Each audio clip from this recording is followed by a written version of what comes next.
On this episode of Motor MythBusters, This old trick Buster used to use. will a simple wire pull All the exhaust gases go to the turbo, and That makes more power. really cause explosive turbocharged chaos? Boom! And Tory's in the hot seat. if you ever feel uncomfortable at all, Power through it. no. Accelerate out. So buckle up and count down You guys ready? Are you ready? Oh, totally. Okay. Let's do this. to automotive movie myth mayhem. Meet the team We'll be at work in no time. This might be the miracle coolant that everybody's been searching for. with the mechanical expertise My main concern is structural integrity. I think this is gonna work. to test all things automotive. That was beautiful. The more air we push through, the more fuel siphon out, and boom! This is Motor MythBusters, This is the weirdest thing I've ever seen. where science meets the streets.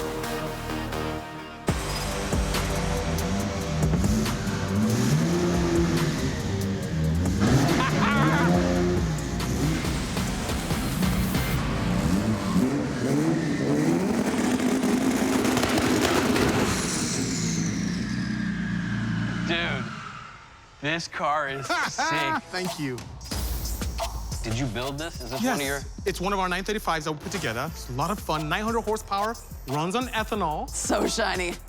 So, Bisi, you brought this car in for a reason, I'm I guessing. did. Not just to show it off. Not just show off. I love turbocharging. It's a great way to make lots of power. It's a great way to go fast. Also, use modern electronics to control my boost. However, there's this movie that's always bothered me. Fast and Furious. I love the Fast and the Furious movies. The 8th installment. Big Vin Diesel fan. Yeah, Vin Diesel's character, Dom, went to Cuba, and to win this race, he needed more boost. And to do that, he took the soda can tab and a baling wire connected to the vacuum line that leads from the turbo to the wastegate. You'll find this interesting. Pulls it, it increases boost like crazy, and mayhem happens. I gotta see this movie scene. There's no high-tech electronics in this automotive movie myth. Can you win a Cuban drag race, unleashing insane amounts of boost from a turbocharged engine Look at the size of that turbo. It's massive. It's huge. Turbo Yeah. that's bigger than my freaking head. with just a length of wire and a soda can tap? Oh, he just pulled it. Would this budget-friendly, low-tech technique ever work in the real world? All right, what exactly do we need to do to test this crazy-ass poor man's turbo? Well, due to the Cuban embargo, they were not able to get any new parts. So I feel like we've got to stay true to the spirit of the myth, keep the car as true to the myth as possible. And look how big that turbo was. I mean, we're gonna have to find a turbocharger that looks the part like in the movie. Yeah, Absolutely. totally. And they also had a nitrous system. Think about what nitrous does. I mean, it's like a chemical supercharger. It puts a lot of oxygen into the mix, allows the engine to become extremely efficient and fast, but they also use a very cost-effective way of increasing boost by using a baling wire and a cola tab and pulling the reference line to the wastegate. Then we're gonna get crazy boost. Yes, because this shuts and nothing escapes, and all the exhaust gases go to the turbo and massive boost ensues. Or at least that's what the movie says. And that's what we're gonna test. We're gonna pull the line just like Dom did in the movie, and we should get the boost to maintain for 16 seconds. That's a long It's time. a really long time. There's no way it's gonna last that long. But you know what? When you pull this baling wire, very strange things happen in the turbo system. Boost increase and then decreases, and I'm curious to what will happen in the field. Do you Me guys think too. it's gonna catch on fire?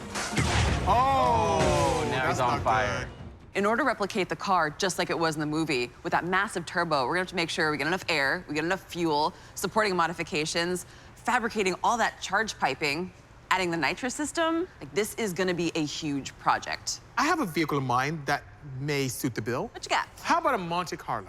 Oh, perfect. You can find those love it. everywhere.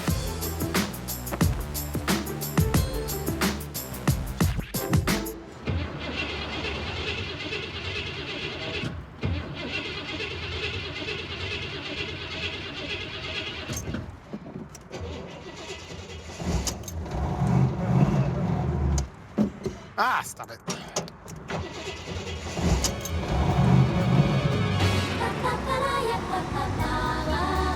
Okay, so now I have found this beauty of a car. A 1973 Monte Carlo.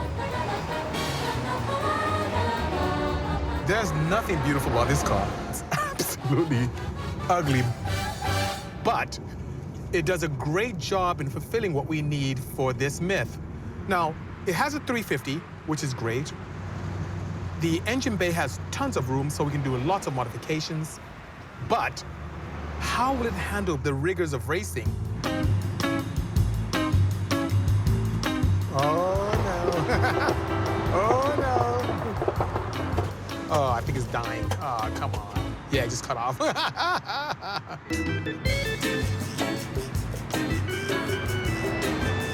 I'm gonna try and roll as far as I can. I'm keep going, keep rolling, keep rolling.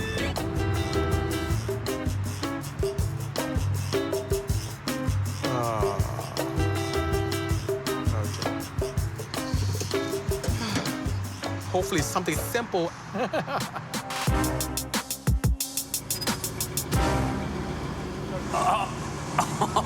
That is a beast. Okay. Tell me you didn't pay for this. Well, actually I did, and I'm quite proud of my find. Oh my God. I can hear you like a block away. Yeah, I That can was the smell you intent. a block away. No, It's burning rich. I know she doesn't look that great, but look under the bonnet. Under the bonnet, you say? Look at all that space. Well, definitely a little bit Giant. more space than I'm used to working with. That Could, is like a- raise a small family in here. Look at this engine. This 350 is perfect. How's it run? It runs actually quite nice, and sometimes I it don't stops believe on its you. own. I don't believe you. I don't believe It's like you. autopilot, you know? Yeah, right. Great. All right. So what do you guys think? Do you think this is a good candidate for what we're trying to achieve? I'm not saying if it's gonna work. I'm saying could we actually build it the way they did in the movie? Yeah, we can build it the way that they did in the movie. I But think we build getting it to last that 16 seconds, yeah. a whole nother story. You know what? The foundation is there. The power plant. I mean, with that big turbo Right there. there. Absolutely. All right, so let's make a parts list. Well, Brand new engine? oh, stop it. Aside from that, All right. Either rebuild that carburetor or replace it. We probably need to find a turbocharger that looks the part like in the movie. Right. like a big giant one. Yeah, nice turbo.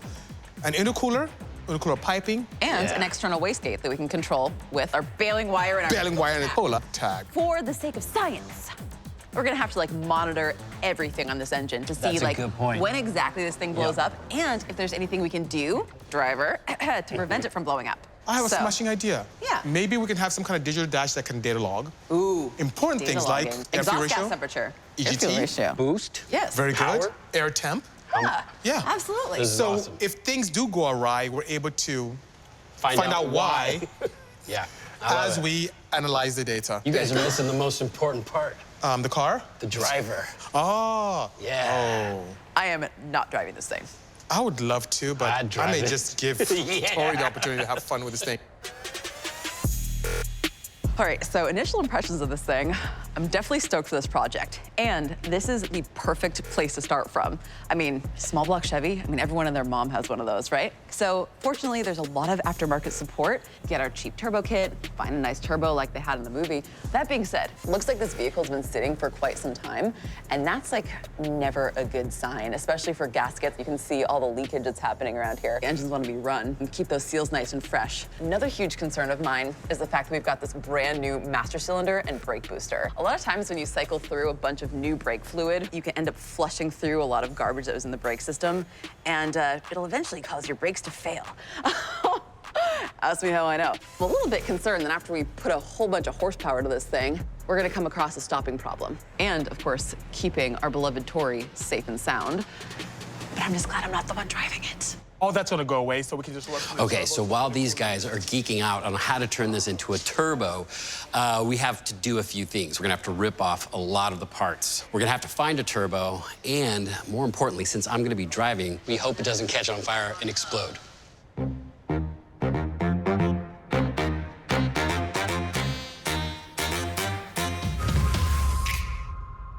The movie car we need to replicate was first stripped of any unessential components. Power to weight ratio is everything in a Cuban drag race. Well, any race for that matter. So this is gonna go, this is gonna go. We're just gonna do it Vin Diesel style. In the movie, he just starts tearing it apart. Well, that's right. weight reduction at its finest. All right, well, I'm no Vin Diesel, so I'm gonna have to get some tools. Before we start, let's figure out what we want to take off. Fenders for sure. Yep. Oh my God, what? All right, watch yourself. my All right. Tori's gonna take off that one his way. Oh my. Hood. Come on, we're Vin Diesel. Let's go. I'm not used to this way of treating things, you guys. This is actually kind of hurting my heart a little bit, to be honest. Who needs tools? Me? I see this as like this gorgeous blank slate. Like this has the potential to be fully restored and turn into something beautiful. Yeah. While everyone else is working, Vin Diesel's character, Dom, pulled out the battery on the car. The battery is what allows me to start the car. An alternator keeps the vehicle running by providing 12 volts, but it needs that motion to be able to create electricity. So I'm gonna start the vehicle up and take the battery off. You ready for me to start the car? Yes, please. Come on, baby, you can do it. No gas, no gas? Yeah. So this car you chose, BC. I know. Woo! Sorry. Yeah. I was afraid that was gonna happen. That was rad. Maybe we should put a blower on this. Now I'm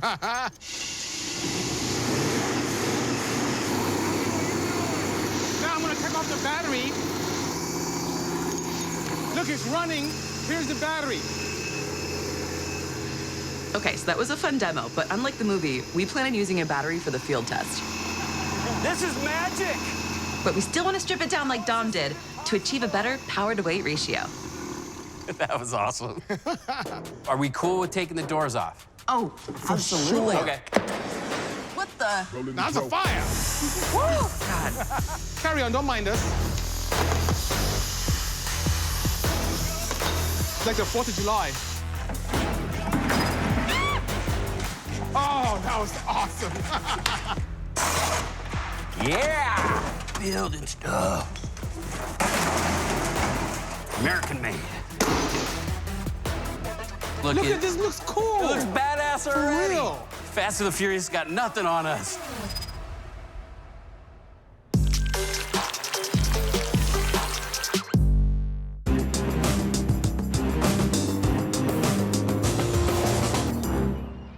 Oh, look, we got an engine over there. This is awesome. Whoa.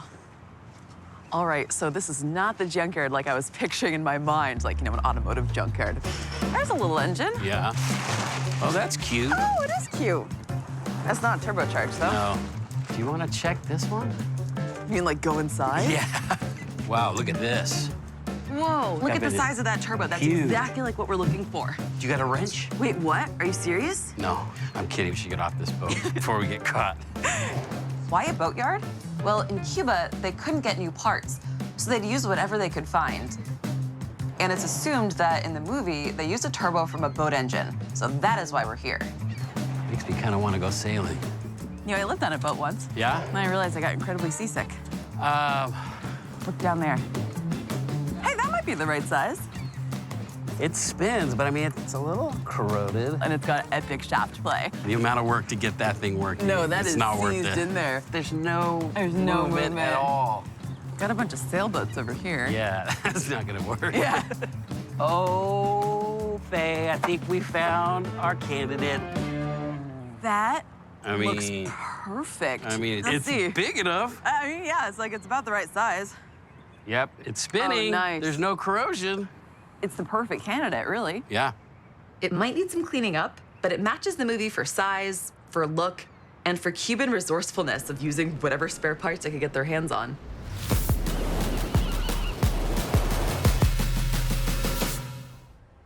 Look how big it is.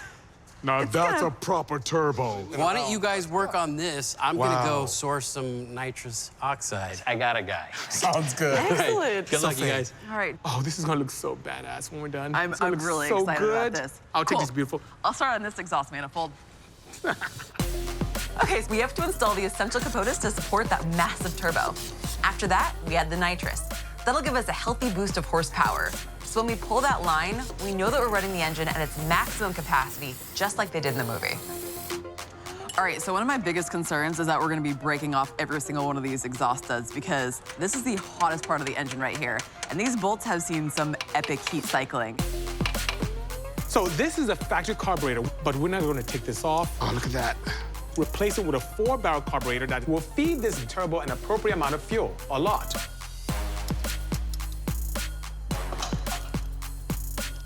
Oh, thank you. Look at this. What? Oh my God. Thank you, Rose. Y'all are the best team. I've got a new distributor. Oh okay? my God. This is made of like billet aluminum? yeah. Gorgeous. The big cap HEI, the coil is already in the cap. It's favored in the hot rod world because it's so simple and it's got great current, so we're gonna have good spark. Not only is this efficient, it's beautiful. One wire, that's it. We just put one wire here and we've got good juice. Oh. I like that sound. I like it a lot. Three I like for three, that for three, baby! All right, so I think I just finally got the last bolt off of my exhaust manifold. And the reason why I've got to get this off is because we've got to put a different exhaust manifold on in order to accommodate our new turbo. I mean, it's hard to say, but this is a leaking valve stem seal, I think. If you have this situation happen on your own personal car, you may experience like a lot of blue smoke at startup, like a lot of oil burning. It's so close. It's so close. Oh my God. It just wants to come. Yay! Look at that. The trophy. This is the passenger side exhaust manifold. And what I was struggling with here is actually one of the ports for a very primitive emission system. It's air injection basically into the exhaust. If I get an air leak, a little bit too much air in the exhaust, we could think that the vehicle's running very lean, and that could, of course, give us false readings. We don't want that. This is science. Almost. It's just such a little puzzle. Oh, yay! So we just took off both manifolds on bank 1 and 2, took off the carburetor. We don't need air conditioning. Now it's time for the hard work. Yeah, then we can start fabbing. You will just rip it? Oh, yes. Oh, man, that thing's kind of heavy. Imagine all the weight we're saving with that.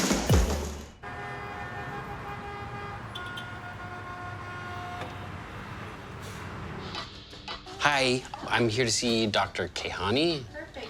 I always get nervous when I come to the dentist. Does that make you sad to think that your job scares people? Hello. Hello, doctor. How you doing? I'm Dr. Kehani. I'm Tory. Nice to meet you. Nice to meet you. Now, I have a question. The reason I came in is I'm doing an experiment with Nitrous to run a car. To run a car? Yeah, so it's not actually for a human. We're gonna try to hook it up to an engine and make it run faster. And I'm just trying to get my hands on it. Medical grade? First off, that's not legal because you have to have a medical license. Okay. Second, they're different. My laughing gas, you know, it's nitrogen oxide. It's N2O. The one that they have for cars, they sell at the stores, that has some sulfur in it. So people, they can't just get their hands on one and start inhaling it. Did I get time? Why does nitrous make you euphoric? Yeah, so mainly what it does, it reduces anxiety. Yeah. And also it blocks some of the pain receptors, so you feel a little less pain. And on top of all of that, yes, it reduces oxygen to the brain. So if you do it for too long, You get that's why you lightheaded. get lightheaded and you need supervision. That's Yeah. why they come in 2 different bottles. I think we should try some out. No. Have you ever had it before? I've had it once, Yeah. but it came out of a balloon, Oh, oddly enough. different story. Yeah.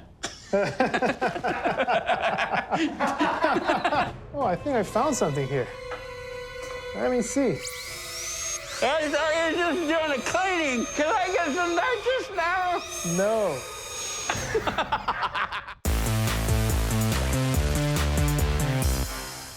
It's crazy. Oh my God, I'm Can you so believe stoked. it? Gorgeous, right? It's gonna be a shame to blow it up. Fuel, it's not gonna, it better not blow up. Fuel pump, exhaust manifold, or should I say turbo manifold. manifolds. We have every data logging equipment. Oh. Look at that, look at the size of that exhaust pipe. It's like a at sewer. it. It's crazy. Oh, that sounded pretty good. So we have 2 options here with the manifolds.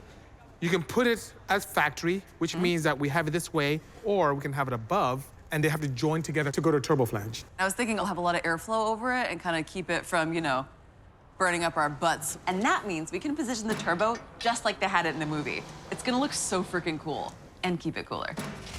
Does everyone have this much fun at work? Or is it just me? So the part you have is very critical because now it can give us an idea of where we can place the turbo. Exactly. So Rose, pay no mind to the orientation of the compressor housing because we can move that around anywhere with an axis.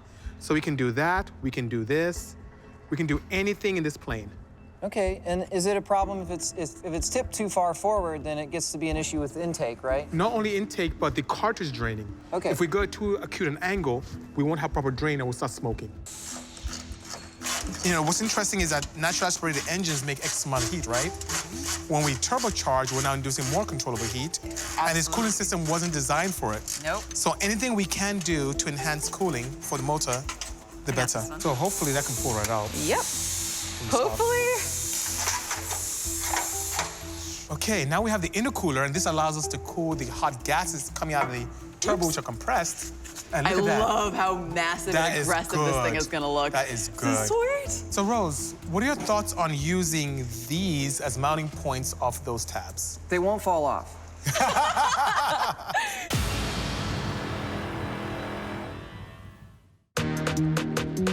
So the custom exhaust manifolds are in place. Now we need to fabricate from scratch a heap of tubing and flanges.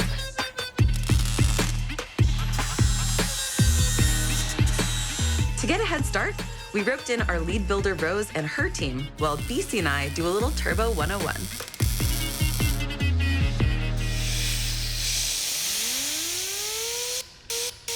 In the early 1900s, Dr. Alfred Bucci came up with this wonderful concept. The turbocharger allowed the opportunity for a more efficient internal combustion engine because he felt that internal combustion engines with atmospheric pressure weren't efficient enough. How does this power come to be? So it actually is using what I like to think of as waste, exhaust. Absolutely. It's exiting the engine anyway. Why not harness that energy and use it to drive the air going into the intake? We have the opportunity to use exhaust gases to turn a turbine wheel, which is directly cogged to a compressor wheel, which then in turn creates pressure in the intake. We're creating a little bit of a vacuum, so we're pulling it in more, then we're compressing it, so we're able to make that air more dense, so we're getting more oxygen molecules into our engine. More oxygen. Yes. You can add to more fuel. Absolutely. And that makes more power.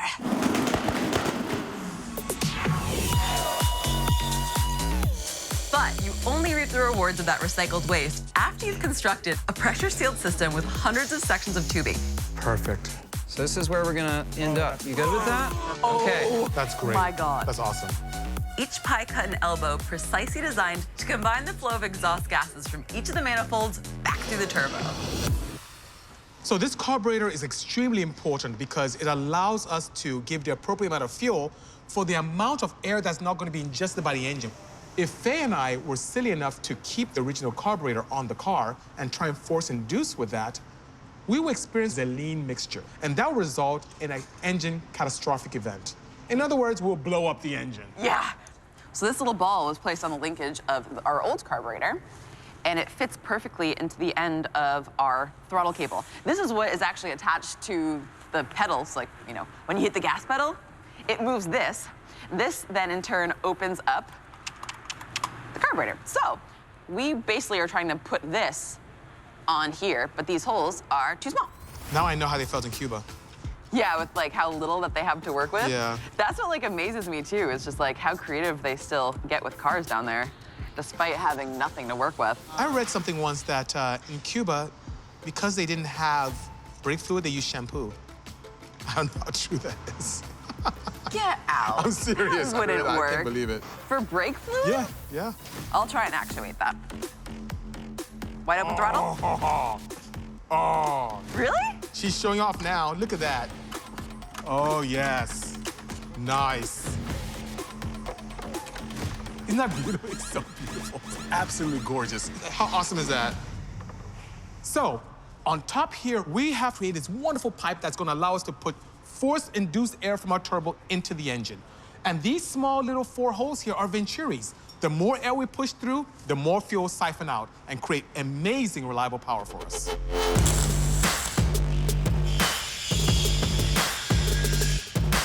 We're so close. We've sourced what we need, a turbo. We've installed the manifolds, the carburetor, and the fuel pump. Bisi will pressure test the charge piping, and as soon as Tory gets back with the nitrous, we hook that up, calibrate the sensors, tune it up, and fire it up. Now, I'm about to perform a very critical test when putting together a turbocharger system, and that is checking for leaks. So this is a smoke leak tester, which what it does, it pressurizes an environment inside this contraption, heats up coils with a nice viscous fluid inside to create smoke, and that will go into our turbo. If we have any leaks, guess what? We have a ton of inefficiencies. Oh, I see some smoke right here. So we're getting some smoke in between the compressor housing and the back plate. So we need to fix that. Yeah, I see it right there. I love turbocharging. I picked this myth because it is true and dear to my heart, taking something that is unloved and creating something absolutely spectacular from it. I mean, this was on a piece of paper a few weeks ago, and now it's come to life. It's so exciting. Okay, I sealed up the compressor housing, tightened up the hot side very nicely as it joins to the intercooler, and now look, we have no leaks. Everything is active. Now, all we have to do is start this thing up. What I'm programming now will allow me to see everything that's important to the running of this engine: boost, vacuum, RPM, fuel ratio, and we'll be able to see it real time and record the data as well. And if something doesn't look right, I'll be able to shut down the car ASAP.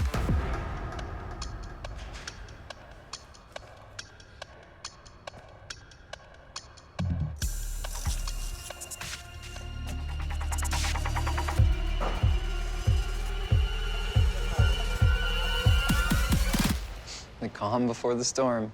All right, here we go. Oh, I have goosebumps. I just want to hear how this thing's gonna sound. Okay.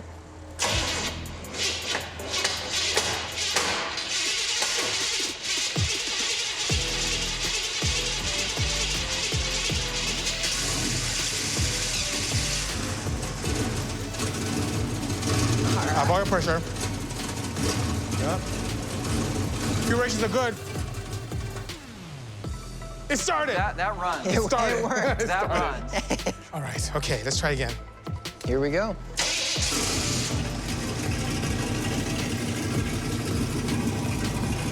Wow. Perfect. Wow.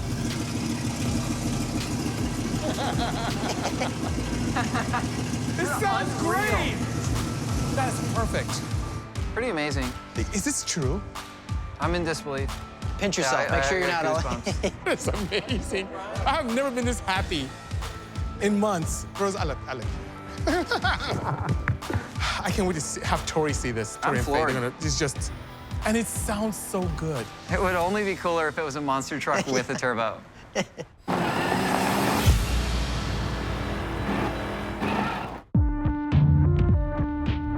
With the hard work done, Tory finally returns with the nitrous. All right, so I went and got some nitrous from the performance shop. Oh, that works. That'll work indeed. How much horsepower is this gonna give us? You know, I'm thinking about a 50 shot. And when I mean 50 shot, 50 horsepower. So how is it gonna be connected in? Well, we have this distribution block right here that goes right into the intake. And one port has fuel, and the other port has nitrous. So we're gonna take that bottle, mount in the rear, and you activate it and hits a button. It's gonna energize 2 solenoids. And that'll send it straight into here, and we'll get our charge. Yes, straight into there. And then the oxygen would disassociate and go into the intake with an appropriate amount of fuel, giving us a lot more power. Because the key to making power in an engine is getting as much oxygen in there as possible with the right amount of fuel. So fuel and nitrous will go right in here, go into the engine, and oh, hold on. It's gonna be a fun ride. Boom! NOS, or nitrous oxide. It's all about volumetric efficiency. We have a set volume in each one of the cylinders. We're gonna burn more fuel more efficiently by adding more oxygen. The nitrogen actually releases from the oxygen molecules, and when liquid turns into a gas, it also cools the temperature of the cylinder. What happens when it cools down? More density, you can jam more molecules of air and fuel into the cylinder at the same time. More fuel, more air, more boom, more power, like freaking awesome. Right. With the engine built to the specs of the movie, it's time for the myth-critical maneuver, the poor man's turbo wire pull. All right, so the most important part of the myth is the tab, high-tech equipment. There you go. And the baling wire. Ow! No, I'm kidding. This old trick Buster used to use. This is a key component in this myth, the wastegate itself, that controls the boost and entire turbo system, which, as we've seen, uses exhaust gas to increase pressure and then converts that into horsepower. But that pressure has to be controlled, and too much, the engine could explode. The wastegate is a control system. And when that's removed in the scene where he pulls the baling wire, all hell breaks loose. Okay, ready for a dry run? Yes, sounds good. All right, here we go. Starting the engine. I'm flying 45 seconds into the race. I hit the nitrous. The engine's holding up. Now I pull the vacuum line. It works! And now I'm flying. 16 seconds later, I'm on fire! But I'm not jumping out of this car. I'm gonna finish this race because I'm Vin Diesel. Woo! I don't know, that went pretty well for me. I need a seat, but other than that, what could possibly go wrong? All in the name of science. Yep. This is probably the most important element of this whole experiment. If I crash and burn, I want to be put out. Now all we got to do is start it up. It's been quite a project configuring this turbo to work with an almost 50-year-old engine. And our build team has really stepped up, so I'm excited but also terrified at the same time because anything can go wrong. Also, on the same token, a lot can go right. I like the headlight. It's like the Cyclops. The Cyclops? Yeah. Yeah.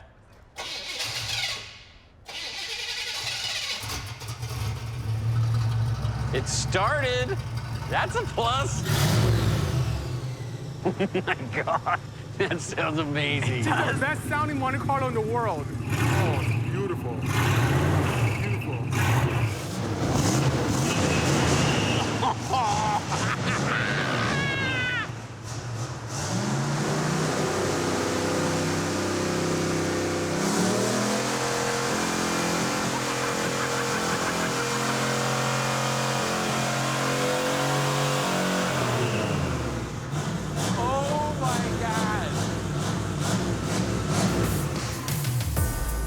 My heart rate just went like through the roof. That was insane. You stoked to drive this thing or what? Oh my God. Wow. I'm just smiling, my cheeks hurt. I'm just happy, you have no idea. Oh my gosh, this is so awesome. Seeing this car all together now, it's incredible how much work went into it. I know, right? Everything is set up now. We have the nitrous system put in. The fuel ratios are impeccable. Rose just set up the timing. Look at Rose's smile. She's gritty. Okay, I'm gonna drive this thing. It moves! It moves. It moves! It looks like a Mad Max car. Yeah, it's awesome. Peel it! Unreal. Whoa! I'm fired up. Well, maybe I shouldn't use those words. All it took was an enormous turbo. And a whole pile of tubes, Yep. and a mess of wire. I don't want to talk and about the mess of wire. dumping the front end off of it. And, I don't know, a few hundred hours. Yeah. I'm a little nervous. It went from like this wimpy Mr. Burns to like Arnold Schwarzenegger. Do we have a fire engine coming out there tomorrow? I'm not joking. Oh my God. Tomorrow we have to shake down this vehicle. The insane power output means we have some safety concerns.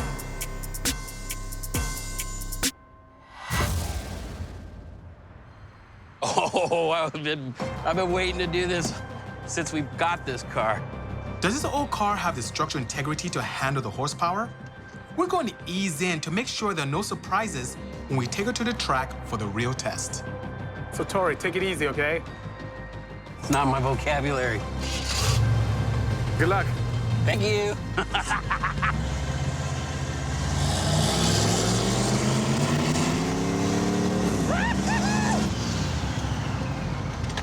This thing is insane.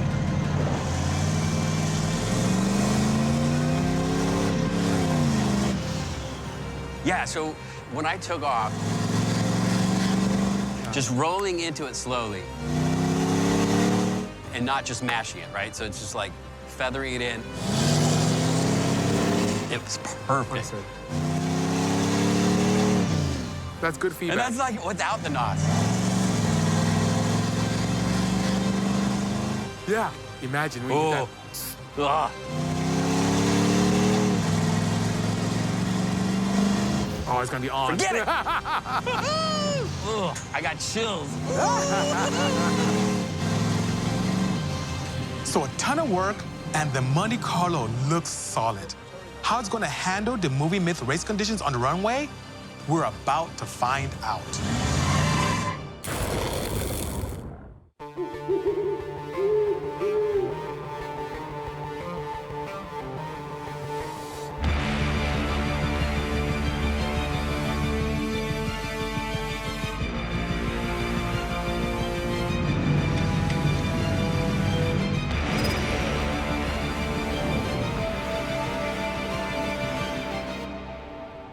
Now, to test the poor man's turbo, we needed a long distance because we're going to be going at some crazy speeds. So we found 3 miles here at Vandenberg Air Force Base. Yeah, the landing strip is freaking perfect. There's like plenty of like wide open terrain. There's nothing out here that you could possibly bump into. I like how she says bump into. And with the speeds you'll be going, oh my goodness, safety is key. Yeah. Are you ready? Oh, I'm so ready. I'm not ready. You're not? No. Don't worry. I'll you take care of ready? you. Hello, sir. We have a guest. Hello. And what is your name, sir? My name is Lieutenant Schuler. I'm a responsible engineer for the Space Force out here, Vandenberg Air Force Base. I'm an irresponsible one. That's why we're going to shut the wastegate as Tori's driving down your beautiful tarmac. So technically, you're an actual rocket scientist. Yeah. So Wow. It's rare that you meet like a real one. What do you think of our car? I think it's awesome. Surprisingly enough, it's not all too different than some of the stuff we use on rocket engines. Oh, do tell. We have things called pre-burners, and those kind of help generate some exhaust gas that go through turbos. And then instead of pumping air, we actually pump our liquid fuels into the main combustion chamber. Wow. So after this test, you think maybe we should strap some rockets to this? I think if you can make it go faster, the better, right? Yes, I like this guy. You guys ready? Ready. All right, let's do this before Faye changes her mind. With this myth, data is key, and we're monitoring important parameters for the engine. We're measuring the exhaust gas temperature. You know, you saw in the movie that it glowed red hot. Red We want hot. to capture that data and see what happens. We're also taking air-fuel ratio, which is Right really there. important because we want to know, like, can the engine actually handle exactly what we see in the movie? And if so, what's our top speed? Perfect. And we have lovingly named this beautiful car the Monte Carlo. It's like the little sprinkle.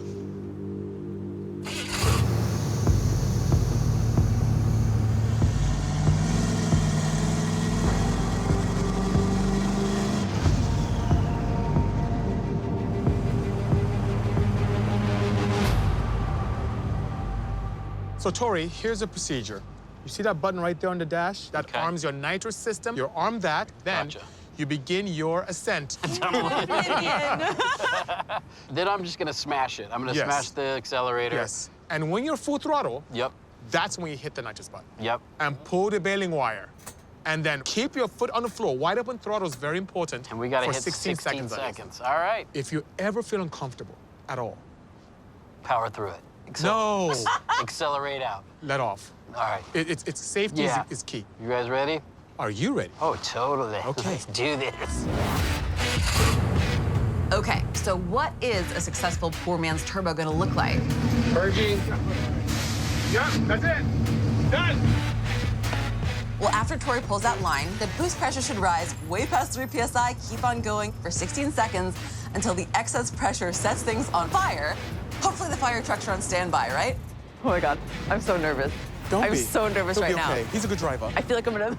No, he's a good driver. He's good. All right, here we go. In 3, 2, 1.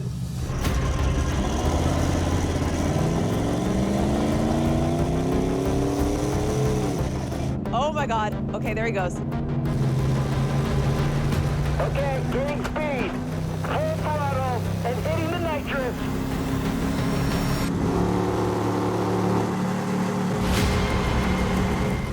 Feeling a little more power. He seems to be picking up speed pretty fast. Still picking up speed. 115 miles an hour. Woo-hoo! He going so freaking fast. Oh my God. Standing at 115 miles an hour. The engine is maxed out. This is it. Countdown to poor man's turbo. Here we go. I'm about to pull the line in 3. He's freaking hauling. Oh my God. I hear the turbo spooling. 2, 1. Launch turn. What's happening? It's slowing down. Badass accelerating. Yeah, it's slowing down again. Boost! But now I'm losing boost. I'm getting boost, and then it slows down. Oh man, I thought it was gonna be taking off like a rocket. Hey! So I hit the nitrous, Yeah. felt the kick, got a little more top end speed, kept my foot all the way down, but when I pulled the line, I just started losing power. I would get these intervals of boost. I'd be driving and it'd be like, brrr, and then I'd go back to slow and it'd be like, brrr. I know what it is. What's that? When the line was pulled with this boost leak, the pressure is escaping. It's not going to the engine. Yep. It's coming up. The turbo spools even faster to compensate, and it spikes up, and then it leaks right out again. All right, so you know what? I feel like we pushed this engine hard enough today. Maybe we go back to the shop, look at the data, and see if there's anything we could do to make this system work. Yeah, Okay, that sounds like a good idea.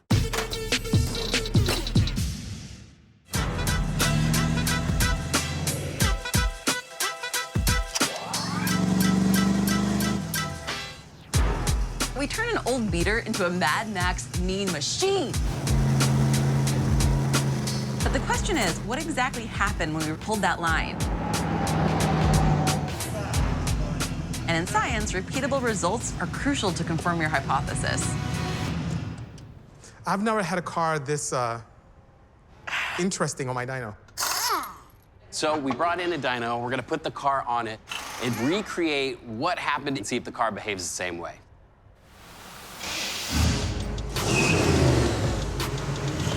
The key number we'll be tracking is the pressure generated by the turbo.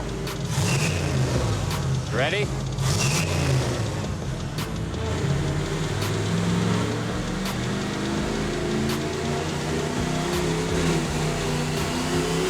Pull the wire!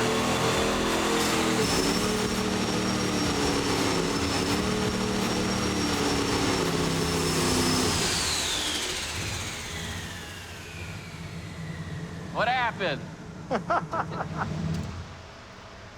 So this was a great test. I saw you cruising at 2 PSI. Yeah. When you pulled the baling wire, though, it was oscillating badly. It jumped to 6.7, but it kept going 6, 2, 6, 1. Interesting. You didn't go faster. You went slower. I feel like we did everything just like in the movie. We found that badass car. Oh, the perfect car. And we found a massive turbo, which is like perfect, just like the movie. And we lightened the vehicle up just like Dom did. You even ripped off the fender. Yeah, we put in the nitrous system. We got it out to the track. I floored it, hit the nitrous. But when I pulled that vacuum line, we did not get any crazy boost. In fact, it did the opposite. It just fizzled out. I feel like we gave this car the best possible chance of working, and it didn't. But if you think the team is giving up, you must be new around here. Cue the ingenious MythBuster method to ensure movie magic is made a reality. Okay, so we tried what happened in the movie, and I thought about it. What would it take to be able to have some type of success with components that would be available in Cuba at the time? It hit me. A rat trap. Using a rat trap to control boost. When Tory pulls his baling wire, look at that, a proper pinch. Now there's no boost signal going to the wastegate, and it cannot vent to the atmosphere, and it gives us the perfect sealing opportunity. Now that's done, let's see what happens at the track.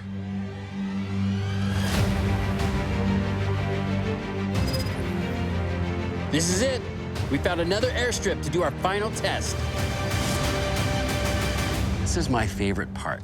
After busting a myth, coming back and seeing what it would take to actually get it to work. What did you do? Well, in the spirit of Cuba, I used something very clever. A rat trap to pinch off the signal to the wastegate. Genius! Thank you. So, Tori, get ready. It's gonna be a wild ride.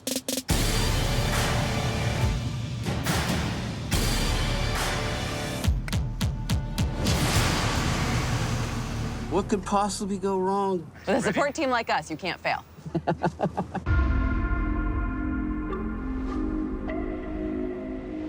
Nitrous, it's good to go. Okay. I'm leaving you now. Have fun. Thank you. Oh my God, this is gonna be amazing. We'll see you at the end of the track. All right, starting the engine.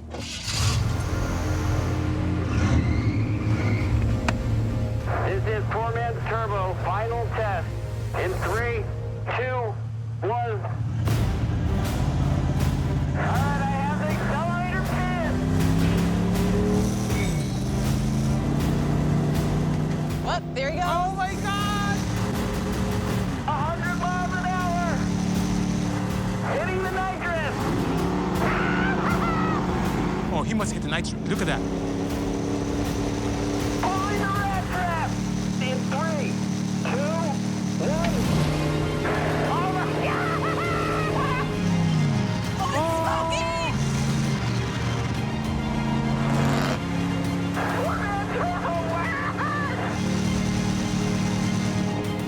He did it! Please don't catch on fire. Please don't catch on fire. Please don't catch on fire.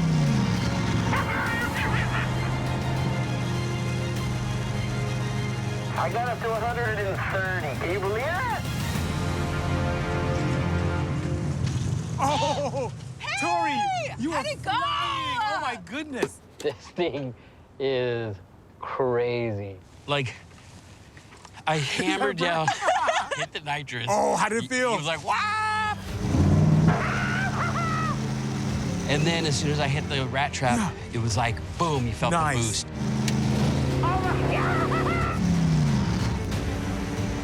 That was the ultimate finale to this whole myth. Look at that. So you start off at almost 3 PSI, 2.8 to be exact. Yep. Look what happened when the rat trap just shut. Boost spiked up and hit the 7 and stayed. 7 the entire time. PSI. That is respectable with that size turbo. Who knew we just needed a rat trap? Wow. I know. Oh, if only they had done that in the movie. It's not exactly what happened in the movie. That's what happened in real life and should have been what Dom did in Cuba. All right, so this one's still busted. Yes. But we were able to replicate the result. Absolutely. In the Cuban spirit, exactly. Nice work, Thank you guys. So Hollywood's not so fake after all. Ish.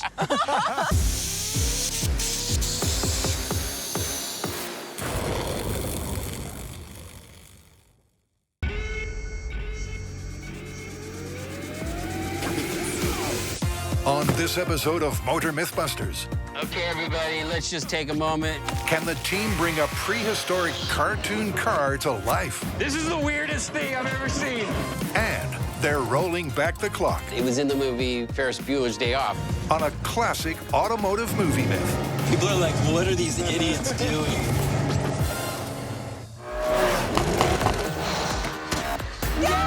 Meet the team. There's a potential that I could get electrocuted. With the mechanical expertise More oxygen, more fuel. That makes more power. to test all things automotive. It's almost like surgery. If I make a mistake, we'll blow up the engine. This is Motor MythBusters, This is our job! where science meets the streets.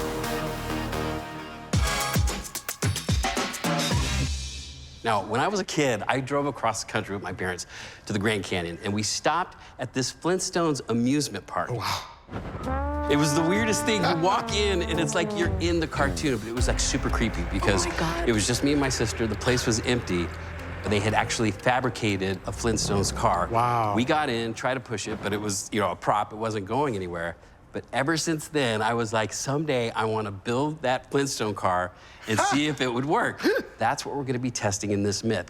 Do you remember that cartoon? But it might be before your time. I don't think I've ever seen it, but some pictures are like ringing true in my mind. All right, so carry on. It was the first animated sitcom. It beat The Simpsons by like 30 years. It was basically set in the prehistoric times. You had cavemen, cave women. And it was a prehistoric fantasy land, but was infused with tons of modern technology that couldn't have existed at the time. Okay, so according to the cartoon, the Flintstones car was made of 2 giant stone roller wheels, a tree trunk chassis, and a convertible canopy. That's a heck of a lot of mass. The first part of this myth is to test if a heavyweight vehicle can overcome friction and inertia using foot power. And if it does move, the second part is to see if a rock-wheeled vehicle can handle running at the highway speed shown in the cartoon series. Fred was a really big guy. He was the biggest character in the entire series. He had to be at least 6 foot tall. All right, well, let's figure out how big we're gonna make this thing. Yeah. And we're gonna sort of base it on the idea of Fred being 6 feet foot tall. Yeah. Okay. I mean, I'm guessing the diameter will be about 2 feet. So then it would have to be about 10 feet long. All right, so it looks like in the cartoon, the wheels are made of stone. Time out. With stone, it's gonna be ridiculously heavy, and the rolling resistance will be off the scales. Getting it moving and stopping is gonna be huge challenges. Fred used his feet to accelerate the vehicle and stop it. That's bananas. Was he barefoot? He was Yeah. barefoot. He had no foot protection whatsoever. But he How's had that massive impossible? feet. Okay. So that's a lot of surface area. And speaking of rolling resistance, I'm not seeing any bearings right here. Yeah, and- That looks like wood on wood. Isn't that how they made fires back in the day? That's a great point. Is there steering? But maybe in the cartoon, it doesn't look like there's much to make it steer. Ooh, this is gonna be interesting. Yeah. I think this is gonna be something for all of us to try to drive, because I don't think one of us alone is gonna be able to get this car to move. What do you say? Shall we, yabba dabba do this? Oh my God. I thought you said you haven't seen the cartoon. A little research, you guys. You nailed it. You nailed it.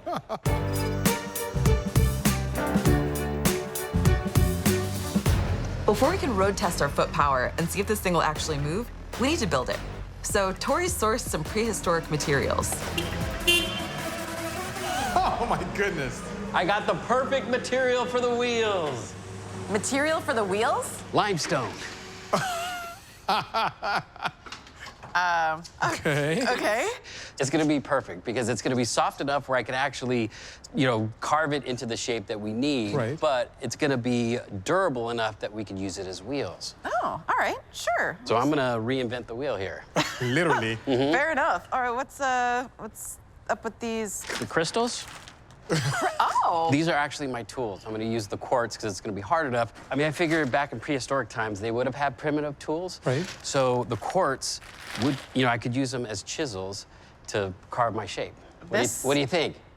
Keeping with the prehistoric materials? I feel what you're trying to do, but that looks like a lot of work. We gotta be purists. And also, I don't know, you might put some bad juju into the environment with these. Are you feeling the energy on those? I'm feeling the energy. This is not gonna work. Too much work for Tory. No, this is gonna be awesome. Okay. So right now I'm just gonna do like a test just to see if I can cut a wheel shape and see if we can get going on this Flintstone I like your vehicle. vision. Oh, this is gonna be so awesome. Oh, that poor crystal. Poor Tory. Tory, you have your work cut out for you over here. It's gonna take him years to get that going. He's gonna be there forever. All right, so it's taken him a while. We don't have a freaking month here, and I don't know if I can find a piece of limestone that big. I hear you, and we need to work smarter, not harder. That's true. I think we should consider using concrete as an analog for limestone. That's And actually a really good idea because Why, we can thank mold it you. in whatever shape we want to. Very We're not true. gonna spend all day, shaping this thing with our hammers. And if we do something simple like a mold, we can get to a hardness that's very similar to that of Tory's limestone. Wheels are, what, 24 inches? So maybe a 24 by 24 would be ideal. Yeah. But our Tory, ever the purist, isn't giving up without a stone-aged fight. So I went back and watched the old Flintstones cartoons, and it turns out they had modern tools. So forget the old stuff. I'm going with modern technology.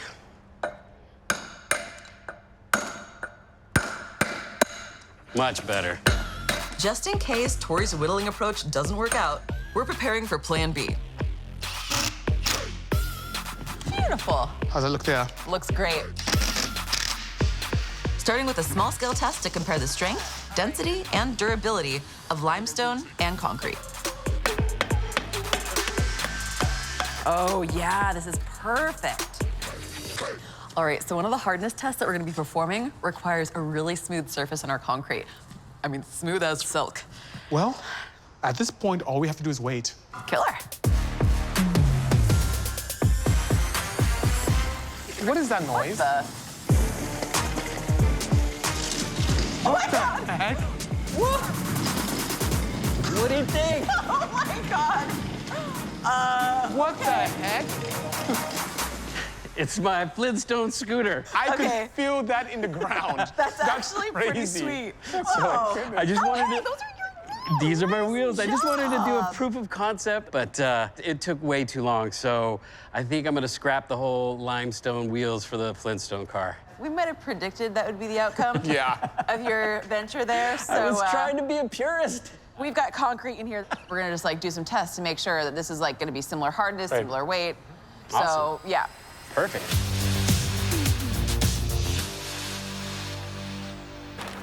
So now that this test block of concrete is finally cured, I can actually start performing some tests, and I'm gonna start with the Mohs scale of hardness test. This is just gonna give me like a good baseline of comparison. All right, limestone is first up. This simple test, using tools scaled from 1 to 10, increasing in hardness, is used by field geologists to measure and compare the surface resistance of rocks and minerals. Okay, very obvious to me that I'm scratching the limestone with the 4. Now I'm gonna use that exact same procedure on the concrete. This is a very definitive 4. So the surface hardness is just about the same, but how will they compare under compression? So the next test that I'm gonna be performing is the compressive strength of both of these materials with the Schmitz hammer. This is actually a pretty sweet tool. I'm stoked on this one. And there's a ram inside of here that's gonna be reverberating this little piece off of our surface, and it's gonna measure the rebound strength. That penetration resistance will tell us if either of these materials are likely to crumble under the weight of our vehicle. All right. So I was expecting these numbers to be a little bit more different, but they're really not. All right, our concrete mix matches the limestone perfectly and will totally give us consistent results for our full-scale test.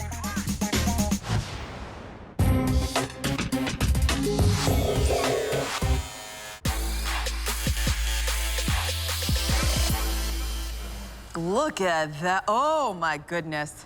So right now what we're doing is we're setting up for the build of our wheel. So we have construction tubes, they're cardboard tubings, one for the axle and then one for the actual wheel. I just want to check and see if this is going to be big enough.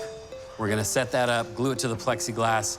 Once the glue has set up, then we're going to pour concrete into the tube, which will then create our wheels. Yeah, that'll work.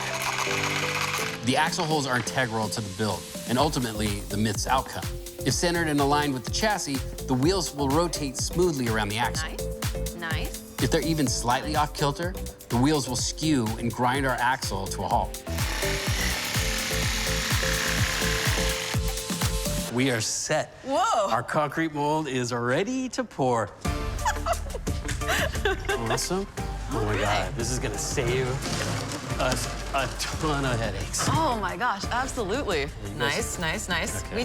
We really needed to center the you guys axle, made it real okay? tight. That's Yeah, good. This is yeah. good. You guys are very thorough. Okay. It'll take 16 90-pound bags of concrete to fill each wheel. And once we add water, we're talking about 1,600 pounds of pressure dumped squarely on the axle hole. Right now, we've got to be really careful with how our concrete gets in there, doesn't offset our axle. Have you guys verified that it actually hits the hole in the perfect center? I think it's perfect. Oh, no, it's gonna hit the top. No, it's perfect. Oh, it's perfect. Yeah. You might want to verify it's perfect before you strap it down. No, that's good. Look. No. Yeah, it's a perfect Look hole. at the top. Yeah, I know, but it's not going any farther. Okay. Look. Ta-da! I gotta trust these guys, I guess. All right, okay, fine. All right, that should be good. Easy. Don't dump it on me. Yeah, we also gotta make sure that We pour it nice and slow so Sorry, the axle doesn't move. I was just trying to get it to release from the barrel. My bad. Do you want to start vibrating the concrete? It'll get rid of all the air bubbles. That's going to help the aggregate pack tight, so it's more dense and durable.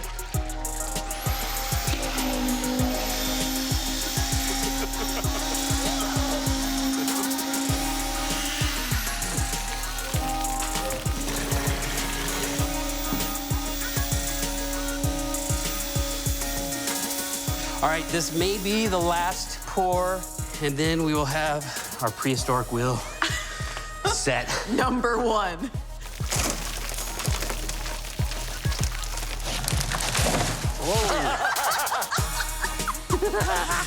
I'm gonna spin it towards you. Oh yeah, that's nice. Even distribution, I like it. Okay. It's looking pretty spot on, Tory. Yeah. Okay. Well, that was hard, but we got the mold filled with concrete. We got our first wheel.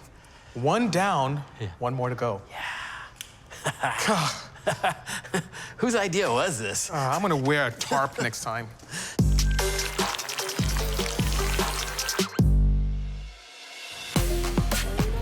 The next stage of our build is the log chassis. We've sourced some locally fallen trees to match the specs of the original Flintmobile and provide support for our massive concrete wheels. Oh, my back! These 2 pieces here will be our outside chassis. Sounds good. Right? And that way we can keep the roundness of the log so that it'll look more like the Flintstone car. Is this the first wood car you've ever made? Yes, it is. For some odd reason, I feel that it's gonna be much more difficult than any aluminum or steel-based vehicle I've ever built. Now we have the template done. In the eloquent words of Faye, let's yabba dabba do this.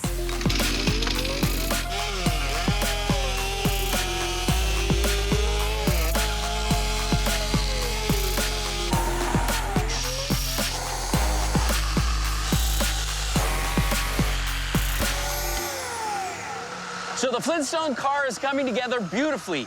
We have the 2 main pieces of the chassis shaped. Now we gotta cut holes for our axles, and then we have to put the 2 pieces together. I'm gonna use big, sturdy beams to connect the 2 because this thing has to be strong. Remember, the wheels are made of concrete.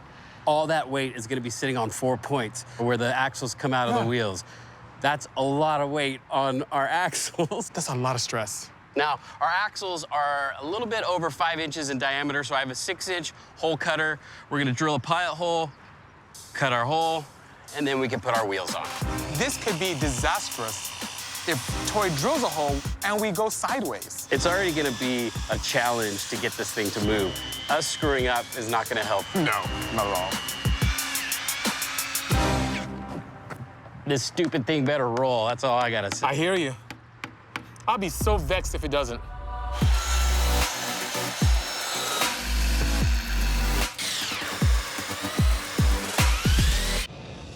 Something really bad happened to me not too long ago. What? I bought this car, and it had 50,000 miles. The paint looked great, interior was beautiful. What was the problem? I found out it had 350,000 miles. So they rolled back the odometer 300,000 miles? Yep. And around the world, people lose millions of dollars a year to odometer fraud. Huh. So I had to figure out, okay, how do they do this? So I put this contraption together, and as you see, I go forward, right? Yeah. And it's counting, it's going upwards, yeah? Right. But I go backwards. It's not going in reverse. It's not, so No. how did they do it? I don't know. What do you think? I don't think it's possible. Well, why don't we do this? Why don't we get a bunch of different cars, put them in reverse, let them run, and see if the odometer rolls back. That may be a good myth, actually. Can we turn back miles by going in reverse on a car? Well, here's a classic myth. Want to shave some miles off your car? Simple. Drive it in reverse. I mean, it's so much in our culture that it was in the movie Ferris Bueller's Day Off, where they had a bunch of miles on their car and they thought, let's put it in reverse and we'll get those miles back. It's a classic caper, but we chose not to buy the clip. And Ferris Bueller's Payoff covered the cost of an 80s Caddy with mechanical odometer and a Honda Hybrid with digital readout. This 85 vehicle here in this newer 2011 hybrid, I think we should jack it up, get the drive wheels off the floor, drive it in reverse. We'll put a brick on the gas pedal and let him run? Oh, no, I don't want to do the brick thing. I think that's a great idea.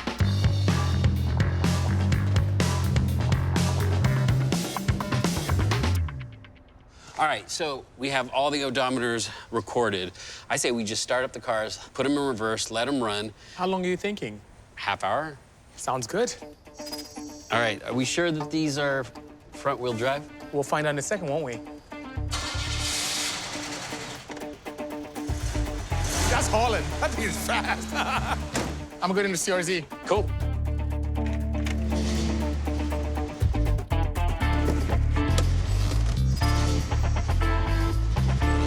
All right, let's start a timer. Yes. Half hour. All right. I'm curious about the Cadillac. Oh, what? Wait a minute. It's going It's counting forward. upwards. Even in reverse. That's crazy. The numbers are going up. That's pretty clever, though. That is. That's smart of the manufacturer to do that. So no matter what you do, it's actually covering distance. Yeah, even if you're Forward going or backwards, forward or it's covering. backwards, it's clocking. All right, how's this one doing? It's going upwards. Yeah. Okay. It's going up. All right. Same thing. So these modern cars, they figured out how not to cheat the odometer. So it's actually, whether it's going forward or backwards, it's increasing mileage on the car. Right. If you were trying to shave miles off your odometer, the modern day cars are not going to allow you to do that. Yes, sir. Yep, it's pretty clear. Based on the comparative test between an 80s analog system and a 2011 digital odometer, driving a modern car in reverse won't wind the clock back. So Tory and Bisi are going to look for older vehicles that might be reverse-winding clock contenders. Well, Bisi, I mean, I guess the good news is odometer fraud is a lot harder to do than you would think. You can't just throw the car into reverse and start shaving miles off your odometer. But fraudsters are still finding ways to wind back odometers. What a shame. Not to mention highly illegal.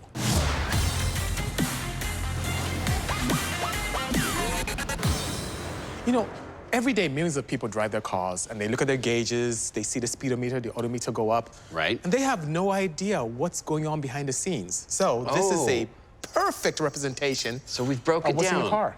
And this is a transmission out of an old van. That is correct. All right, and so now right here, this is the cable that's connected to the odometer. Yes, and there's a reed wire that goes all the way to the odometer. Yeah. And as it spins some assemblies inside the gauge cluster as well. So as this is rotating, it's actually spinning this cable, and that's turning our odometer. Yes, it does. You know what is shocking to me is the fact that they're using plastic gears to spin that cable. You know, forces are not exerted on those gears, and it's much more cost-effective for the manufacturers to use such components. Yeah, I just feel like something as important as knowing the miles on your engine. A gear like that, I feel like if it, broke a tooth, now you're gonna start skipping miles. It's really robust, but tell you what, when I build your car, I'll use titanium. How's that? I feel better already. All right, good. go ahead and hit the gas. Allow me to demonstrate. Hit the accelerator. Sounds good. The gas. All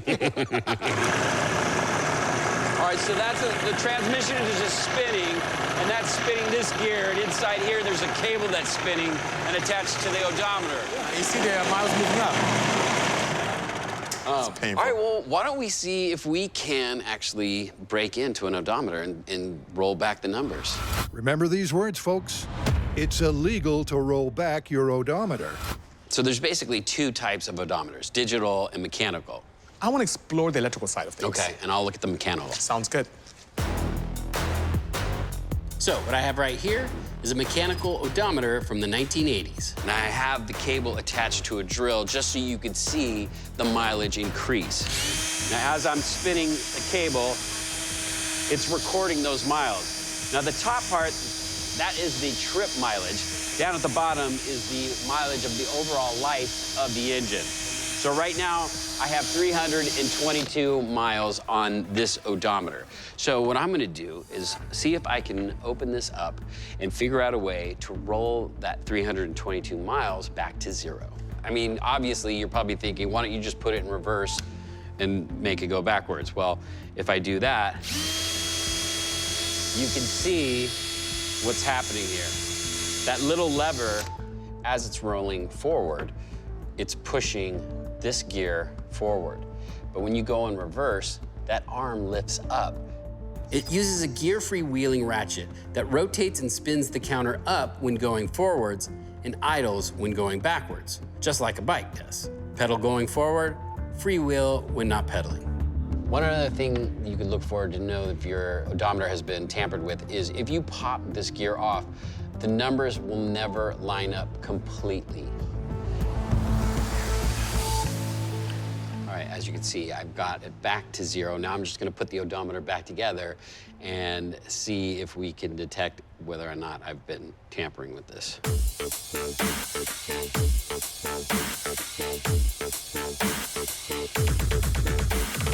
Now that it's back together, let's just do a test.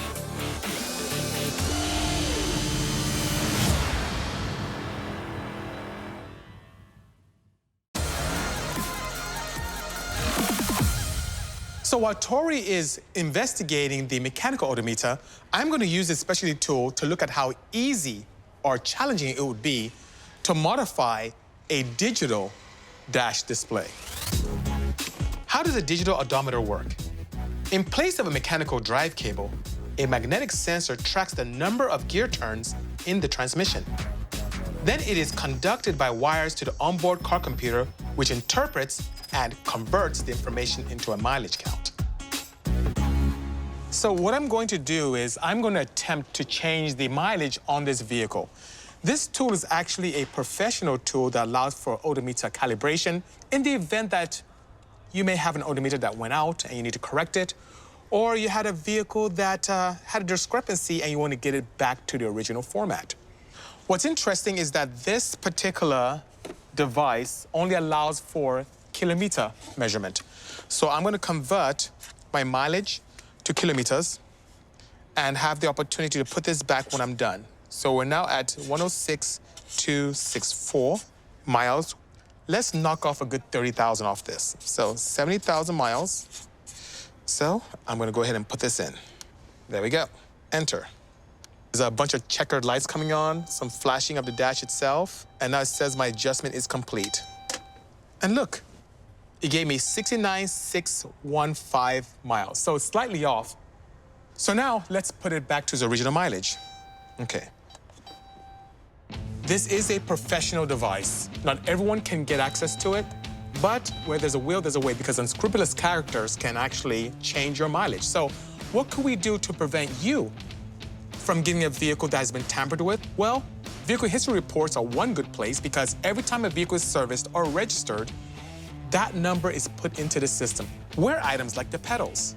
Do you have a low mileage car that shouldn't have any pedal wear whatsoever, but the pedals look like it's been stomped on for hours and hours and hours? That's a dead giveaway.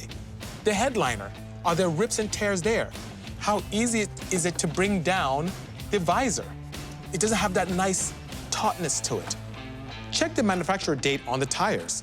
Does it match the mileage of the car, or have the tires already been replaced when the car has very low mileage? There's so many ways to look at that. And yeah, protect yourself.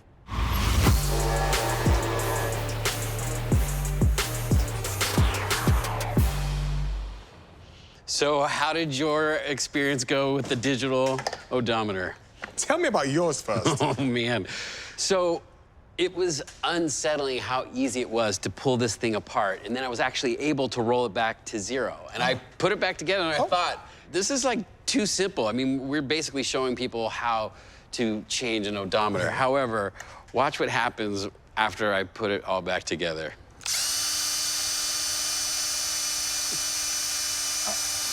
Tory is going up in 1,000 miles, not 1 mile. Exactly. So this was a little comforting to realize that, you know, it's not that easy to break into a mechanical odometer and change the numbers. So this did give me a little bit of comfort. Well, in my experiment, with the correct tool, it was frighteningly easy. Really? You just plugged it in. That's not good. Selected some menus, put in the mileage you want, and presto. Unfortunately, it seems there aren't really any cars with tamper-proof digital odometers. And that was it? That was it. Oh, that's terrifying. It is. So it's important for consumers to do due diligence and look around the vehicle. Look at more than just the mileage to determine the age of their car. But this myth's not quite done and dusted. Remember the '86 Cadillac on blocks? In the '80s, cars would only wind their odometer forward, as Tory has found where a ratchet system prevented the clock from getting wound back.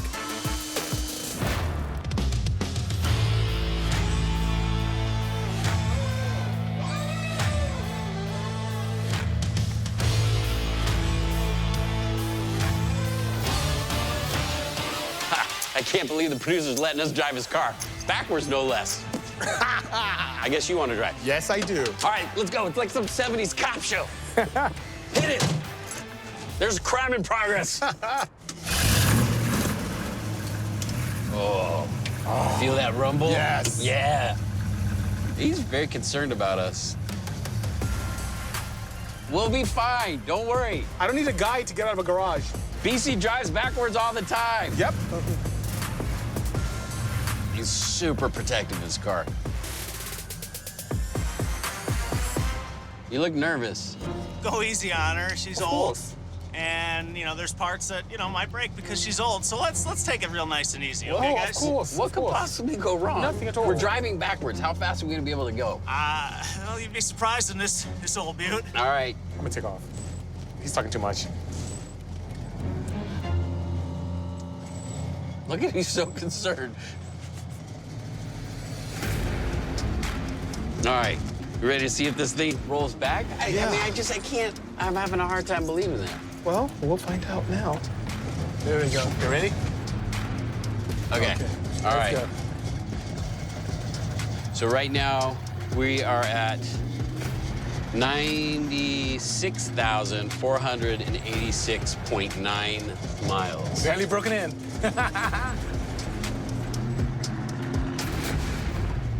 I mean, this could work, but I mean, what a pain in the butt. I know. Is it even worth doing this? This would be for miles and miles and miles. This would be so annoying.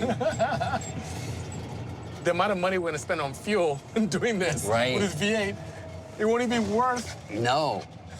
the advantage of the price.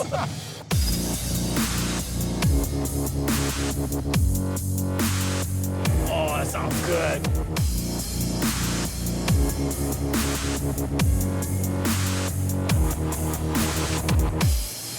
Oh, he moved back. Right now, we are at... Oh, it's moving quite a bit. Like, how many times have we gone around this block? Quite a bit. Yeah, this is not... It is done an efficient way. Well, let's see. We've been driving, I would say, about 15 minutes. And we probably consumed 8 gallons of fuel doing it. Yeah, this does not seem like the most efficient way to get miles off your vehicle. Not at all.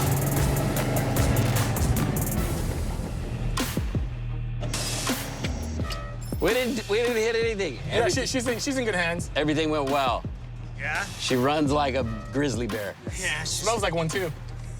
okay. Yeah, thanks. Everything's fine? Yeah, and it's actually, we've shaved a couple of miles off your odometer. Yeah. So these pre-70s old-timers will wind the clock back in reverse. In the GTO, the fixed gear system with no freewheel cassette means the odometer is mechanically connected directly to the drive shaft. Reverse and 1 mile traveled means 1 mile off the clock. And then that cable drive was universally replaced by the 80s. Electromagnetic sensors count each drive shaft rotation as additional mileage. Forward or back, the miles go up. All right, Bisi, when we drove that GTO in reverse, we were actually able to shave miles off the engine. So, how are we gonna call this myth? Well, we did test vehicles from the 80s and then 2000s, and it seems like going backwards didn't make the numbers go down. It's painfully obvious that manufacturers went out of their way to make odometers a lot more sophisticated. All right, so cars made after the 80s, it's not gonna work so much. However, old school cars from the 60s, like the GTO, can. So I think we're gonna have to call this one plausible. I agree. Plausible it is. Sounds good to me.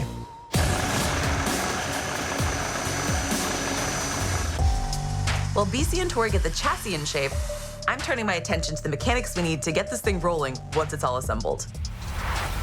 I still foresee a problem with the axle setup. Now, So on a typical car, you have like an axle that goes into a hub. What's in the hub? A freaking bearing. A low rolling resistance bearing that allows the car to move forward smoothly without causing excessive friction and heat. We've got a problematic situation here, which is like the wood on the concrete. So I've got to come up with a solution for that. You know, ancient peoples have been using leather for quite some time, and in place of our wheel bearing grease, I've got some lard. All right. The way that I'm installing this is with the nice, smooth, chamfered surface, so that as the wheel rolls forward around the axle, it's just gonna smoothly go over that lip. That's the hope, at least. Now for the moment you've all been waiting for, the lard. Ah, I actually think this is gonna work awesome, now that I'm feeling it. Oh, wow, I actually think that's making a difference. Let's see, I haven't put the bearings in the other one yet, so side-by-side comparison. Oh, a lot of friction going on. Wow. Bisi, what are you doing? You know, What are you doing? I'm experimenting to see what Fred did, if I can mimic that. I came out here, I see Bisi, he's like taking his shoes off, and I'm like, what the heck is this guy thinking? But he brings up a really good point. Fred Flintstone wasn't wearing any shoes. So for us to actually get this to work, we have to do this bare feet. Try leaning forward a little bit, Yeah, you might get a little bit more leverage. Yeah, that's good. Yeah, there you go. No, that's good. I didn't get much up to speed, didn't have good adhesion to the tarmac. And they just went, Yeah, just like, yeah. But I don't have much traction. Okay. You know what we should also test? This is a braking system. No, stop, Okay, stop. break. No, I'm not, ow, no, No, I actually refused to use my bare foot to stop. He must have had calluses this thick, but with this, with the toe shoes, see? Look at that. You're feeling better. Traction. Look, I like his approach. He used those little weird toe shoes. And with a little help from Tory's push start, not only was I able to get up to speed, I can see that we need a solid leverage point to help overcome the rolling resistance. And brake. All right, brake. I was able to stop properly. Hey, That wasn't bad. that worked better than I thought it was. This is the way to go. This is much better than going barefoot. I'm definitely not doing that again. Yeah. You know what, though? I was watching the cartoons, and it got me inspired. Oh. I got an idea for myself. Uh-oh. Yeah.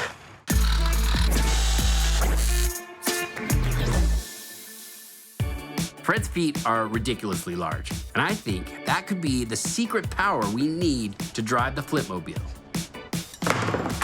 So I got some clay. I'm gonna sculpt a foot, make a mold, pour it in rubber, and then I'll have some ridiculous Fred Flintstone feet. This is gonna be hilarious. By molding a pair of feet to match the girth of Fred's, I'm increasing the surface area. Yeah, I'm gonna have the worst case of bunions, but I'm hoping to increase traction for acceleration and braking. I've been sculpting since I was a kid. And then, when I was working in special effects, we did a lot of sculpting in clay, making molds for body parts. And I did a little research, watched some of the cartoon, and it turns out Fred only has 3 toes on his feet. So I don't know if that was like some evolutionary thing, or maybe the cartoonists were just lazy and only wanted to draw 3 toes instead of 5.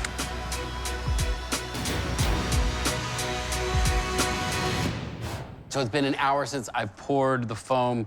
It's the moment of truth. Let's see how our Flintstone foot turned out. Oh, yeah. Oh. And there you have it, a Flintstone foot.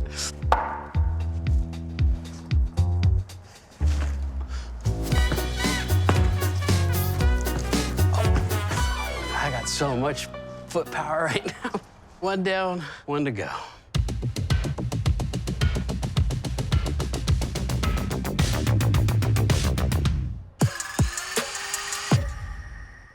Take it nice and slow. Now it's time for final assembly before the Flintstones car can make its debut on the street. Keep going.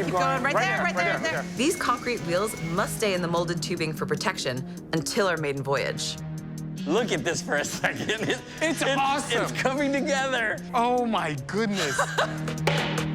But the chassis and the axles need to be pre-assembled and the wheels aligned. In the cartoon, it looks like it has like 2 rows of seats. Yes. So Yeah, the back they carry row people. and the front row. Yeah, it was a prehistoric sedan.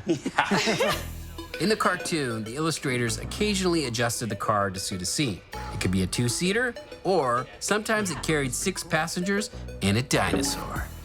For our test, we'll all sit up front to maximize the available foot power. And we're gonna have a steering wheel and a dash, so we'll have something to push off on. Right? I think we need to go a little more further back. Yeah, let's try it. Oh. All right, ready? Yes. Yep. Set, go. Oh, that's better. Oh, yeah. This is goat rawhide. It's almost like tape creating that nice Yeah, that's bond. pretty good.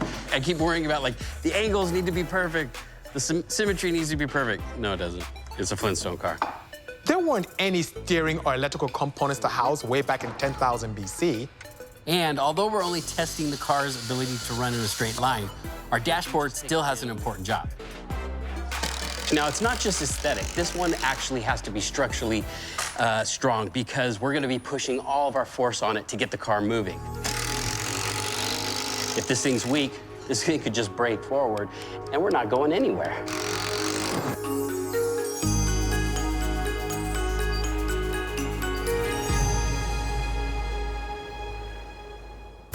Okay, I'm good over here. This epic challenge has been centuries in the making. Nice. A classic cartoon caper. That's good. From Tory's childhood visit to that creepy amusement park to this, a full-scale 2-ton Flintstones car with working wooden axles and burlap sunshade. Childhood memories are just flooding in right now. So let's cut the cardboard tubes off. Yes. Is the Flintmobile a plausible possibility or a glorified prop? Woo-hoo-hoo. Here it is in its glory. Tory, it looks amazing. Look at this thing. We did it. I We know. did it.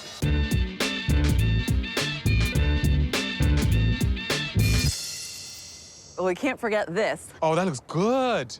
Oh, Beautiful. yeah. Well I done. like it. You guys, this is just, like, it turned out way better than I imagined. Faye, the canopy is wonderful. Oh, thanks. And your little rear window, I mean, it matches the cartoon perfectly. All right, so we actually gonna put this thing to the test? Yeah, Before we do drive it, we have a surprise. yeah. It might make it easier for us to get this thing moving.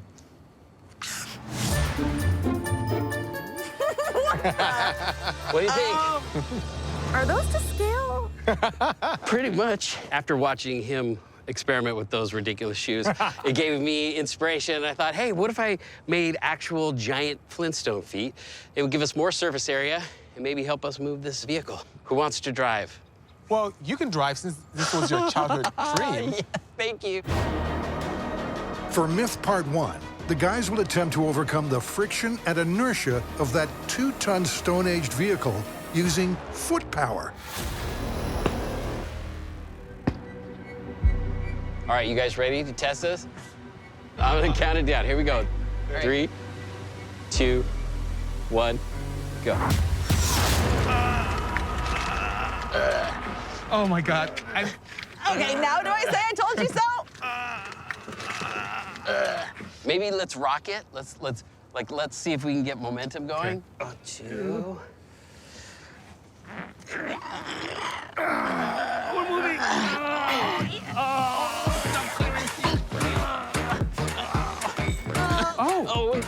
Okay. Oh, look at it's working. Oh, it's moving. We'll be at work in no time.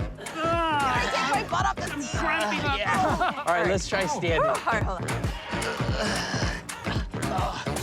Yeah. Yep, okay. Now we're up to speed. All right, ready, sit. Look at it. It's perfect. Oh my God. It's amazing. Oh no. Oh no, my big feet are getting in the way. Stupid feet. We have to do momentum. Okay, sit down.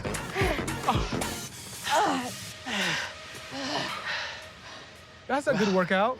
Maybe the cavemen were in much better shape. I'm gonna swap out these big, ridiculous feet because they're literally just getting caught up in the wheel works. You know what we need is like the U.S. bobsledding team to help us push this. 3, 2, 1.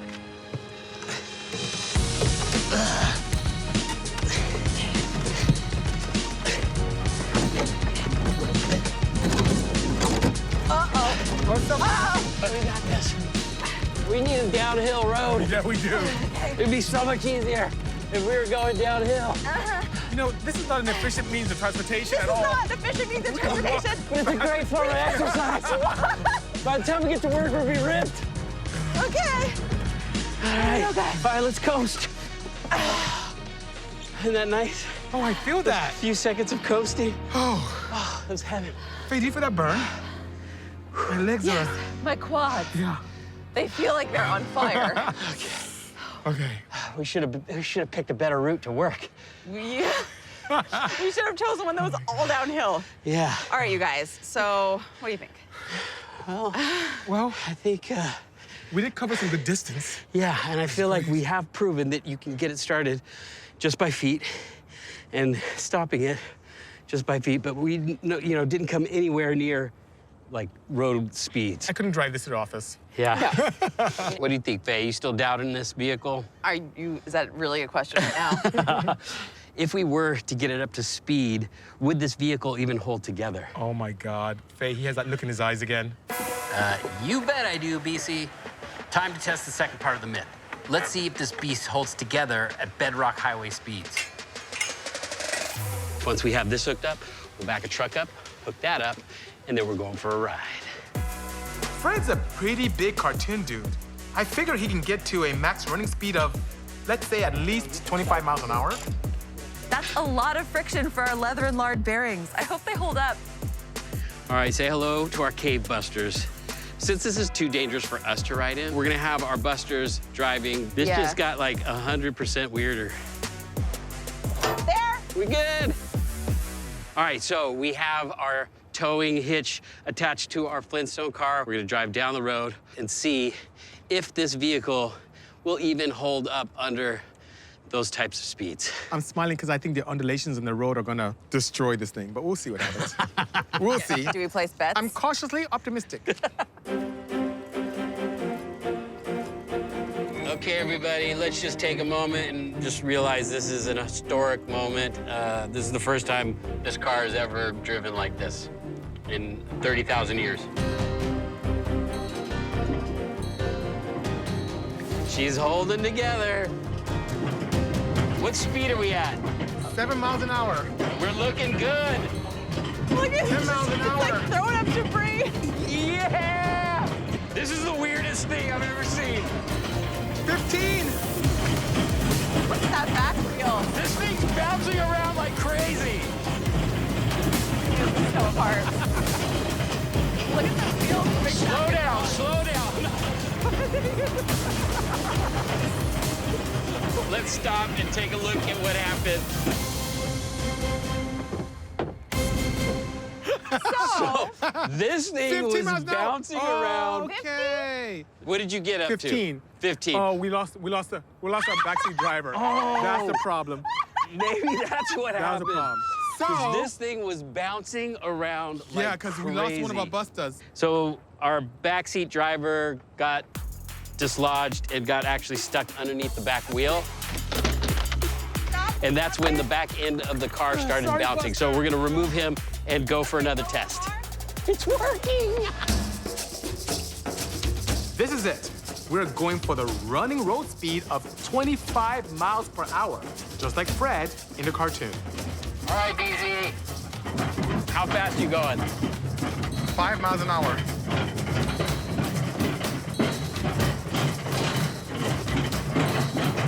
10 miles an hour.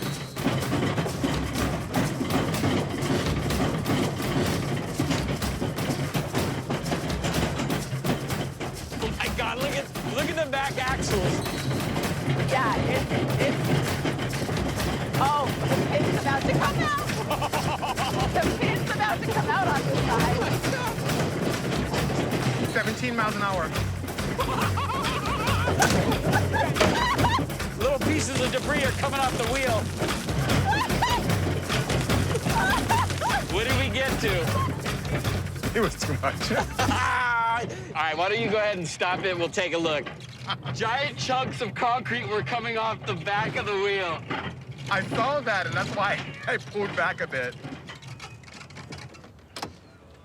I had to stop because I felt immediate instability and... That pin flew off. Oh my God! no! We split the wheel. Oh my God. No wonder. That's awesome. This makes me so happy. What did we get up to? 18 miles an hour. And all you need is a straight commute to work. Yeah, you're and good you're to good to go.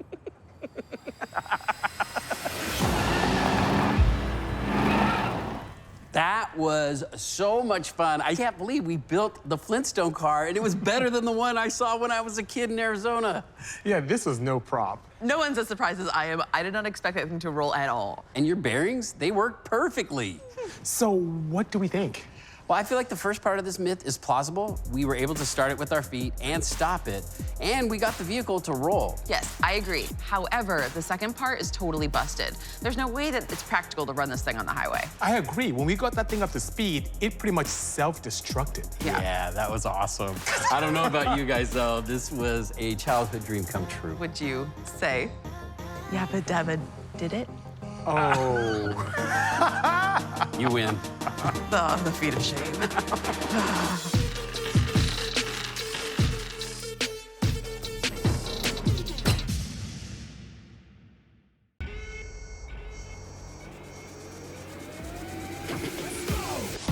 On this episode of Motor MythBusters, My trailer started doing something like that. I'm seeing it. the team tests the myth that a fishtailing trailer failure has a distinctly Oh my God. do not try this at home solution. Will it work? I don't know. All right, now we're gonna try to accelerate. Oh my God. Oh my God. It's going. Oh my God. And does drain equal pain Go, go, go! when it comes to electric vehicles? That's fast, sir. But as the battery starts dying, Decreases. you say decreases, I say dying. Meet the team. There's a potential that I could get electrocuted. With the mechanical expertise More oxygen, more fuel. That makes more power. to test all things automotive. It's almost like surgery. If I make a mistake, we'll blow up the engine. This is Motor MythBusters, This is our job. where science meets the streets.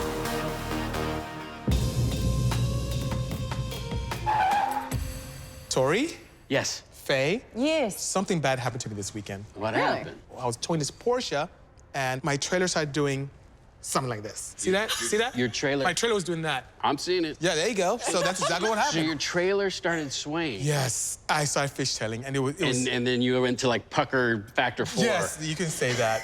You should have been there. It was frightening. And I'm glad I wasn't there. trailer sway can be extremely dangerous, and it looks just like this. Camping with my dad. Going over the lines. Look at that. Dude. Oh my goodness. Look See? at all those people. Oh. Look at. Oh my God, it's still oh, that's not good. But what's crazy is it didn't flip the vehicle. It just Yeah. flipped the trailer. But it got me thinking about a myth. So many things can cause that phenomenon of fishtailing and sway. Yep. It could be the wind, Ooh, I've experienced with that. I had a Toyota Micro Mini Winnie. so Little that would do it. camper. If you have a vehicle with a much Yeah. larger wheelbase doing the towing, Oh. you have a less chance of experiencing that scary effect. What if somebody loaded the trailer terribly? Yes, Tori. I'm not naming any names, I'm just saying. In my infinite What wisdom, if? I did something like this. So I had a rear engine car that I went forward in, so I had all this weight in the back of my trailer. I had a lot of weight. You notice what's happening. Yes. Oh my God. Less weight is on those back wheels, and now they're not on the road Understood. as securely as they should be. I mean, it actually is like forcing the back of the truck up. Yeah. Give me some Faye wind, and let's see what happens. Look Look at that. That's scary. Fishtailing. This is a serious matter. Over 50,000 accidents happen annually based upon this phenomenon. The myth I want to focus on is this. If we experience trailer sway on a truck, can we straighten it out by accelerating? Isn't that like the exact opposite of what they say? I'm pretty sure that the safe thing to do is to like hit the trailer brakes. You would think that. Let's see what happens when we apply the rear brakes. You can either apply brakes to your trailer.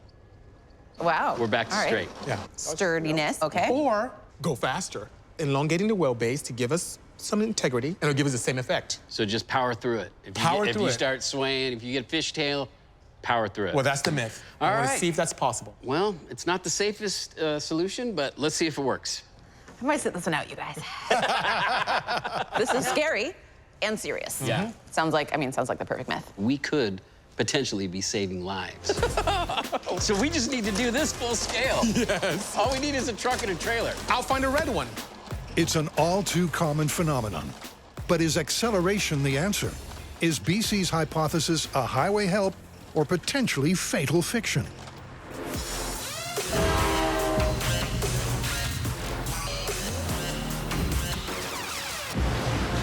Oh!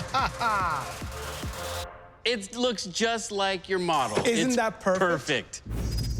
We proved with the small scale that we could create that swing. Right.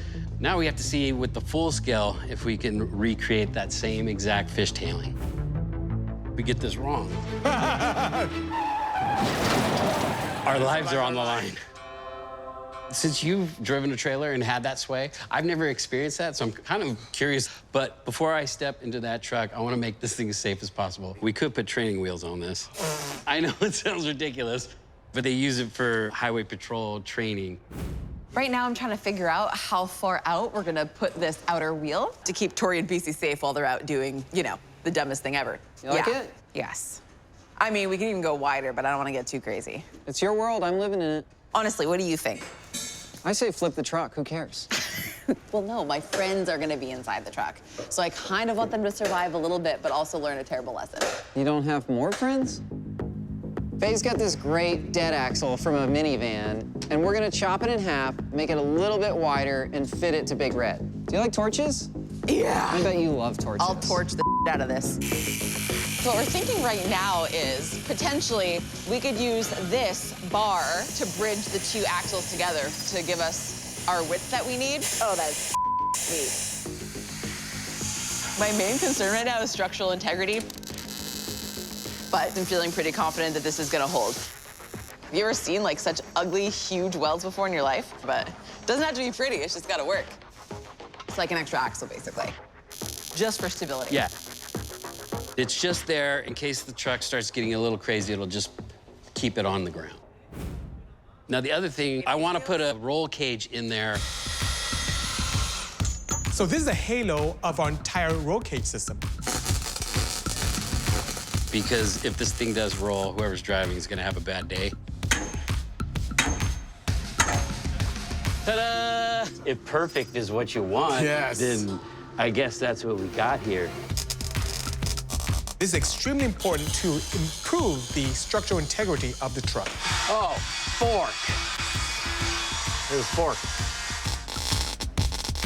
Above and beyond that, the driver should probably have some proper safety devices on, like a helmet and proper harness. We definitely need to make this safer. Yeah, so we don't die. So we have a proper main hoop here. We have the arms going back at a right angle. We have a harness bar and kidney bars, too. Yeah, this oughta... This is really good. What could possibly go wrong? I'd crash in this. Oh, yes. Feel the adrenaline pumping. Cars are not designed to sit on their roof. Of course. I'm very confident that this can withstand a decent multiple rollover incident. Yeah, it's gonna be glorious. Yeah. It's like leg day in the shop. I think this is gonna work. I definitely felt it hit, but there's also some bounce. So I think it's better that it's not so rigid. Yeah, it's gonna at least soften the blow of whatever hit this thing is gonna take. Yeah, it's just an arm.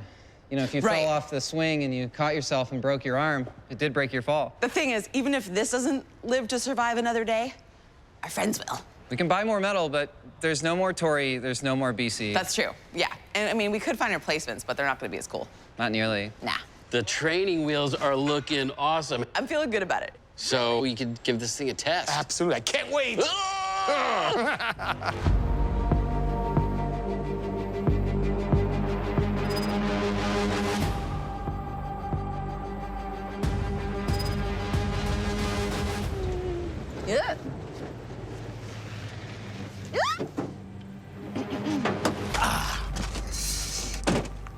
are here in an airfield for a very important myth. Can a truck towing a trailer at speed experience sway, and that sway is taken away by accelerating?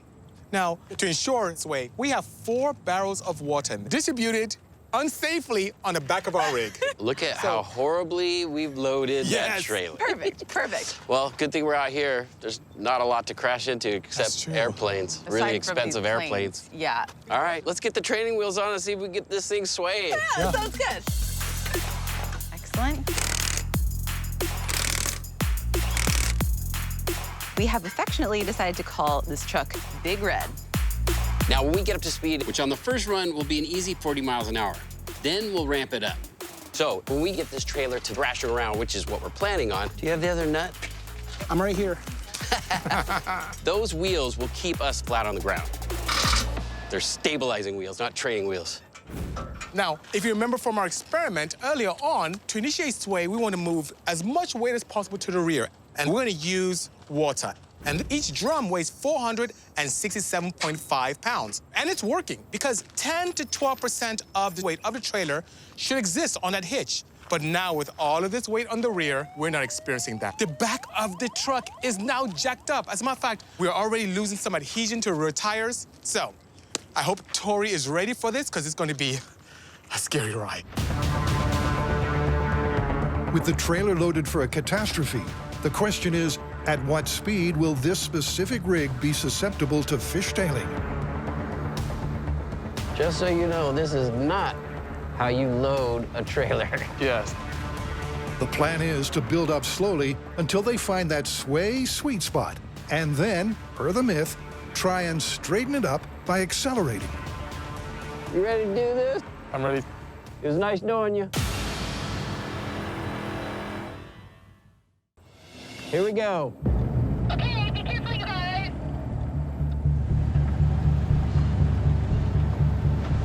We are up to 30 miles an hour. 40 miles an hour. How does our load look?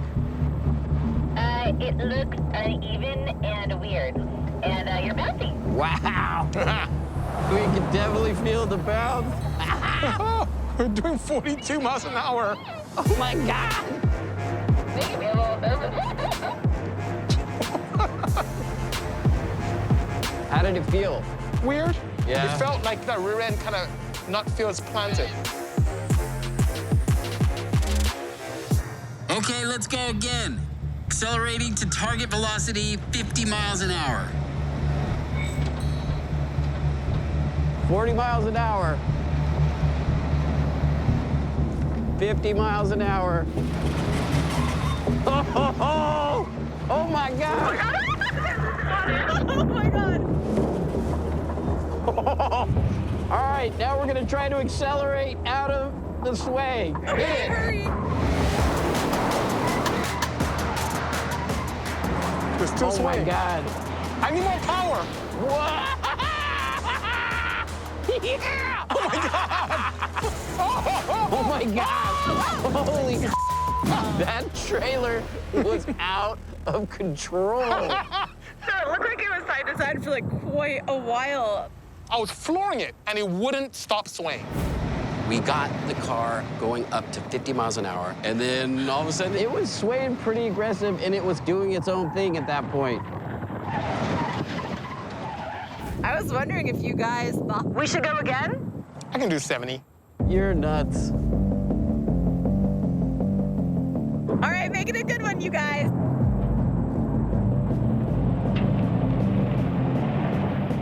Trailer sway test, here we go. All right, we're up to 50 miles an hour. Oh my God. All right, there it goes, there it goes. All right, now try to accelerate out. He's accelerating now.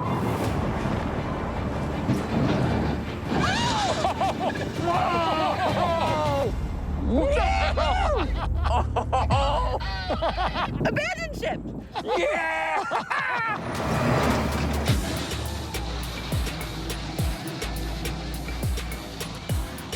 That trailer was going side to side. I heard a screech and then blam. Whoa! And the truck felt light. And I don't know what's going on. And then it was like, bye-bye. Think about it. The weight coupled with the violence of the sway. Yeah, it's just all that weight is Something just... has to give. Something has to give. It's just leveraging that whole arm back. Absolutely. Yeah, well, that was cool. I tried to accelerate out of it. And it did not work, if the myth is true. We gotta get it to go faster to see if we can straighten things out. Yeah. Might have to do some kind of remote system because there's no way any of us should be in the I agree. truck. That was absolutely terrifying. But Yeah. The stabilizing wheels gave me some confidence, but I don't want to do that again. I was just thinking about how I can survive. you should have seen his eyes. He was just like, oh my God, this is the most sway I've ever had. Yeah! You guys ready to get out of here? Oh, yeah. Hey, wait a second, you guys. What about our trailer? A test misstep Ooh, that's what I'm talking about. Go! requires a big red rethink. I know, nitrous. Perfect. And amped up, the team tackle an EV mystery. Ooh, I definitely feel the torque. Let's talk about specs, BC. And we're quarter mile. I'm starting to feel differently about these electric cars, stop BC. it. I thought you said we'll be able to get there and back. All I really need is 10 minutes. I'm gonna charge up 10 minutes and we'll get back on the road and we'll make it to the shop. It's not that long. It's like getting coffee or something. Lisa brought something to read. There's no place to get coffee. Hey, do you want to learn about the metal or do you have iron? No. Okay, so by heating from 800 degrees, the structure will be changed to 1300 degrees Fahrenheit. Metal will be softened.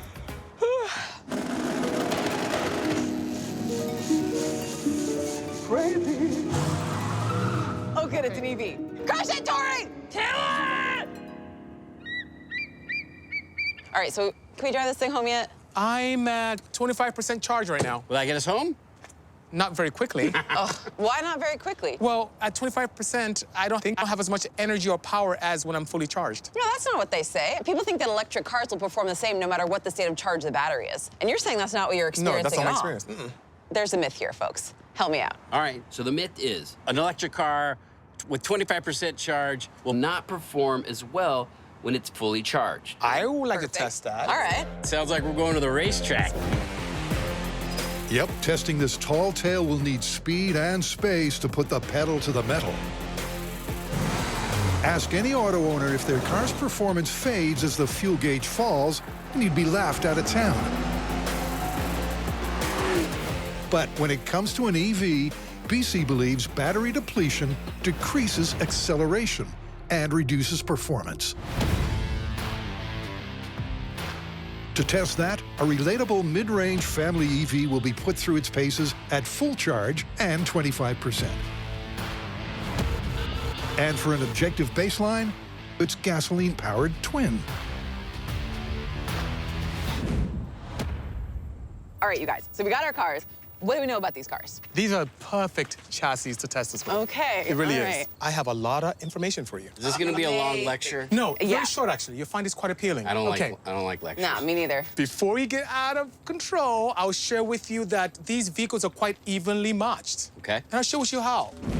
The EV has 201 horsepower, the internal combustion 175. However, the EV is much heavier at 3,770 pounds, while the gasoline chassis is 3,276 pounds. However, horsepower over weight, look at that ratio. 0.0533 on the EV, 0.0534 on the petrol. That's only a tenth of a thousandth different in that ratio. They're perfectly matched for an additional context while tackling the hypothesis that an EV's performance is compromised by charge depletion. Science. All right. To test it, we'll track two key metrics over a quarter mile. Top speed and for acceleration, the industry standard time to go from 0 to 60. So this is 100% state of charge in the battery pack, and I have data logging equipment installed using global positioning opposed to the vehicle speed on the car. Because with the vehicle speed on the vehicle, if I spin out my tires, it'll give me a higher mile an hour. So this is a lot more accurate using global positioning satellites to give us accurate data. That's a great point. We'll be able to tell how long it takes you to get down, and we'll be able to see how quick you get off the line. So I'm gonna put this in sport mode. Okay. Because that's what I do. All right. All right, okay. Here we I'll go. need your help with a countdown. Let me know. I'm gonna give you a help. Here we go. In 3, 2, 1, go. Got a little bit of slippage there. Ooh, I definitely feel the torque. Yes, it's nice, isn't it? 60 miles an hour, 70 miles an hour. All right, here comes the quarter mark. 96 miles Not bad. an hour. That's fast, sir. But I mean, you know, it is 100% charged. Yes. But as the battery starts dying, you start losing power. And especially at 25%, I have a feeling you're not gonna see these numbers. I wouldn't say as the battery starts dying. I'll say as the state of charge decreases. See, you say decreases, I say dying. Tory, funny guy, but seriously, compared to your standard SUV, off the line, this EV is quick. Why? It's all about the torque. Push the pedal, and within milliseconds, the controller completes the circuit. In the motor, the current and electromagnetic field interact via the Lorentz force, producing instant torque. With the motor coupled directly to the drivetrain, boom, you're off.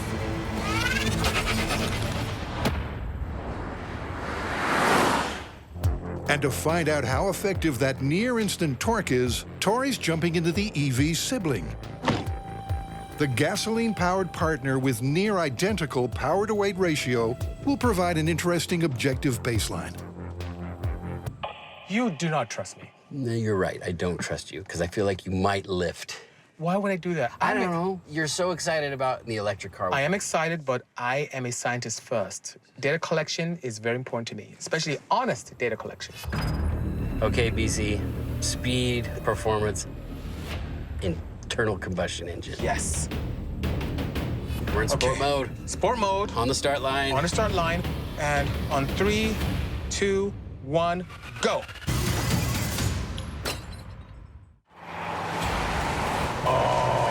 Feel that lag?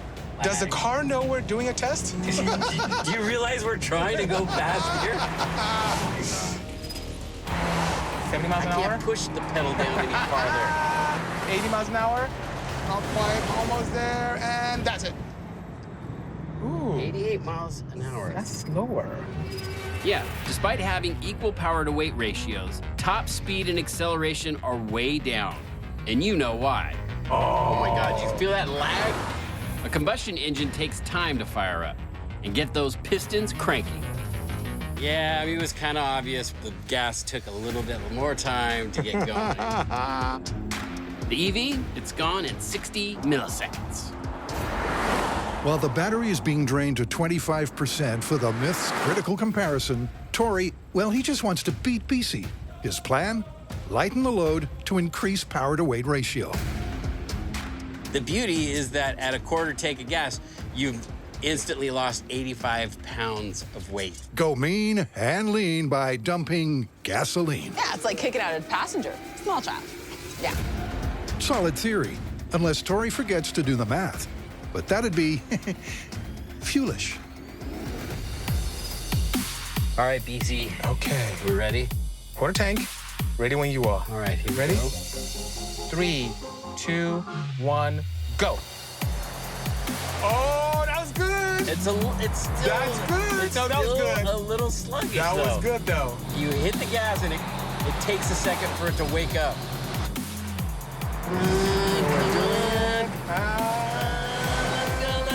Right there, that's it. 89. 89 miles an hour. Wow. Turns out Tory's plan wasn't sound in the pound department. The fuel dump attempt tanked. The numbers talk for themselves.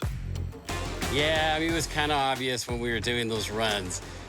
The gas took a little bit more time to get going. Oh, boy, you look at how happy you are. Allow me to bask in the glory.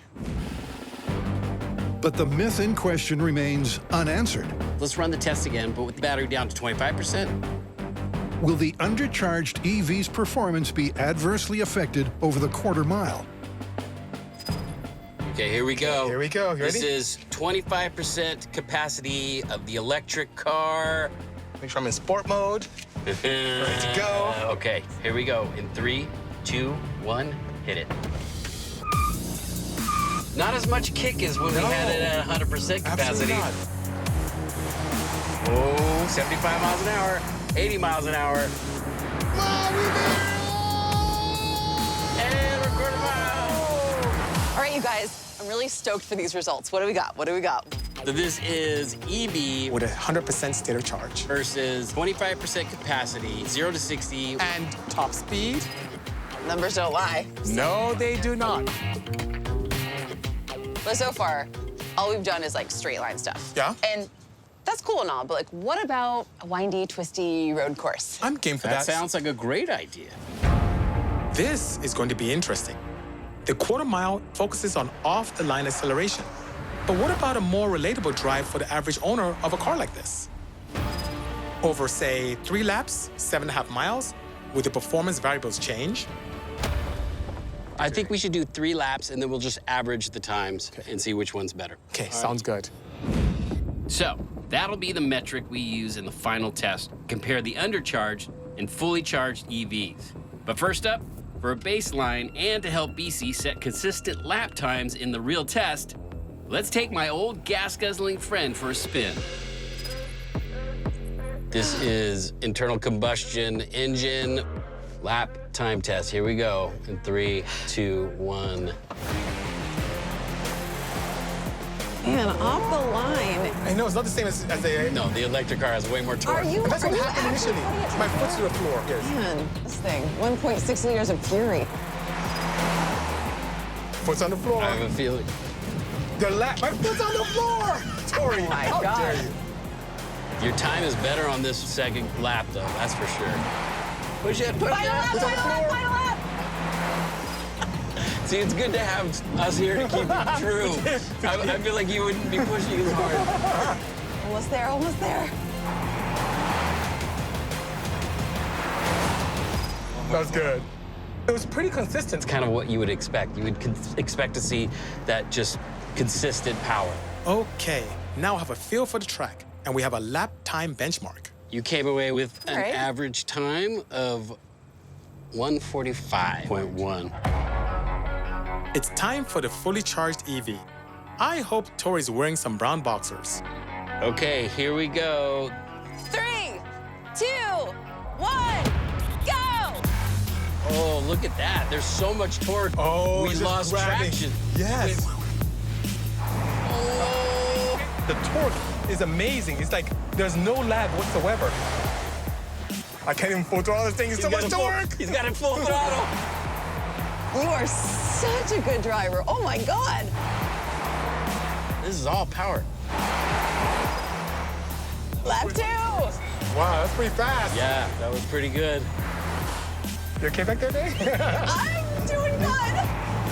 One more lap to go. This is great. I'm drifting. Yes, yes, yes, yes, yes, yes, yes. Oh my God, that's That so... was awesome.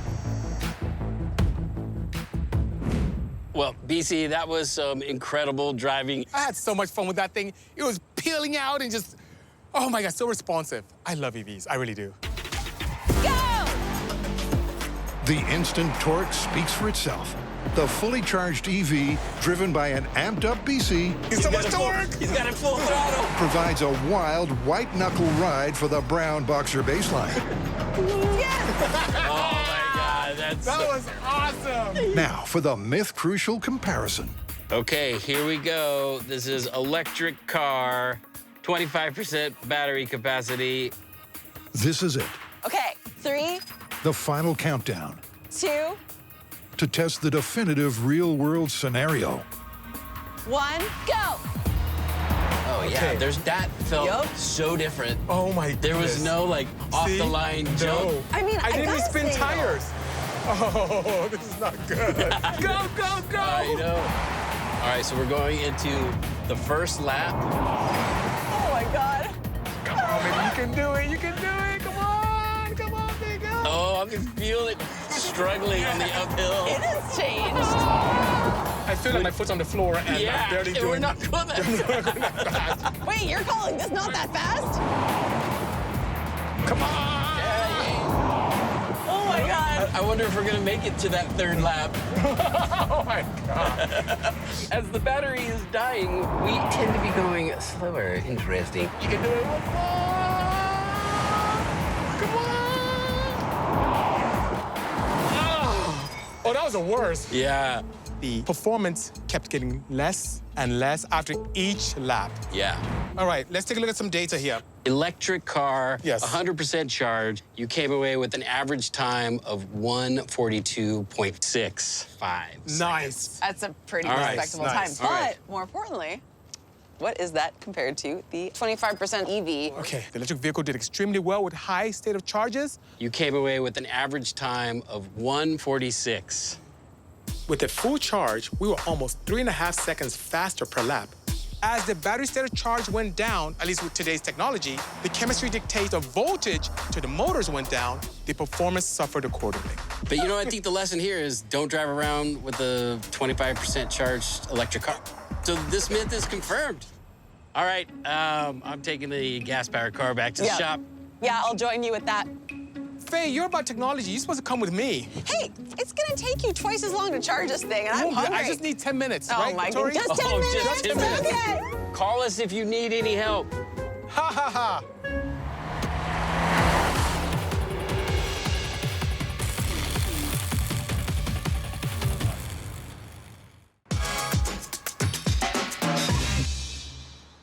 The trailer failure myth requires retesting.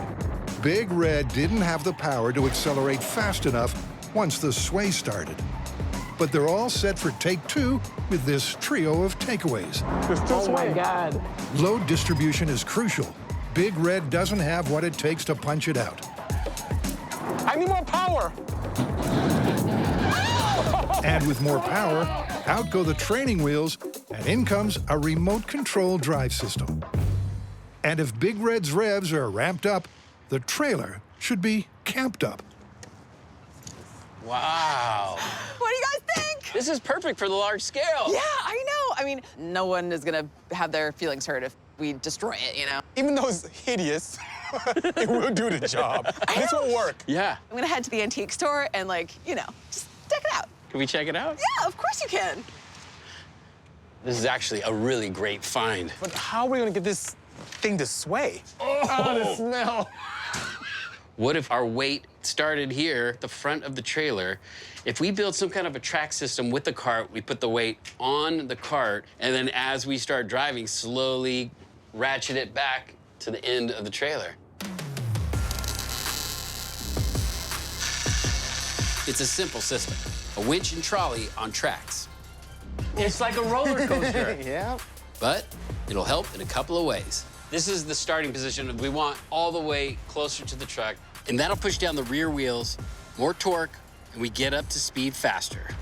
But then as we're driving, we're gonna let out the winch, and this is gonna have 2,000 pounds of water in barrels. And as we get closer to the back of the trailer, hopefully we will see this trailer just start whipping around like crazy. Yeah. Because we just screwed up the recommended tongue weight. Tell them, Bisi. This device, known as the tongue, extremely important when towing.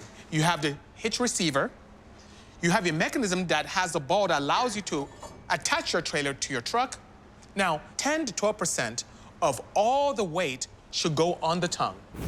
Now, push the weight backwards and everything moves up. Your adhesion goes away. We're gonna have little or no tongue weight here. Definitely don't do that at home. Okay, so after towing that small trailer, there is no way I feel comfortable driving this truck. It's just too dangerous. So what we're gonna do is remote control the vehicle. What we're gonna do is pull Davis in on this, the electronics guru, mount some kind of a gear here with a chain system to a motor. That way we can control the steering. We'll have a servo for the acceleration, and then a linear actuator that will be pushing down on our brake. On the original MythBusters, we used to use pneumatic cylinders. So that way you'd get a big blast of air and it would slam on the brake. We had a few cars go out of control with our RC systems. Well, I certainly don't want that on my record. All right, I'll start working on the linear actuator. Perfect. And I'll go get the rest of the computer put together. So this is the main brain of the computer for our remote control car. And what this does is it will take our transmitter signals through this receiver, it'll process them through our microcontroller, and then send out the different signals to the different motors. So over here, we'll have steering. We can go left and right. This is our throttle, and this will be our brake, and then this can be our kill switch. Awesome. Let's do it. Yeah, boy. So I just welded up this bracket here. This will connect to the floorboard. And then I'll pin my linear actuator to this bracket. And then I'll also have another little connector here on the actual brake pedal. That way it gives us motion like this, which is what we're gonna need. So we can stop our truck. So really what we're doing is wiring up a 2-ton missile controlled by our thumbs, so... 2-ton missile? Yeah. That sounds exciting. Okay, when this servo swings back, it will pull this cable, and that will open our throttle, and that'll be our acceleration. Okay, so we are set. We have the remote throttle and brake system in place. Before we test it, we just jacked up the back of the truck, and we'll see if our systems are working. Are you ready? I'm ready, let's do it. Okay. In 3, 2, 1, accelerating. We have throttle. That throttle's tight. We have speed.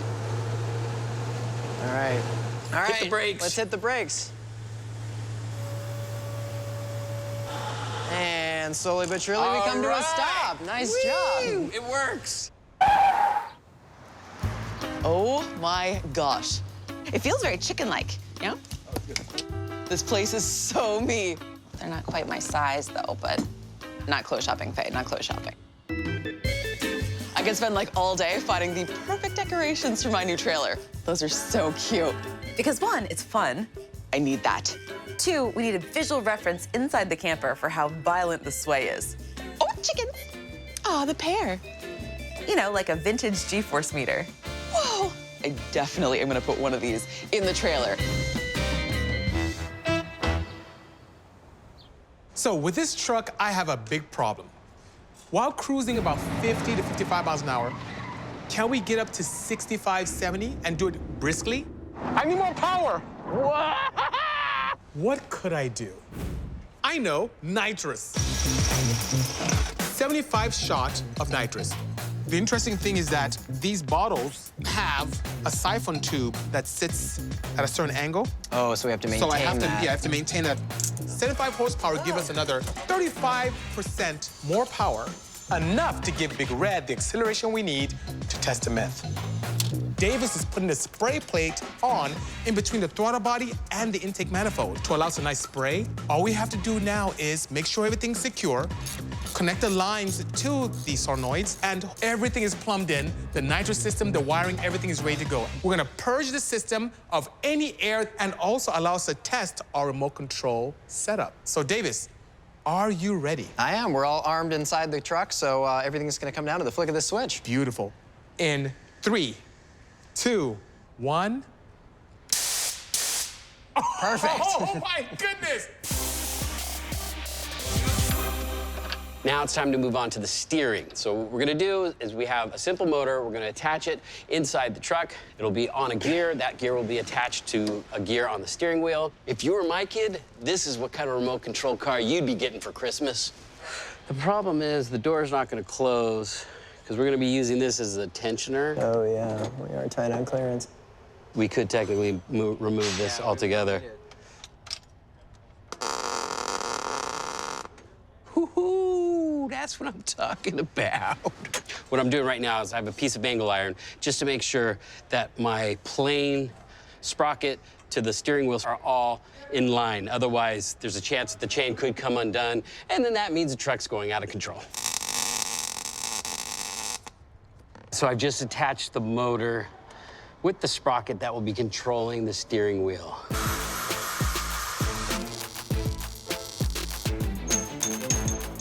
No, I'm not crazy. Our remote system for the steering is complete. We have our motor in place.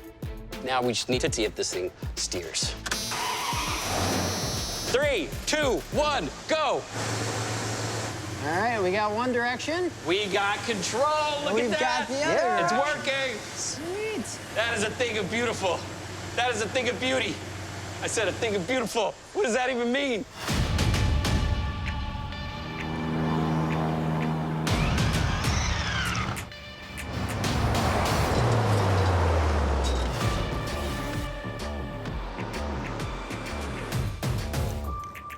All right, I figure I'm gonna destroy this trailer anyway. I'm gonna make it look cute. Now, if you do experience trailer sway, the proper thing to do is to apply the trailer's brakes. A chicken?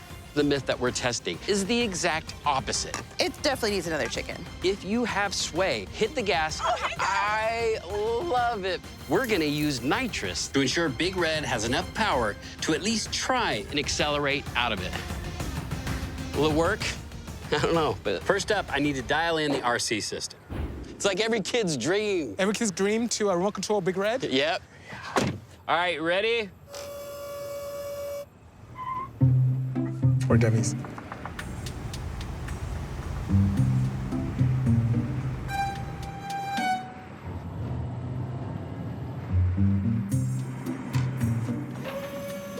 It's pretty good. There was one car that we remotely controlled. This throttle is very touchy. And it just took off, crashed into some dunes. Oh, Jesus. This accelerator is very touchy. That's always something in the back of your mind. These are not toys.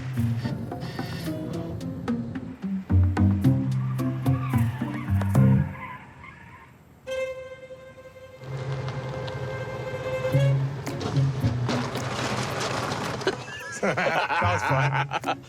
I don't know how I did it, but I somehow hit the only two things out here. That pile of cones and that pile of cones. I'm just a good aim. I think you should drive. I just promoted Davis. For 30. For 40.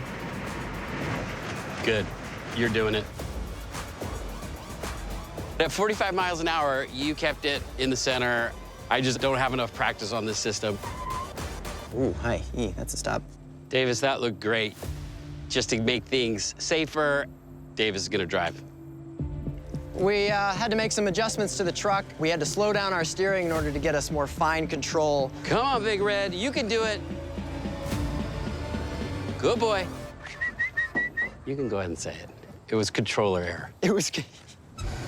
All right, Davis, this is your big shot. Show us what you're made of. The pressure has been ramped up about tenfold. Obviously, building this was one thing, but driving it in the moment is a whole nother story. This kid is good. Thread the needle. Too many video games. Nice work, dude. Wow, this thing is heavy. Yeah, you know why? Oh, my God. There's 2,000 pounds of water in there. Look how low that's sitting. The camper is front-loaded with 2,000 pounds of water. When we get up to speed, I have the remote to slide the barrels to the back. Storm's coming in.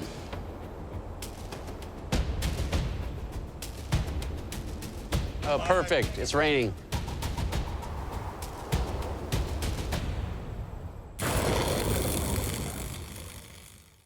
So we are all going to be in the follow car. Bisi's going to be driving that.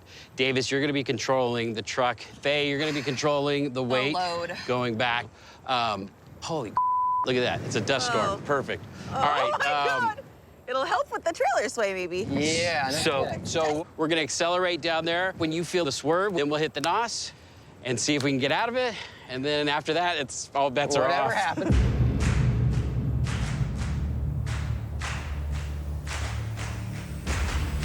You ready for this? You ready for rock and roll? See the light coming through the clouds? Trailer's going to heaven. Trailer heaven. It's going to be quite spectacular. I'm not nervous. I'm not nervous. Just so you guys know, I'm not nervous at all. Okay, here we go. We are going to release the brake and start rolling. All right, yeah. All right, brakes are off, and we are starting accelerating. Yeah. And we are rolling. Oh my God, this is so freaking crazy that you're driving it from right isn't here. it bizarre? Looking good, dude. Looking really This is good. looking awesome. We're gonna start accelerating. Let out the water? Yeah, please, Yeah. please. Here it goes. You can tell how All the right. weight of the trailer is changing with the load. 30, This is looking awesome. 35. 40 miles an hour. Okay, we got some major sway. Oh my God!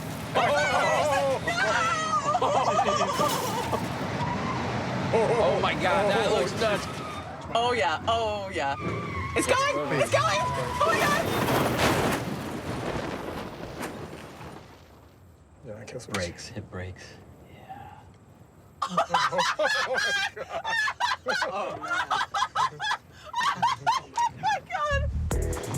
All right, let's reset. I don't think your chicken survived. Sorry, Faye, about your trailer. Don't worry, it'll buff out. Yeah, no problem. You didn't make it. Well, damn, that was exciting. We got up to speed, then all of a sudden the wind just picked up. You got instant sway. We just snaked out of control and completely destroyed our trailer. We can't really call this myth yet. We haven't properly tested it. This is fun. I told you something would happen. It's heavy. I really think that if we attach some ratchet straps to it, we could pull it off. The undercarriage, axle, wheels, and tracks for the barrel seem intact. Oh my God! So we're just gonna remove the top of the trailer off so we can try to retest this myth. These things are pretty flimsy. Well, I'll be darned. Yeah! What do you think? You ready for round two? Well, that actually worked. Yeah! With the light fading fast, the team raced to reset. I was joking when I said reset. The skeletal trailer rehitched, the barrels refilled, the remote control and nitrous systems armed and ready to roll. Load is all the way back. Okay, accelerating. All right, we are accelerating. 15 miles an hour. 15 miles an hour. 20 miles an hour. It's looking good, dude. It's looking good. 30 miles. Oh my goodness. All right, Oh we're my getting good God. sway. Oh. Okay. 35. Oh, that's it. All right, here we go. Here we go. Nitrous. Nitrous now.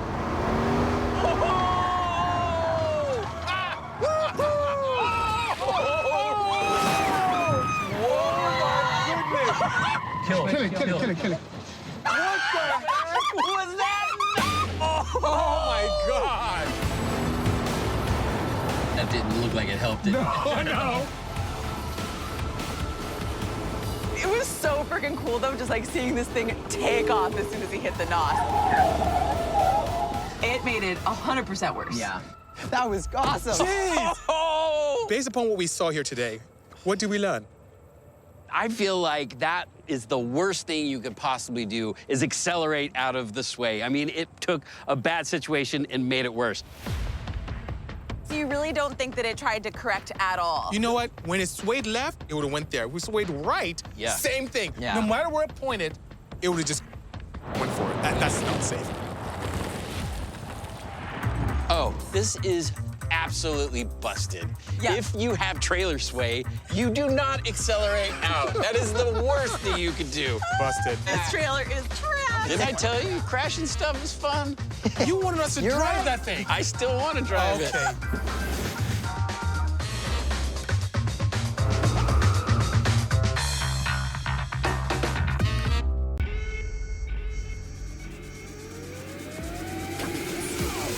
On this episode of Motor MythBusters, This is luxury. Does this classic caddy have the specs You guys ready? Do I look ready? to save you from the mob? In 3, 2, 1. And the team is going to extreme lengths 96 degrees, and we're gonna turn the heater on. to squeeze the juice out of an EV Will charging your phone decrease your distance? and test the all-important road range. That's not what I was expecting at all. It's like the engineers knew what they were doing. Meet the team We'll be at work in no time. This might be the miracle coolant that everybody's been searching for. with the mechanical expertise My main concern is structural integrity. I think this is gonna work. to test all things automotive. That was beautiful. The more air we push through, the more fuel siphon out. And boom! This is Motor MythBusters, This is the weirdest thing I've ever seen. where science meets the streets.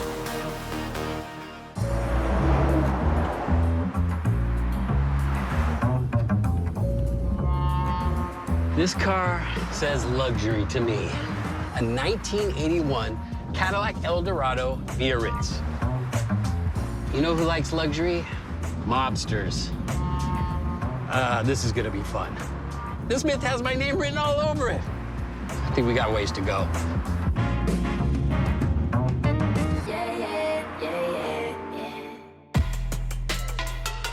Yeah, this thing weighs a ton. We're gonna need some momentum. What is this? This is luxury. It's a Cadillac Eldorado, 1981. Look at the leather interior. I mean, this is what a mobster would drive in the 80s. What's interesting is that it had a 864 engine in 1981.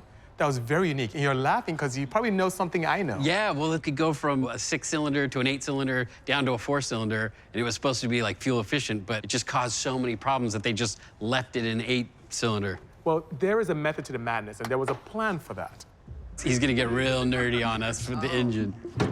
Oh, this is a heavy hood. This was an engine that was ahead of its time. So you think about the time when this car came out, we were still dealing with a bit of an oil crisis, and the fuel economy was something that was embraced heavily. The guys from Cadillac thought maybe it'd be an engineering marvel and an advantage to deactivate 2 cylinders and another 2 cylinders to make this act like a 4-cylinder at times, especially in coasting and when cruising. And so they used solenoids to lock the rocker arms of the cylinders to prevent any type of gas coming in or out.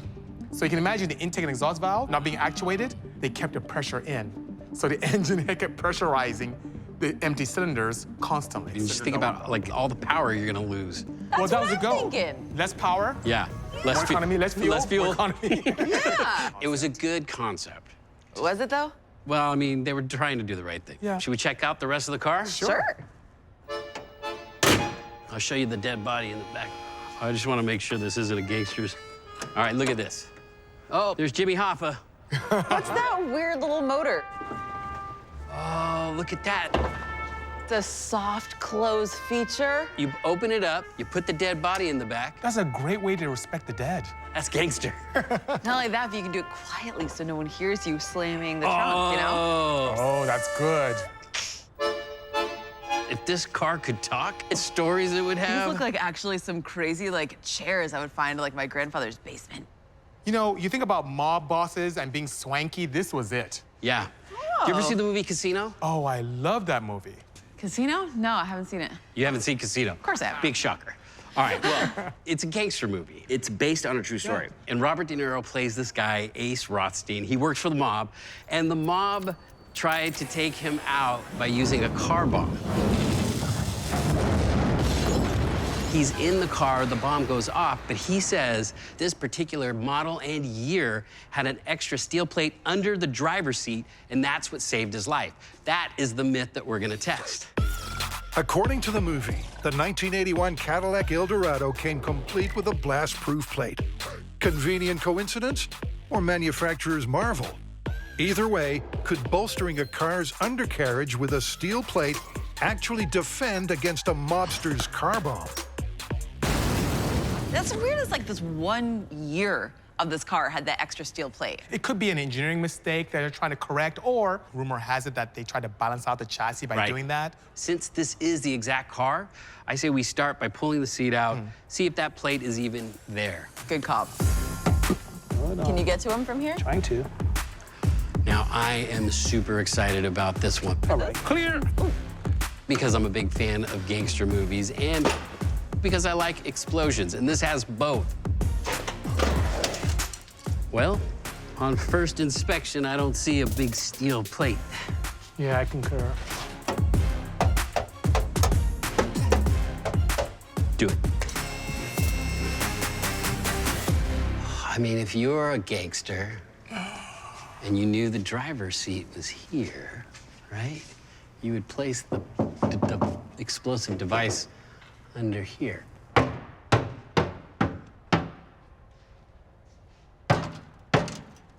I hear a different pitch. Yeah, me too. We should drill through this. We definitely should drill through that. I like that idea. And to be able to find out where we should drill, I think I should bring the car down. Yeah, then we'll go and then go from the inside. Right, so you right make over sure. the seat. Exactly. All right. All right. The seat would be right here. Yes. And as I feel around it, I don't feel, it feels quite thin. Yeah. So does this, and so does this. Well, what if we did a hole here, and then a hole here?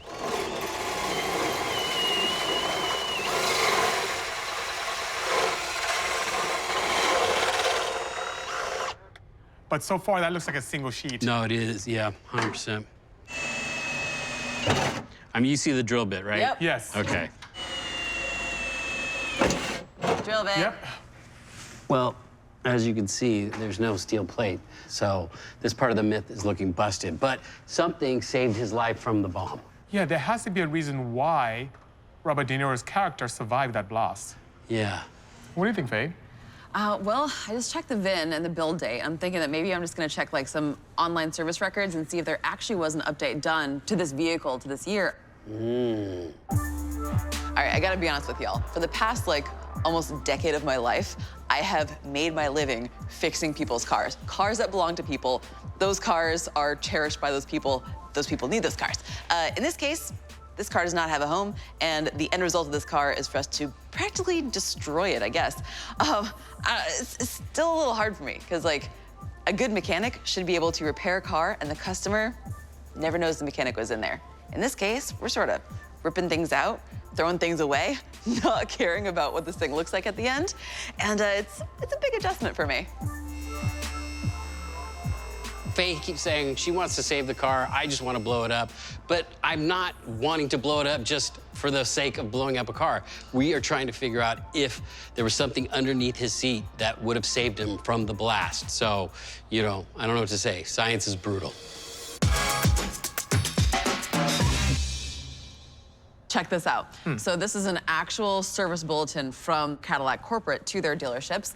There actually was a suspension recall from 1980 to the 1981 model year. However, all that it was, these upper control arm nuts came loose in that one model year. So there was no mention of like a steel plate to balance out the suspension. And in fact, I went and checked out exactly what was required of this technical service bulletin, and all that it was replacing the nuts. There was never a steel plate. Absolutely, yeah. Cool. Just nuts. Nothing but nuts.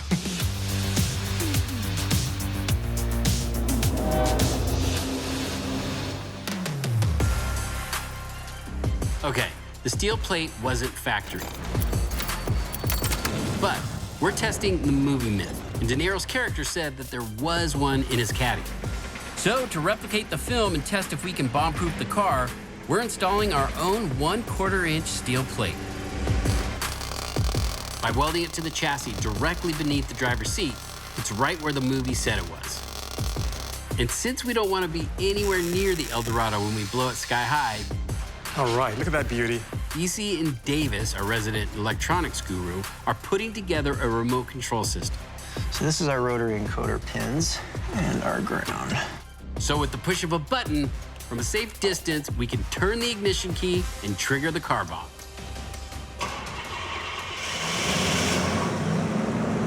Well, we've got a working starter mechanism. I think we're ready to blow up this car. Beautiful.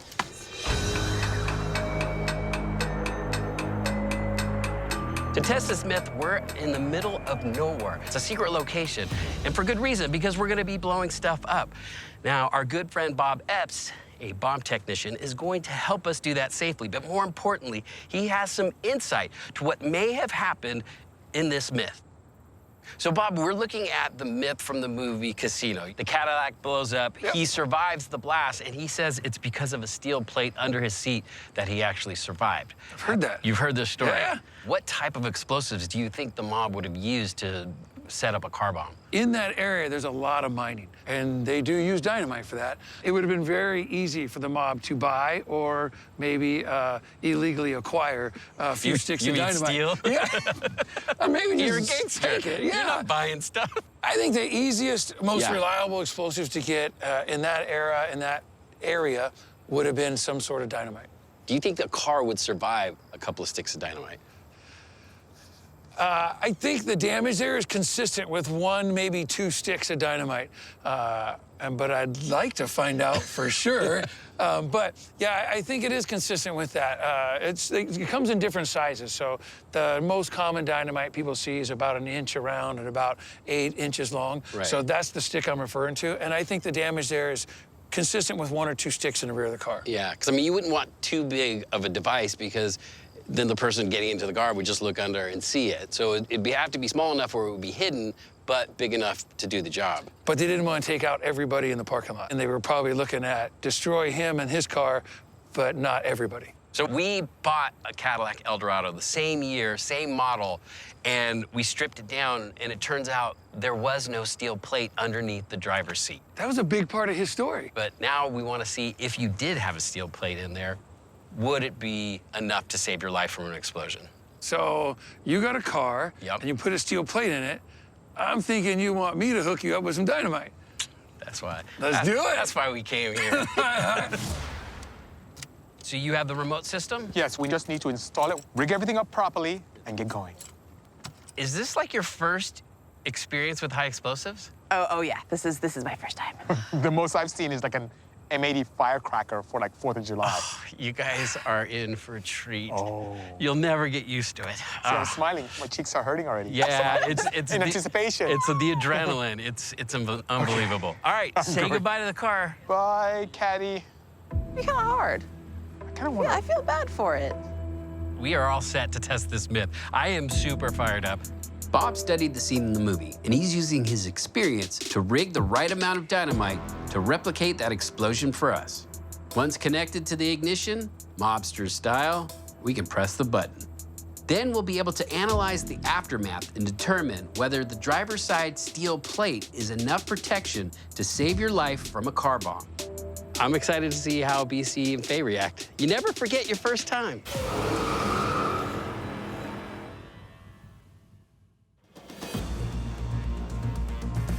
This is amazing. I do not know what to expect. I've done tons of fireworks, combined, singular, you name it.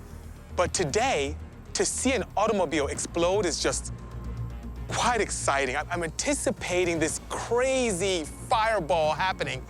I don't know if things are gonna blow left and right, go upwards, I have no idea. But I'm curious about this myth. Will the steel plate save an inhabitant from an explosion? We'll find out very soon.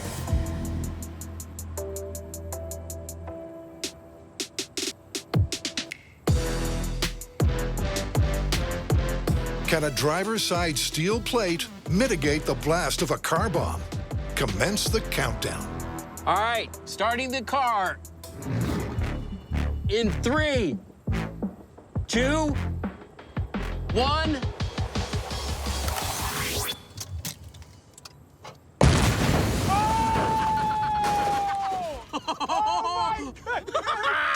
Oh my God.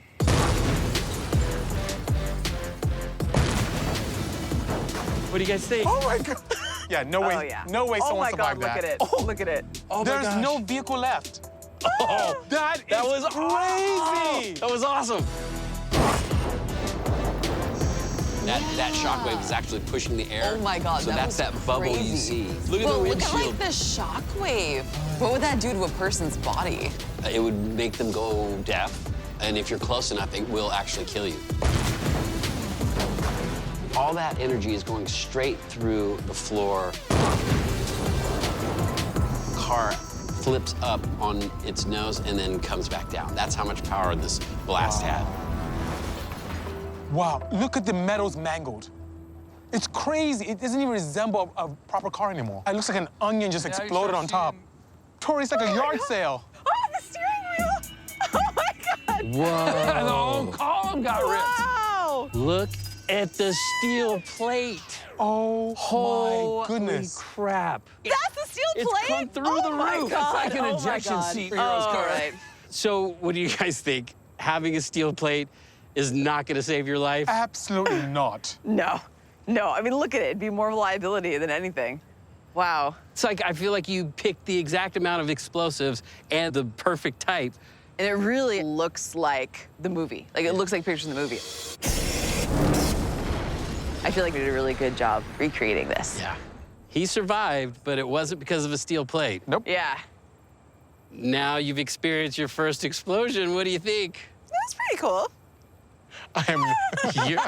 Your reaction was the best. Like, you literally could not control yourself. I'm no longer a virgin, and it was the most amazing experience ever. It was crazy. I mean, I still kind of feel kind of sorry for the car. Like, I don't know. It didn't do anything to deserve it. So I'm like a little sad, but also like it was kind of worth it. It was well totally worth it. Now we know a steel plate under your car won't save your life from a car bomb. Very true. What would it take for someone to survive a blast of this magnitude? Are you saying maybe we can make some kind of bomb-proof underlying? We now know a steel plate alone wasn't enough to save Robert De Niro's character in Casino, but he did survive the blast. So we need to come up with a way to reinforce the steel plate and test if there's any way this movie myth is plausible. I like this. End of the world mobile? I'm down. I think we need to go back to the shop and choose some materials that could survive. You know, the steel plate went haywire, but it may be a good choice to combine that and some other materials. I like it. Are you saying I need to order more dynamite? Always. The answer to that is always yes. Bob, nice work. Seriously. Thank Another day you. in the office for a bomb guy. Right?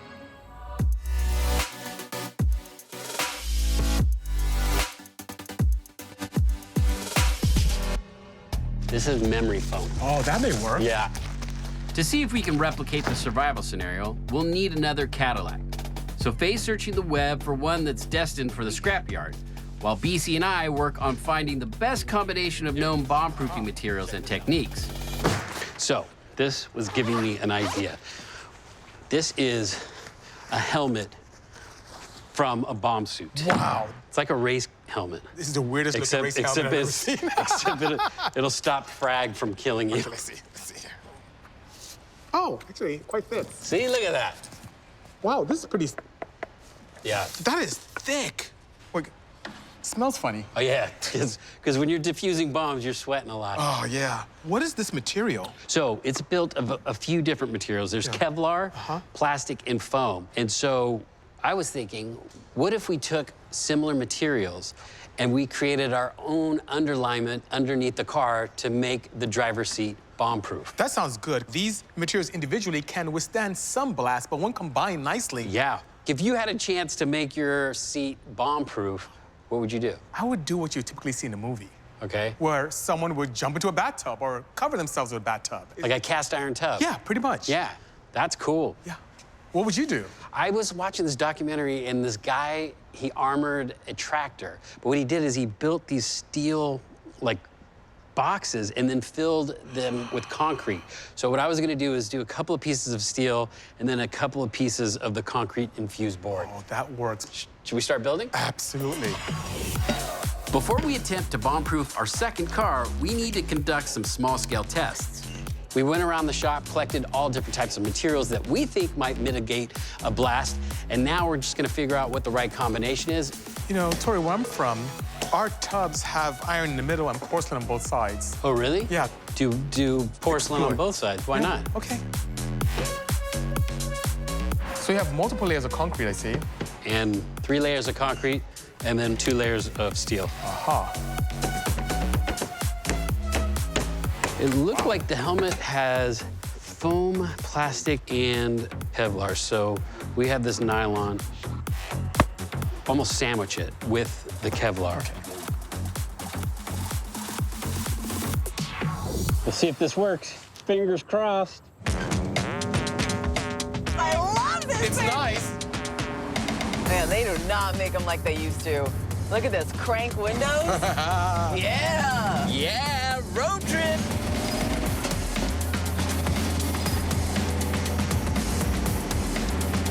Let me take a video. I'm going to document the whole thing. Sounds good. Crap, I'm low on charge. Hey, can you pass me the charger? I don't have a charger in here. Oh, you don't have a phone charger? No.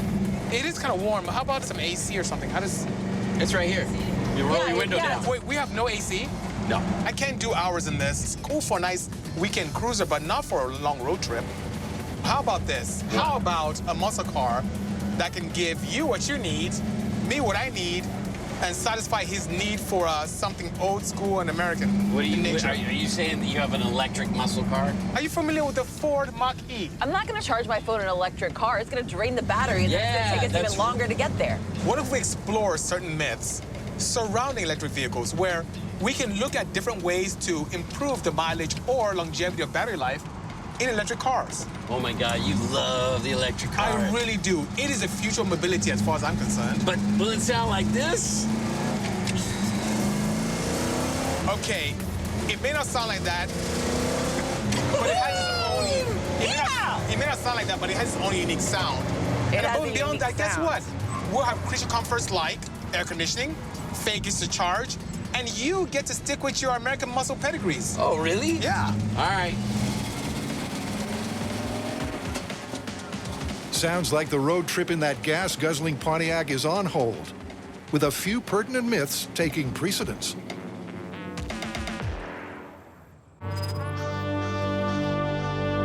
The team is hitting the track to see how battery life and EV road range can be affected while driving. And Bisi has lined up the perfect test subject. All right, so we have 3 electric car myths that we're looking at. Number 1, using your AC over your heater will decrease your mileage significantly. And can you improve your range using regenerative braking versus mechanical braking? Ooh, that's a good one. But I think the most practical one is charging your cell phone while driving an electric vehicle decreases your range noticeably. To help us with the myth, I have a slew of data logging capabilities. We're gonna look at state of charge at all times and also distance traveled. And I'll be logging it every second of the way. Okay, well, why don't we do a control test first? Sounds good. We'll run the track. We'll do 5 laps. That equals 8 miles. Oh. See how much range we get with that, and then we'll start our tests. Sounds good to me. Awesome. You want to drive? Heck yeah, I do. That thing? Sure. Okay, let's go. Not all EVs will perform in the same way. So to get a baseline of comparison for this one, Okay, you guys, so setting our baseline, I'm gonna try my best to be super consistent around the track the entire time. we need to complete 5 laps with the heat, AC, and ventilation systems off at a repeatable and reliable speed. And Tori, how does the dash look? Looks great. We have 94.9% charge. All right, we got windows up, so Yes. we're gonna keep it this way for every single test. All right, here we go. 3, 2, 1, go. Okay. Very nice.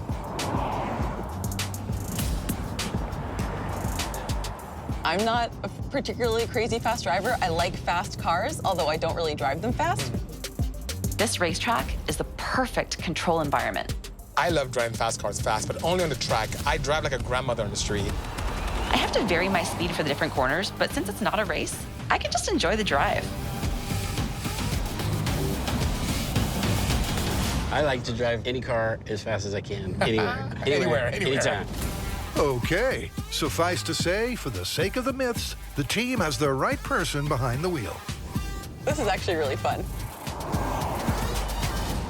Well, this is our last lap. Yeah. That was it. This is the end of our run, All right. and we have gone almost 8 miles. Time to check just how dependable Faye's lap times are and how much battery power was used for the control run. So right here is the speed that you had around the entire track. That's for pretty each lap. consistent. You That's know, pretty not bad at all.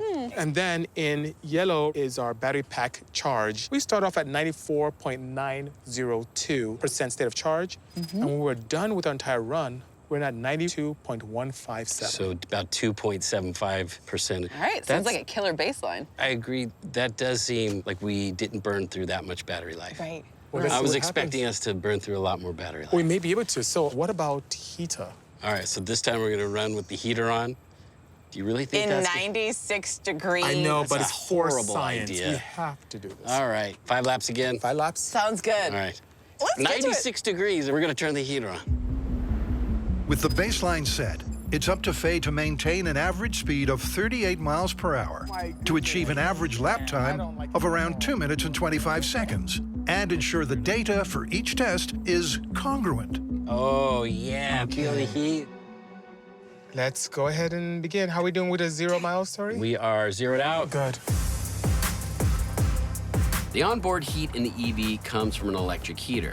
So it is possible to preheat the cabin using juice from the grid while the car is plugged into the charger. But we're testing the myth that the AC drains the battery life more than the heater while driving. Tory, only a mad person would do this. With an enclosed environment, full blast heat, in an EV. In the desert.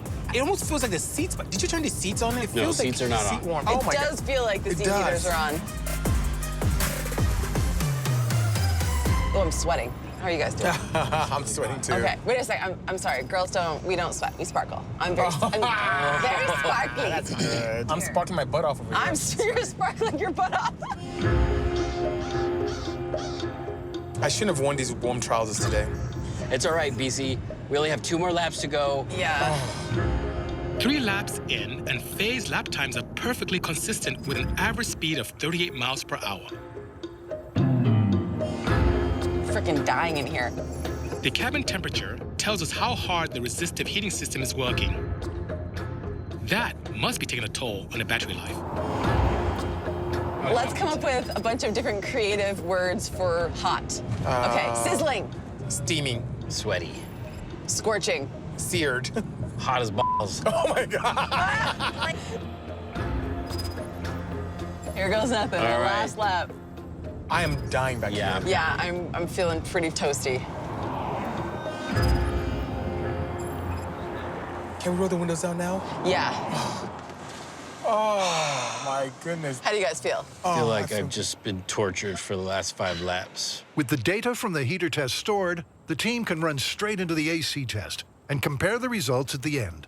At least now we can do the air conditioning test. So the myth is air conditioning robs more power, more range from an electric vehicle than heat. I've been looking forward to this one. Okay. We're going max AC. All right, Max AC. excellent. Oh, awesome. Oh, yes. Here we go.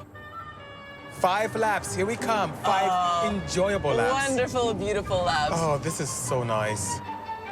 Okay, 5 laps at the same consistent speed will provide them with enough data on the efficiency of this particular EV's cooling system to call the myth.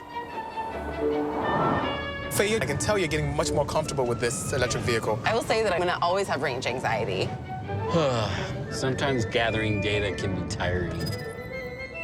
Well, data doesn't lie. I'm gonna pull it and see what happened.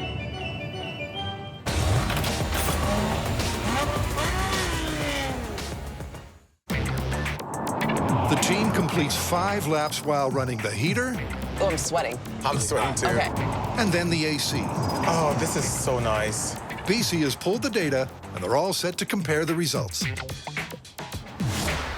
So just to recap, our baseline was 2.75% of usage. Yes, that is correct. Now, the first one we did was the sweltering heat. Okay.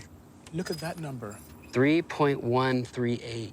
That's crazy. That's way more than the baseline. Oh, yeah. The myth says that if you're using your heater versus your AC, you're Yes. going to be conserving more energy. Yeah, we have the heater first, but we don't know what AC does All right. yet. And Right. kudos to you. That's excellent, Joy. Look at how repeatable Oh that my is. gosh. That's amazing. It's almost like you were following your... It's like you're a robot. Your It's amazing. lane. Faye's machine-like performance behind the wheel has abated the margin of error from lap times and speed. So we'll be able to call the myth from the results. So here's where we ended with the ace. Can you look at that? It's the exact what? same as the baseline. That's amazing. Wait a second. 2.75. I mean, it's literally the exact same amount of energy that we spent. That's not what I was expecting at all. That's a very efficient AC system. Whoa. That's crazy. But the heater was really bad. Yeah. It uses a resistive element, which consumes a lot of power. Way different than an internal combustion engine car. This myth is completely busted. Absolutely busted. Busted. Okay, guys, the next myth is as follows. Can you improve range with regenerative braking versus mechanical braking? So I think it's time to set the car up for that and have some fun. All right. Heck yeah. Let's get to it. Regenerative braking is designed to convert much of the kinetic energy lost when decelerating back into the EV's battery. It's a standard system setting on this vehicle, and we know that 2.75% of the battery charge is used over our 5-lap course when it's engaged. So that will remain as our baseline for comparison. So we're gonna disable that. So I need you to disable that one pedal drive function, and that will put us in a position where you will have to use your physical brakes to now stop the car. And we'll see how much energy is consumed. If the myth is correct, we'll find out that we will consume a lot more energy using our physical brakes. Right, absolutely. So one pedal drive is off. I'm excited to see the difference. All right. And are we 3, reset? 2, 1, go. Reset. Regenerative braking is also known as one-pedal drive because it's designed to allow the driver to bring the vehicle to a stop without engaging the brake pedal. With the system turned off, the EV drives just like a normal car, actually. Like before, I was definitely feeling like you let off the accelerator pedal and there is drag, like the vehicle is pulling you back. You can feel the regenerative braking like working. It was really weird to get used to at first. Now I feel much more comfortable. It just feels like a normal car. Each lap consists of 13 turns with a mix of fast and slow, left and right, incline and decline combinations, requiring Faye to use both hard and gentle braking to maintain her average speed. So you can coast easier in this mode? Yeah, I'm coasting right now. Wow. Gotcha. And it's fine. What do you guys think? Do you think this one's gonna be more efficient or less efficient? I think it'll be less efficient what she's doing now, but I think the difference would be quite subtle. But I wonder if it's just gonna balance itself out because you're not really braking so much on this course. Right. You're coasting mostly. Okay, well, this is the end of our lap. I'll pull the data and we'll compare and see how this fared to our baseline. With the regenerative brake on our baseline, we were using up 2.75% That's correct. energy. So now, with it off, let's see what happens. So you see what's really interesting here, Faye? Look at that. You don't put any energy at all back into the battery pack. You just consume and consume and consume. Down. That's looking good for the myth itself. And Tori, what is that delta? So we have 3.53%. Oh my goodness. That's way more than the heater. That's crazy. Oh That's my gosh. amazing. And that's awesome because it really shows what regenerative braking does. It's like the engineers knew what they were doing. It's like the engineers knew what they were doing. All right, so so you that- should leave it on. So Yeah. that being said, the myth that you can get a lot more range using regenerative braking compared to mechanical braking, it looks like this particular myth, in this case, is confirmed. Absolutely confirmed. Absolutely confirmed. All right, next one, charging your phone. Thank goodness, because I need to. Will charging your phone decrease your distance? By a noticeable amount. Is it noticeable over the span of our 8-mile distance? And so Bisi's got a charger there. He's going to put his cell phone on, and we're going to compare this test to our baseline. I have the perfect scenario for you. My phone is wireless charging capable. This is the way that I think most people are going to charge their phones. So this is, I think, more relevant to the test. Oh, there it is. It's charging. All right, we are set. 5 laps. Ready when you are. I'm ready. Let's go. Back to one pedal driving. So weird. With the vehicle's factory setting restored, the original baseline of 2.75% of power usage is once again in play. So, Tori, what do you think is going to happen with this one? I feel like the amount of energy it takes to charge your phone, it's not going to be noticeable. You're probably correct. I don't think we're going to see much of a drop. I totally agree with you. I don't think that there's going to be a noticeable change over 8 miles. Well, time will tell. We'll find out. Yep, and while the test distance might not provide enough time to fully charge Bisi's phone, a long road trip would. Lap 2. So any dip in battery life will continue to be relative to total mileage. But even a short trip like this is enough time to reminisce. The first car that I ever owned that like really got me into wrenching was a 1980 Volkswagen Rabbit. I still have it. When I first bought it, it was diesel. I wanted to reduce my carbon footprint in the world. So I converted my Volkswagen Rabbit to run on waste vegetable oil. I would filter my waste vegetable oil with pantyhose. And I would, sometimes new, I would just like, buy them in packs. Well, you'd buy them in packs and then, I would just like use them as filtration media just to get out the big chunks. And then I had a series of filtration units and heated coils and everything, like cool. Jacketed fuel lines, because I had the tank in the back and brought the fuel to the front. So I used to love going to the gas stations and watching people pay, for a gallon of gas. And I would just, get out my funnel and just like pour in this disgusting waste vegetable oil like in front of all these people and just keep on going and not ever, not ever spend $1 at the pumps. Faye's vegan Rabbit might have been efficient, but it probably couldn't power her cell wirelessly. So after 5 laps in today's green vehicle, the guys are about to find out if charging up the cell comes at a hefty cost. Okay, Tory, here's where we are. Faye did her excellent job as always in keeping a repeatable driving pattern. So that's how we started. And this is where you stopped. Look at that, Tory. 3.135. That's noticeable. It is noticeable. Way, way noticeable. That's way more than I expected. And think about it. I did choose a charging method that is wireless. The wireless charging systems, they always generate a lot of heat. Absolutely. Still, it's a lot. Yeah. It's crazy. This one's 100% confirmed. I agree. Confirmed indeed. But I'm shocked how much it's confirmed. Yeah. Not as bad as a heater. Not as bad as a heater, but it was significant compared to our baseline. It definitely is noticeable. Yeah. I have to say, looking at the data, it's told us a lot about EVs. It was a really productive day. I really liked today a lot. Me too. I learned a ton. Charge your phone before you leave the house. Before you leave the house. Sounds good. All right, you guys, let's get out of here. I'm done. So, Tory, are you on the EV bandwagon yet? Not yet.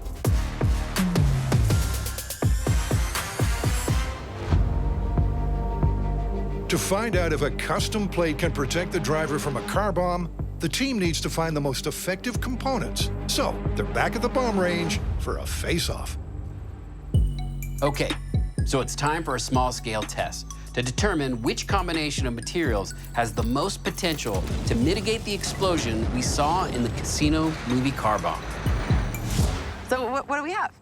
Well, starting over here on the right, a sandwich consisting of ceramic and steel in between. And the good thing about ceramics is that just like with body armor, it can shatter, absorbing a lot of energy. This sandwich here, it's 2 pieces of steel, but inside there is concrete infused board. Okay, all right. And Faye, over there is my personal favorite. It consists of outer layers of ballistic nylon, some foam to absorb a lot of energy, and that little white piece right there is high-density polyethylene. These are similar materials that you would find in a bomb suit. Why don't we get some explosives and see which one does better? Awesome! The test plates are secured to 3 steel pans to replicate the car's undercarriage. Strapped beneath each is a mini dynamite stick, equivalent to about 10% of what we used in the full-scale car explosion. Fire in the hole! Fire in the hole! I like that. All right. Okay. Whenever you're ready. All right, okay, guys. Okay. Count it 3, down. 2, 1, go! Oh my goodness! That was crazy! All right, let's go see how they did. That was a good boom. That was a proper blast.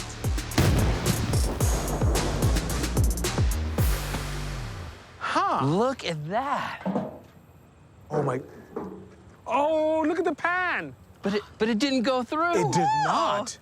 That's promising. Extremely promising. Oh, but look at this. Oh. Oh. Oh, that's pretty good. This is more promising. Yeah, that's pretty good. Huh. All right, let's look at the tile.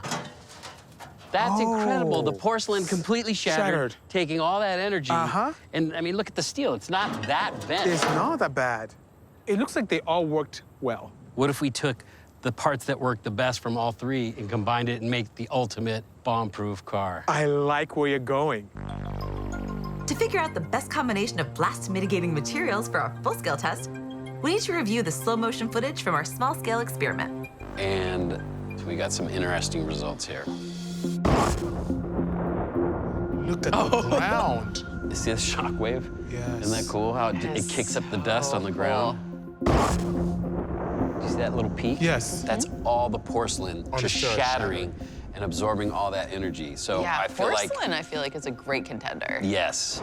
I would say we stick with the plastic, maybe the porcelain. Obviously, we're gonna go with steel.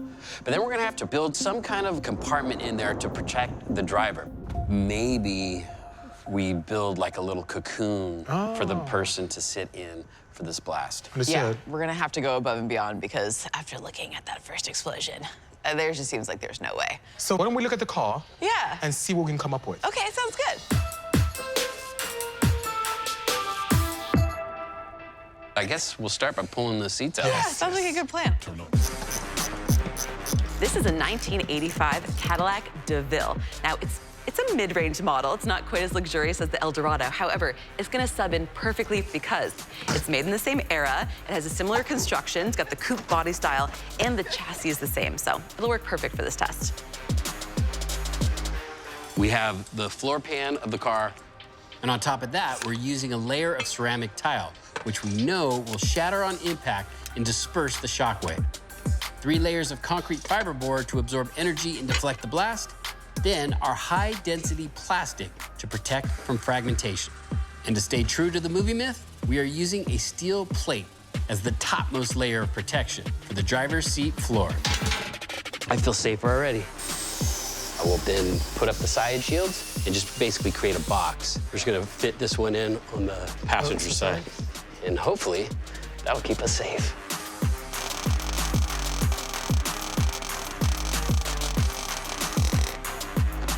Wow, this is actually looking pretty robust. Look at how thick that is. Yeah. We got like 5 inches of material. Right. This is gonna be the only thing that survives from the blast. I have a feeling the car is just gonna get decimated, but I'm hoping that this little compartment that we're building withstands it.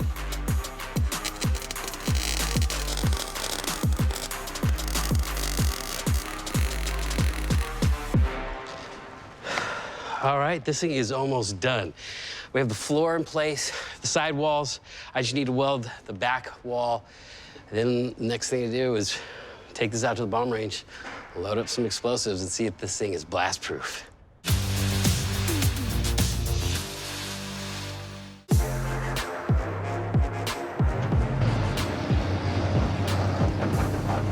I feel real safe in this car. This car has no idea what's about to happen to her. I think it does. That's why it's making all that noise. Please don't. Now we're back at the bomb range to see what it would take to actually build a car bomb-proof vehicle. You got this, Tory. You got this.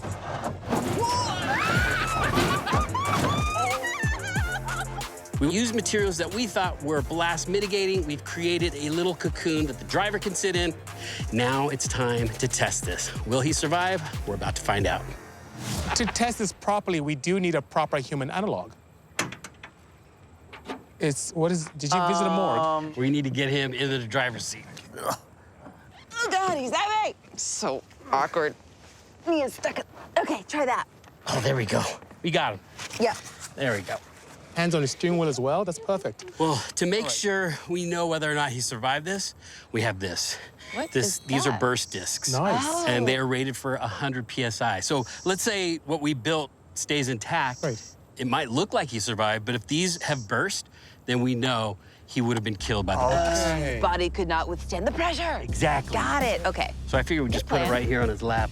To confirm if the blast is survivable, the burst discs are calibrated to 100 PSI, which the human body cannot survive. All right, I think we're set. Oh, wait, he needs hair. What color? Ooh, definitely the brown. Yeah, that's like more gangster. I got this one for Bisi. I always wanted one of these. Oh, that looks great. We have our driver in position, and it's time to test whether or not we're gonna save this guy's life. Are you guys ready? Do I look ready? You look so ready. This is quite warm. You need to change your profile picture. Our first full-scale experiment was a perfect match for the movie explosion. But the steel plate alone was not enough to save our driver. Bob is now replicating the dynamite rig in test conditions so we can determine if our composite, ceramic tile, cement sheet, polyethylene board, and steel plate can withstand and deflect the car bomb's blast enough to save Buster's life. Oh, this is gonna be good, you guys. This is the moment. My feeling is we built that little seat with so much material. I feel like he has a pretty good chance of surviving. I think even if the structure we made stays intact, the pressure waves itself are going to just destroy his inside. So I think our little pressure vessel is going to burst at 100 PSI. I don't know. I'm a little on the fence. Let's Seems find like out. a lot. Well, we'll know in a few seconds. Okay.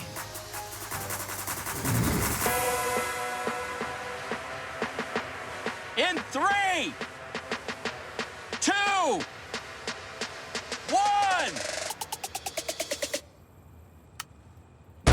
Oh! What?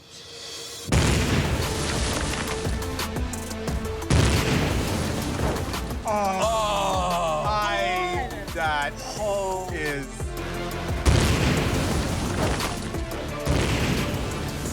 That was... Oh my God. Heck? That was beautiful. Why am I shaking? That That was beautiful. amazing. All right. Oh my God. Oh my goodness.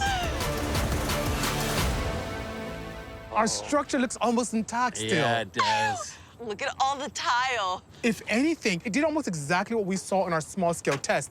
The tile disintegrated and absorbed a bunch of energy. Yeah, I mean, it completely destroyed the bottom of the car. Right. However, our high-density plastic plus our fiberboard is still intact. Even the console survived. The steering wheel, everything that was obliterated in the first vehicle is intact. Yeah. Faye, how does Buster look, Mia? He actually looks okay. How's the wig? Even though Buster is very resilient, our burst discs... Wait a minute. This is tricky because the Stayed discs intact. themselves actually Oh. survived, but they're pretty wrinkled up. And the fact that this was actually launched out of the vehicle, I mean, all that energy probably would have broken your spine. So on first inspection, we saw that our burst discs didn't burst, but they did get wrinkled up pretty good. So that means it didn't go over 100 PSI, but 80 to 100 PSI means severe lung damage, which means you may have survived the shockwave, but you were probably gonna die soon after. But the fact that our gauge got tossed out of the bucket tells me that there was so much energy and all that shockwave probably just would have ripped right through the person's body and killed him anyway. So it was a good effort, but I don't think this person would have survived. What do you think they got this man? I think it's busted on all levels. He would not have survived, but man, that was a good attempt. I need my souvenir. The wig. Oh, that was fun.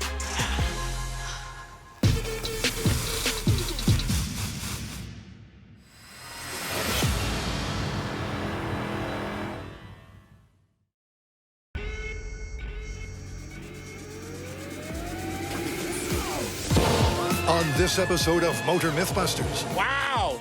when UFOs cause automotive mayhem, are the assumed array of physical effects Magneton! based on a scientifically feasible foundation? And It started overheating, and then steam just started coming out. a radiator rumor. I was thinking about peeing into it. You know, that's indecent exposure, right? Can a leak This is so gross. really provide emergency relief? Full urine steam ahead. Meet the team. There's a potential that I could get electrocuted. With the mechanical expertise More oxygen, more fuel. That makes more power. to test all things automotive. It's almost like surgery. If I make a mistake, we'll blow up the engine. This is Motor MythBusters, This is our job!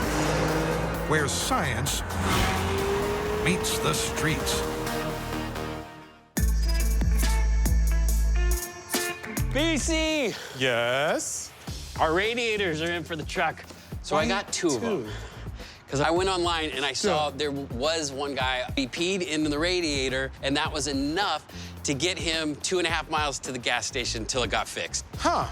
Well. So I thought, let's get a couple of them. We'll test, could you use urine as coolant?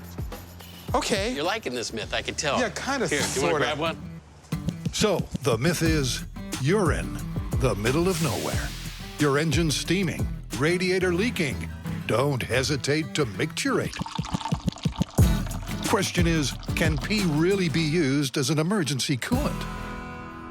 I feel like most people think when you fill up your radiator, you're filling up the entire thing like it's a big tank.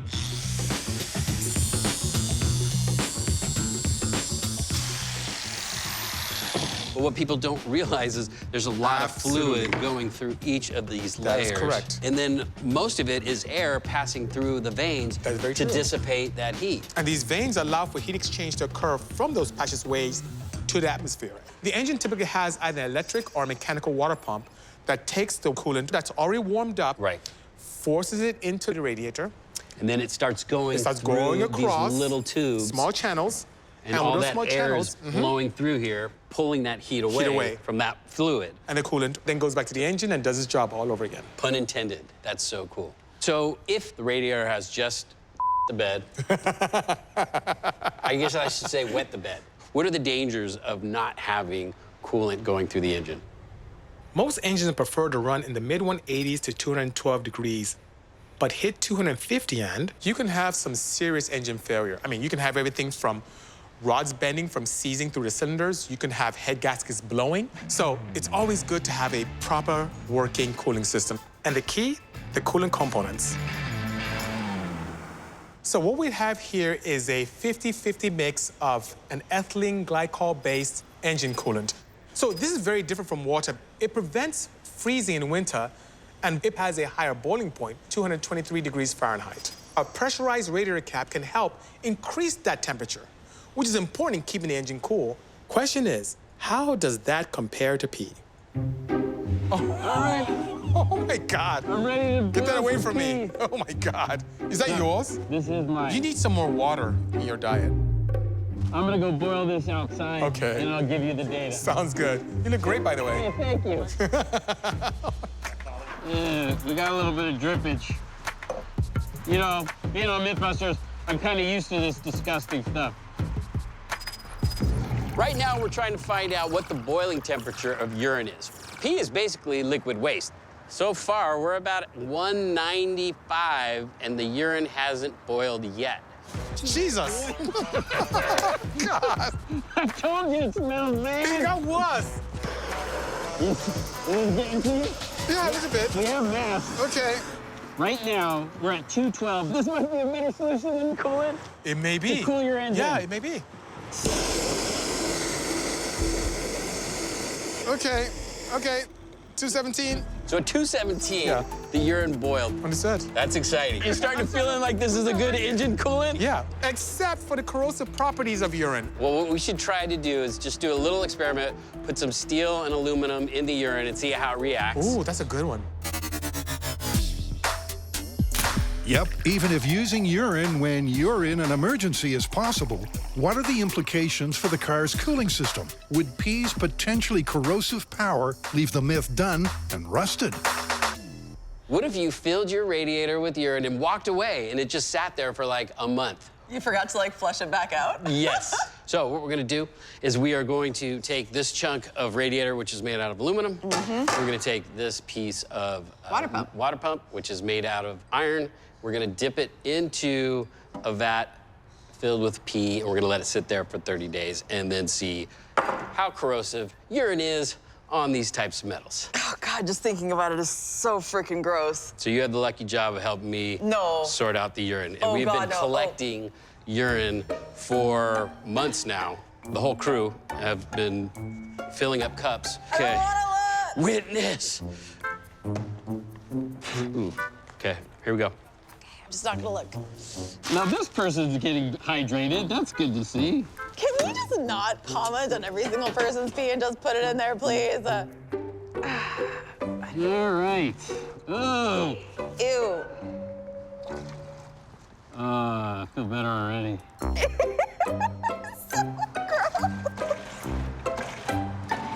Trust me, it's just as gross for me as it is for you. Oh, yeah, okay. So the urine is in there. We have the aluminum radiator. We have the iron water pump. Now we're just gonna let it sit and see how much corrosion happens. While the cooling system sits back and soaks up the pee, next up, Tory and Bisi continue collecting data by relieving the radiator. What a lot of people don't realize is that even when you have a leak in your radiator system or if it has a fracture, you want to evacuate all of the cooling liquid out of it. There's still some left in the crankcase, the heads. Inside the engine, you have a ton of fluid still left. Well, I guess first things first, we got to replace the broken radiator. The one beauty of working on older cars is that there are a lot of bolts that are rusted. So I have the last bolt that's holding the radiator in place. Okay. Ready? Yes. Wow, this thing's pretty heavy. All right, let's put in the new one. Okay. And then just to find out how much fluid is in the entire system, we fill it up. We're all filled. So when I filled it up, there's so many crevices that contain air in the motor. Now with the vehicle on, the water pump pumps and all that air is evacuated. Good? You can turn it off. Then we're going to use compressed air to push the rest of the fluid out of the engine cooling system. Here it comes. Measure that. That's a good idea. And then at least we have a starting point of what we need. Wow. Jeez.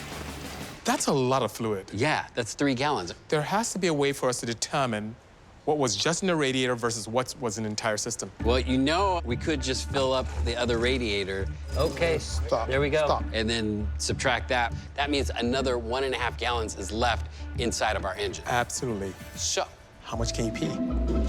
Bisi, you thirsty? Tory, what are you doing? I was thinking maybe what we do is we drink a bunch of water and we see how long we can hold it, as if we were on like a really long road trip and you were holding it till you got to the bathroom, and then we can see how much urine an average person, if they hold it for a long time, can go. Okay.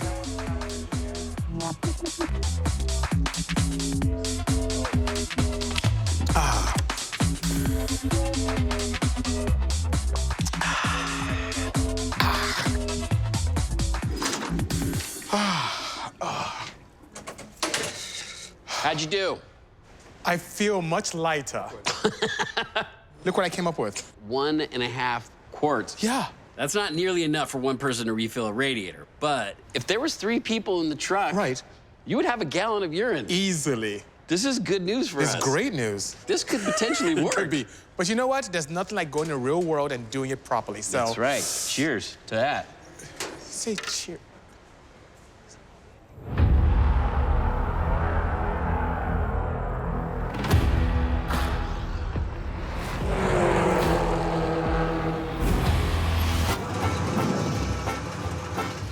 Well, here we are in Willow Springs. Beautiful Willow Springs. Does this racetrack bring back memories for you, Bisi? It does. This is the first place that I honed my skills as a road racer here. And the vehicle we're going to be testing this myth in? That's right. All right, so we are trying to figure out if urine works as a coolant. Well, this is a perfect place to test that, and most vehicles exist between 182 to 212 degrees Fahrenheit. If we exceed that, let's say 248 degrees Fahrenheit, we need to call it because that's when engine damage occurs. Yeah. Do we have sensors in this? Oh. So we can measure the temperature? Plenty of sensors.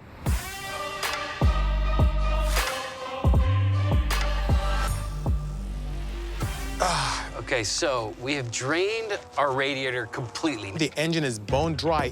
All right, you ready to do this? I'm ready, but I want to mask up first because this is going to be really stinky, and we're going to do this pretty quickly. Okay, so we sprung a leak, and according to our math, first we fill the system with 2 gallons of premixed coolant. Okay.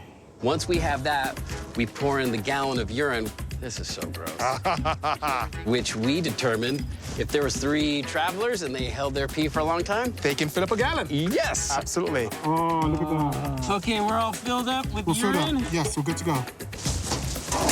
All right. I'm gonna keep the window down. Yeah, you're gonna want to keep the window down. All right, so all we need to go is 2.5 miles. Yes. And this myth is confirmed. But if we see 248 degrees, I'm calling it. And the sensor I'll be watching is the water neck or inlet, the temperature of the coolant turning from the engine to the radiator. All right, here we go. Engage.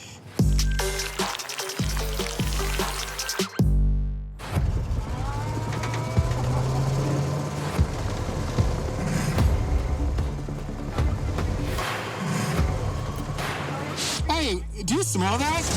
Oh my God. It's starting to warm up. Oh, yeah? We're at 175 degrees right now. So far, so good.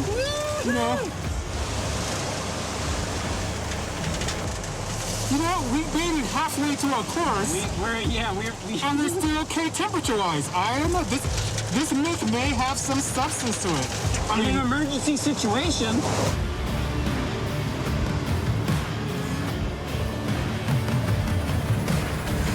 At the myth-specified 2.5 mile mark, the P coolant mix is clearly coping. So we're doubling down and doubling the distance.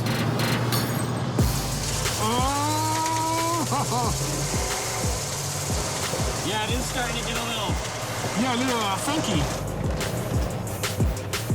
We're like fluctuating around 177 to like 180. So now we're at 3.75 miles, and the temperature's still in check. This is amazing. Yeah, 5 miles. We've done 5 miles, Bisi, and it's still not overheating. Yeah. This is incredible. Urine, a motor coolant. Wow. Yep, in an emergency, a top-off by a trio of travelers will get you 5 miles home. But the guys aren't done yet. Now we're gonna take it to the next level. We're gonna drain the entire system and fill it up with nothing but urine. Will it work? Maybe. Is it disgusting? Hell yeah.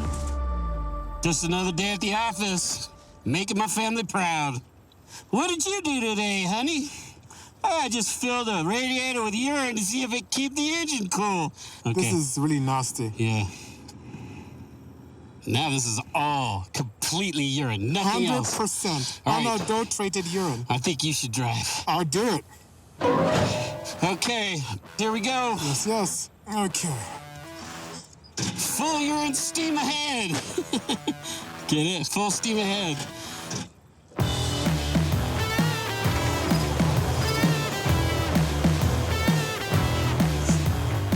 All right, our temperature's gone up. Oh, we're up to 172. All right, we're halfway through the course. All right, we are at 5 miles, and our engine did not overheat. This is a good testament to urine. I say we have to confirm this one. I agree with you. You know, it looks like if you're in a pinch and you run out of radiator fluid, you could use your own urine as a substitute. Gross, but it works. Yeah, it does work. Confirmed. Confirmed. Okay, using urine in an emergency works surprisingly well. But even if you can leak enough to top off the leaky radiator, are there any corrosive consequences? Can you smell it from over there? I am holding my breath.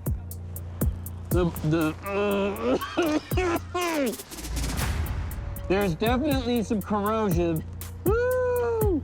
That is wicked. So the iron water pump has definitely gotten some corrosion. So you don't want to be leaving urine for too long in your system. Okay. All right, now let's take a look at the aluminum. You ready, Faye? No. Well, the aluminum doesn't look so bad. Ugh. No. There's like no discoloration whatsoever. Yeah, from here, I can't tell where like the P line even went up to it. Like there's no change, you know? All right.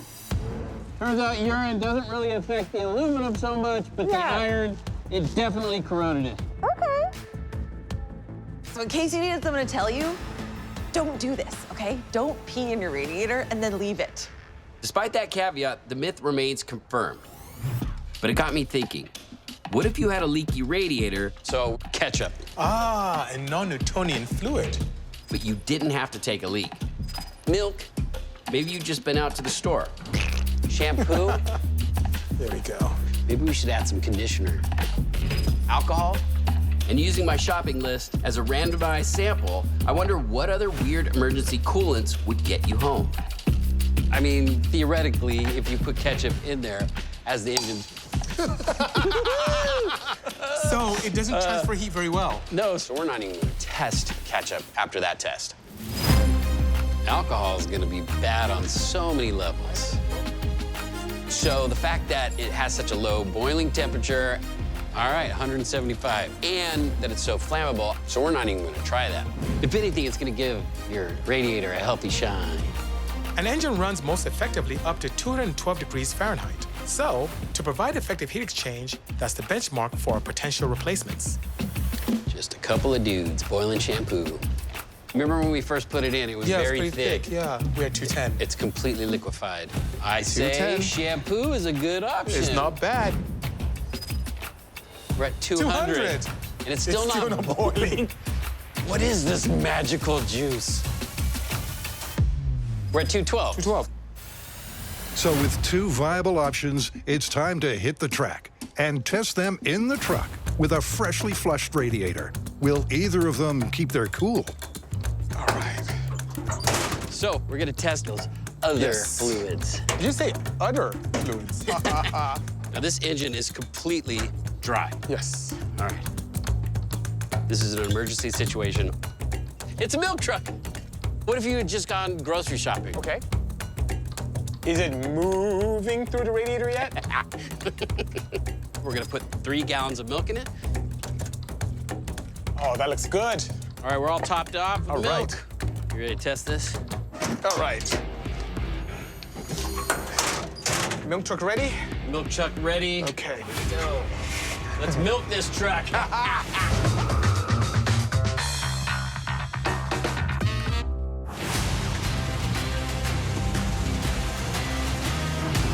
You think we'll match the P's 5-mile marathon? My feeling is the milk is gonna cook and it'll clog up the engine. 162, doing about 45 miles an hour. That's good. It's kind of holding, but we're only halfway through the run. So we're staying put at 174, mid-170s. Ooh, is that milk I smell? Like a latte? Smells like burnt milk. I'm picturing big chunks of cooked milk and Big fat globs just clogging the system. But nonetheless, so far, we're almost at the finish line. Bisi, this is The like milk is blowing holding, my I'm mind. telling you. But it's actually working. So you know what that means? If you are somewhere stranded and you don't have enough urine, you can put milk in your cooling system. Milk does an engine good. Sure does. I'm impressed. That was crazy. Milk worked. It did. Yeah, this one's confirmed. Confirmed.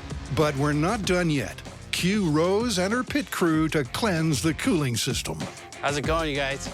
Well, we're about to take a milk bath. I'm ready. Oh, oh! Woo, that is rad. That's not bad. You know, I expect to see some chunks and coagulation, but that's all it inside held the up. engine, BC. After the flush, the radiator is replaced, so Tory and Bisi can repeat the test with the second of their store-bought liquids. Let's say you're on your way back from the mega marts. Okay. You may have a ton of shampoos. Right. Oh, I don't know about this, Tory. We're gonna be here forever. Excuse you. Sorry. It smells good, though.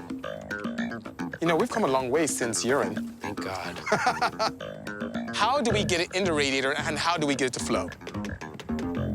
All right, I'm gonna start the engine to see if we can get some shampoo to drop in. Is that helping? Yeah. And we need 3 gallons of this stuff. Yeah, a little agitation, we're good. We're blowing bubbles. Oh, that's good. I say we go for it. BC, what do you think? Yeah. But if this exceeds 248 degrees Fahrenheit in the cooling system, I'm calling it. The engine smells so fresh. Here we go.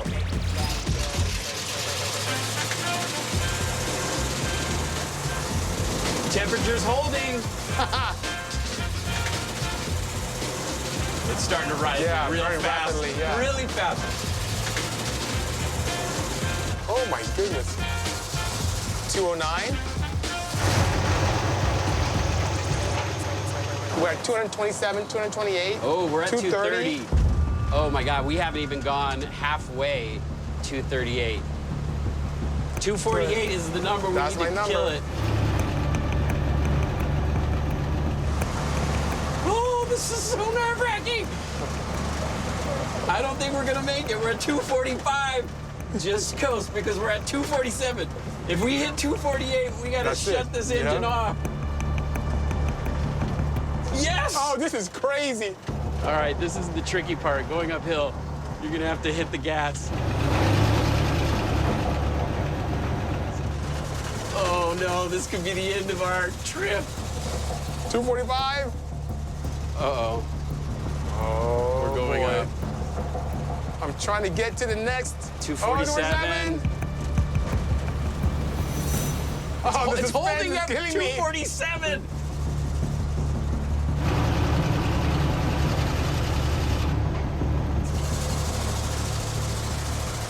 Oh, 249. Yeah, we're done. All right. We're done. I hear bubbling. I see steam coming from the engine. Shampoo is not a good option. Nope. Smells good. Smells great. Oh. So it's painfully obvious, Tory, that shampoo is not a good substitute for proper engine coolant. I had hopes for it when we saw it melt in the shop. But yeah, this is totally busted. Yeah, I agree. Good luck rinsing that radiator. The cooling system clearly couldn't cope with the shampoo goo. But milk and urine proved successful. Well, Tory, you know what we have to do now to get this back to the shop? Tow it? No, we gotta pee in it. Oh man, I'm fresh out of pee.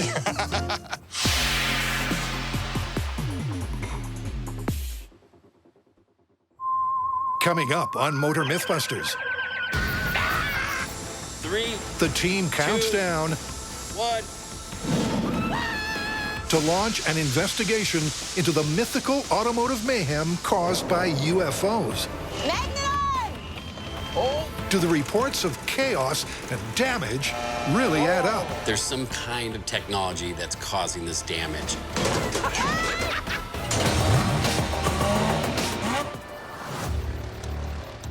Spielberg is like one of my favorite directors.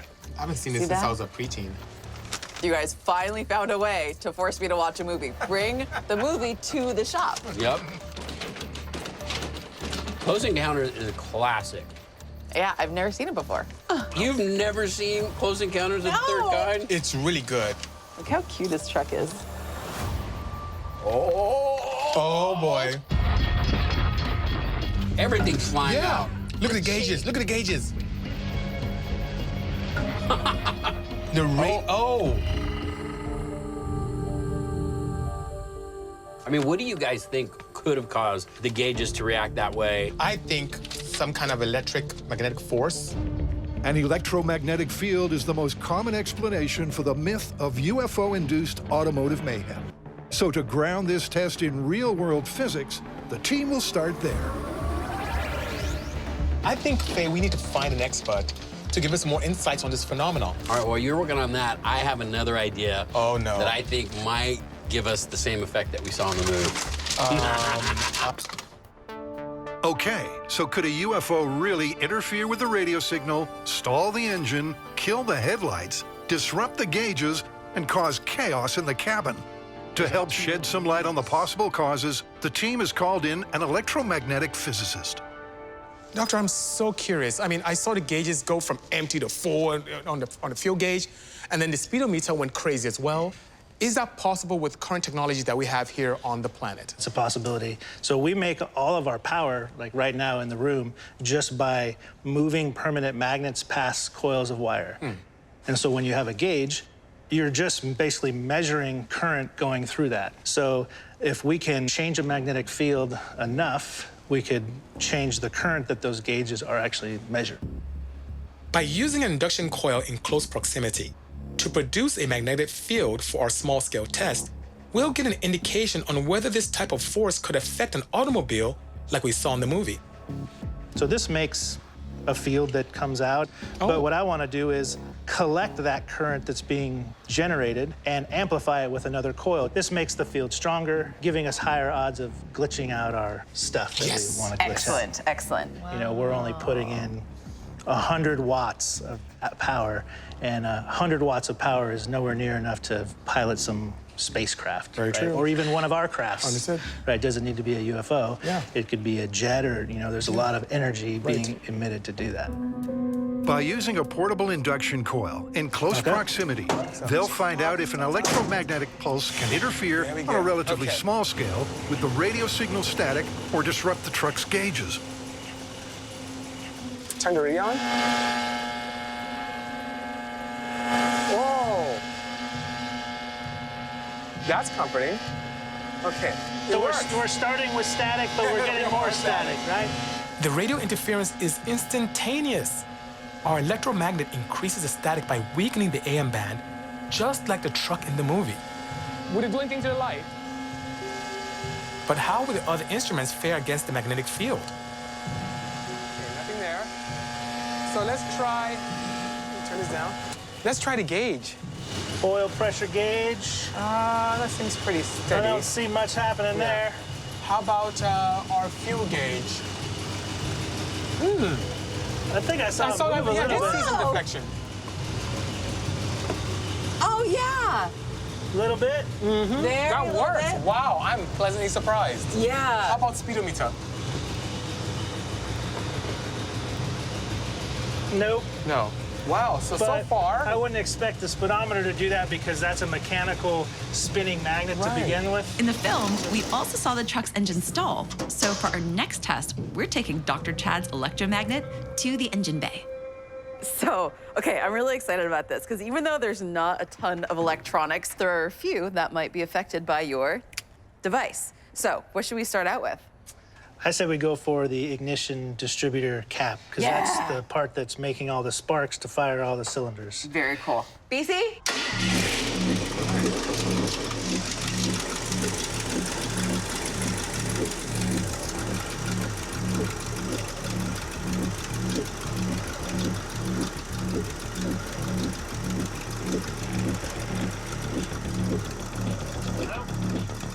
What about the wires over here? The low-level electromagnet has no effect on the truck's distributor. So Chad is experimenting with a pulse over all of the electrical components under the hood. But still no reaction. Wow, this is pretty resilient. That's amazing. Yeah, definitely.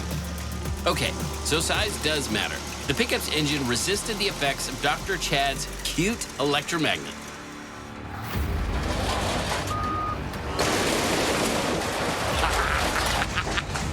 So, for our full-scale test, we're trying to match the out-of-this-world movie specs.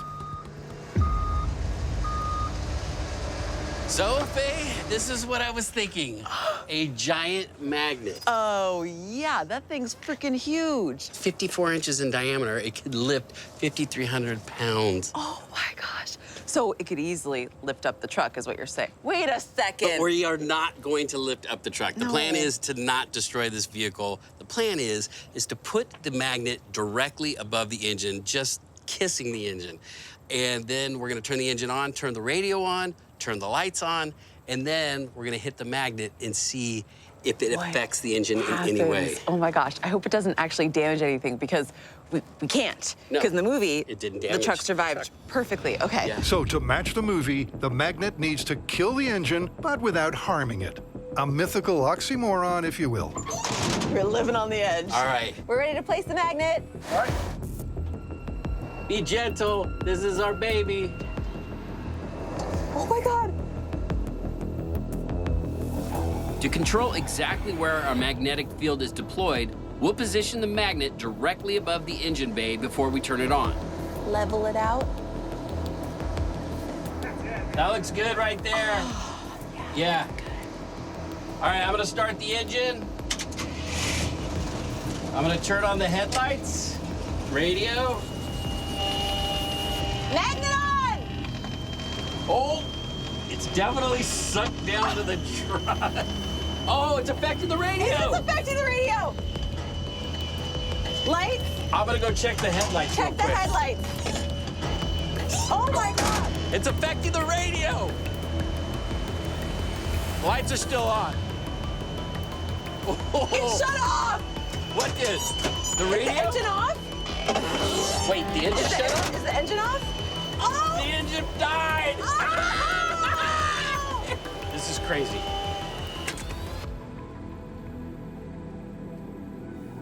That's nuts. Like, instantly, as soon as the magnet went on, the radio, we lost signal. Yep. Absolutely. What about the lights? The lights didn't get affected at all. Gauges. There was a little bit of movement, but then the engine died. Maybe we should pop the hood and just make sure that the engine is still functioning. Definitely, definitely. Armando, would you pull that back? We're gonna pop the hood. That's pretty freaking unbelievable. What would have shut off the engine? Actually, quite a few things underneath the hood could have been affected. There's a Hall effect sensor underneath the distributor cap, and that's where the vehicle gets its ignition timing signal from. If that was disrupted, it would have killed the engine. Yeah, or maybe even misfired, I'm not sure. Also, we have a voltage regulator here. We have a relay, which is an electromagnet, and with a stronger pulse or pull, that signal could be disrupted. Whatever it was, this is very exciting. The fact that the engine actually shut off is kind of blowing my mind. All right, why don't we see if the engine's still running? And I'll just monitor it and see if anything is running differently or anything is loose that I should be concerned about. So in order to call the myth confirmed, we have to replicate all of the conditions from the movie. And in the flick, the engine stalled, but it was able to be restarted. All right, Faye, here we go. Okay.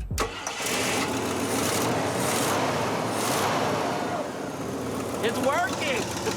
It shut off and it still works. It doesn't look like anything really has been damaged. All right, I'm gonna shut it off. That sounds good to me, I'm ready.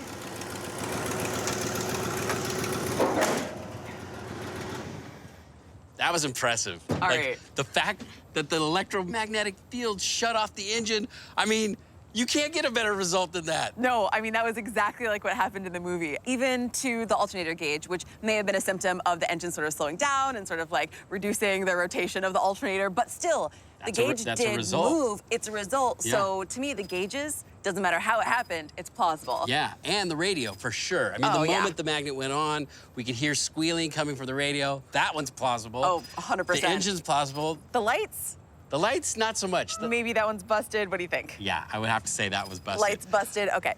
One thing I did notice, I didn't see stuff fly up to the ceiling like in the movie. The change and the glove box. So maybe what we need to do is just move the magnet from the hood over the cab. It's amazing, all the cool stuff you can find in the junkyard. Put it right on top of the cab. Ooh, here we go. Here we go. All right, you ready? I'm so ready. All right, turn it on. It's working. Yes! It's working. Oh my gosh. Think it's good to stop? Yeah. It looked like it worked to me. Yeah, yeah. I'm gonna say metal things moving around. Yep. Up, down, sideways, flying around. Possible. Very much plausible. Possible, yeah. All right. With the Close Encounters of the Third Kind movie scene in the can, the team are keen to keep probing the theme and test a UFO myth of the second kind. So they're beaming in a visitor for some first-hand accounts. Hey, Earl, thanks for coming in. Are you familiar with any cases where the physical attributes of a car were modified by a UFO? Sure. There was one that was in 1964. The witness described a heat signature, and the paint was bubbled on the hood of his car. Wow. And back in 1979. This guy, he encountered a UFO. The windshield had been cracked. again, by the heat signature from this UFO. So I've had a couple of cases that have been similar. It's like this common theme of heat damage. Right. Where it's like cracking the windshield, Right. bubbling the paint. Yes. There's some kind of technology that's causing this damage. I'm really excited to see what you guys, figure out, So All right. do let me know. Cool. If you want to just beam back. Okay, where are you going to beam me to? Wherever you want. All right. Are you serious? You want to beam me out? You guys should. So the myth is the presence of an unidentified flying object will cause heat damage to the car, boil the paint, and crack the windshield. I like that myth a lot. And you know what? Unidentified flying objects aren't just alien craft. I mean, we have rockets, we have jet engines. Yeah. Those things could give us propulsion and heat at the same time. We have some model rockets that we could test, as if it was a jet engine. I think I need to find a car. See, you're starting to think like me. You don't always have to fix cars. Well, then I won't get a nice car, go to a wrecking yard, or good idea. I'll grab them from one of the producers. Get their car in here, daily driver. That's an even better idea. Yep, one hunk of junk destined for scrap gets to dodge the junkyard magnet and live out a final chapter in the service of science. All right, I have some model rockets, and I have them set just about above the top of the car, so it's about 2 feet off of the hood. Yes, that's nice. So I say what we do is we set these off as if the UFO was above the vehicle and see if we get any damage to the car. Wow, that's good. I want to see how this paint's going to react. We have the high-speed camera set up and a FLIR, so we'll see how hot the rockets are getting and how hot the top of the hood is getting. Wow, you're my best friend. You know that? You're so excitable. I love that about you, Absolutely. Bisi. Sounds good. The 3 solid model rocket engines pack a punch of 12.1 newtons with a burn time of 9 seconds each. Model rockets, test number 1 in 3, 2, 1.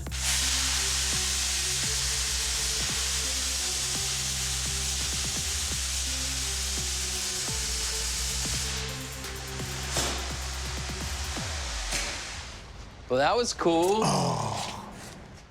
Okay, so there's some discoloration. Right, but no bubbling. No cracking of paint, nothing like they were talking about. Yeah, I documented 132 degrees Fahrenheit of temperature on this surface. Okay, well, should we check the high speed? Oh, sounds good. The model rockets didn't bubble the paint from a range of 2 feet. Oh. See, I think that's where we were getting all those little specks. Yeah, It was just I agree. the hot embers scorching the paint. But with the temperature reached, that's some good concentration, though, nonetheless. The rockets still have the potential to fit the myth's criteria. That's a cool looking effect, too. I mean, I could see if, like, you were in the car and there's something flying above your hood, you think it was a spaceship. Maybe it was just some kids with model rockets. Very possible. Playing a little prank. Yep. So for small-scale test Mark II, to simulate a close-range encounter, the model rockets are moving in. All right, so we are all set for our test 2. First, we had our model rockets 2 feet above the hood of the car. We've lowered them down to 6 inches. Here we go. Test number 2 in 3, 2, 1.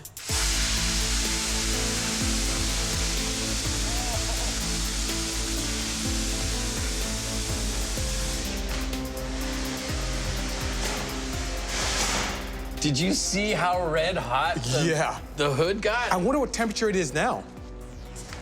Oh, there's bubbling. Look at the hood.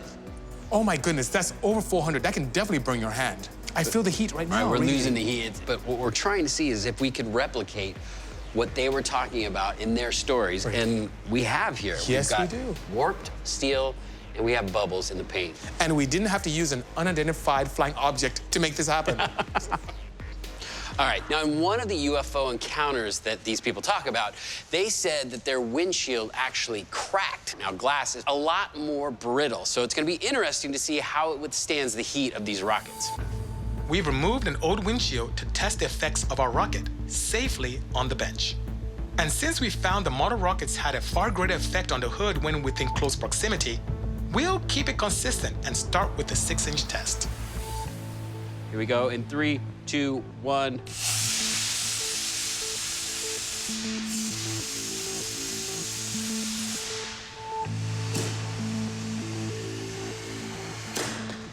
Oh. Oh! We only had 2 rockets go off. 333 degrees. Yeah, dude, check this. Oh, we got shattering at both sites, but we got a really big shattering happening right here. And, you know, those were just little model rockets, and not all of them went off. Yeah, only 2 of them. And we were still able to get a shattering just like these people were talking about when they experienced this UFO. I am curious to what the high speed shows. Okay. I'm sure that'd be quite spectacular. Small-scale success. Our rockets were able to match some of the visual accounts. It looks so crazy. It looks like a plasma cutter. Yeah. But the solid model rocket engines did need to be in very close proximity to meet the myth's criteria for damaging automobiles. When we hit the hood of the car, do you remember how big the heat surface was? Where now it's more concentrated. Now, these rockets were cute, and they did allow us to get some of the results that these people were talking about in their story about UFOs. But I think we need to go to a different type of propulsion system.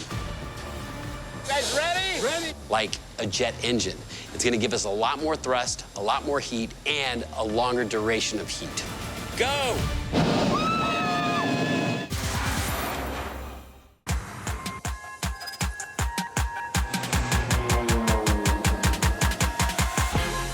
So to test this part of the UFO myth, we needed a jet car. I know, that's not a jet car, but that is. This jet was actually pulled from Lear Jet, and then they built the car around it. Now, it's been recorded at going over 300 miles per hour. It puts out 8,000 pounds of thrust. With a liquid propulsion system, it'll burn longer with a greater range to match the stories of a UFO flying above and not just sitting right on top of the hood. We don't even know how hot the afterburner is gonna be.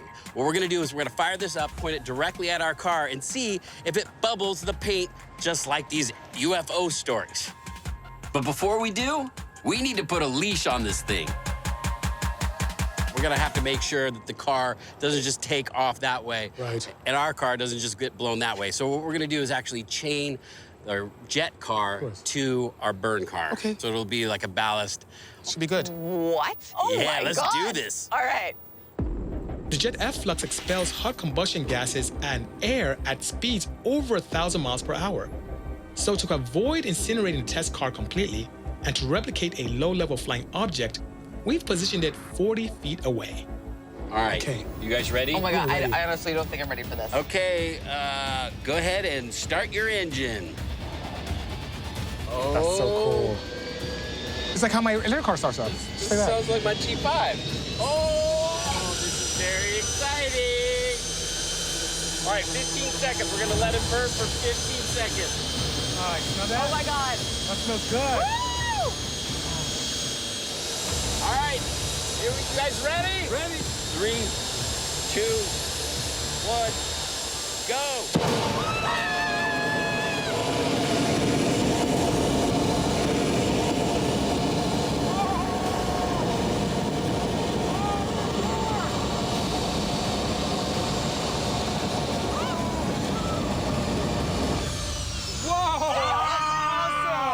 That was insane.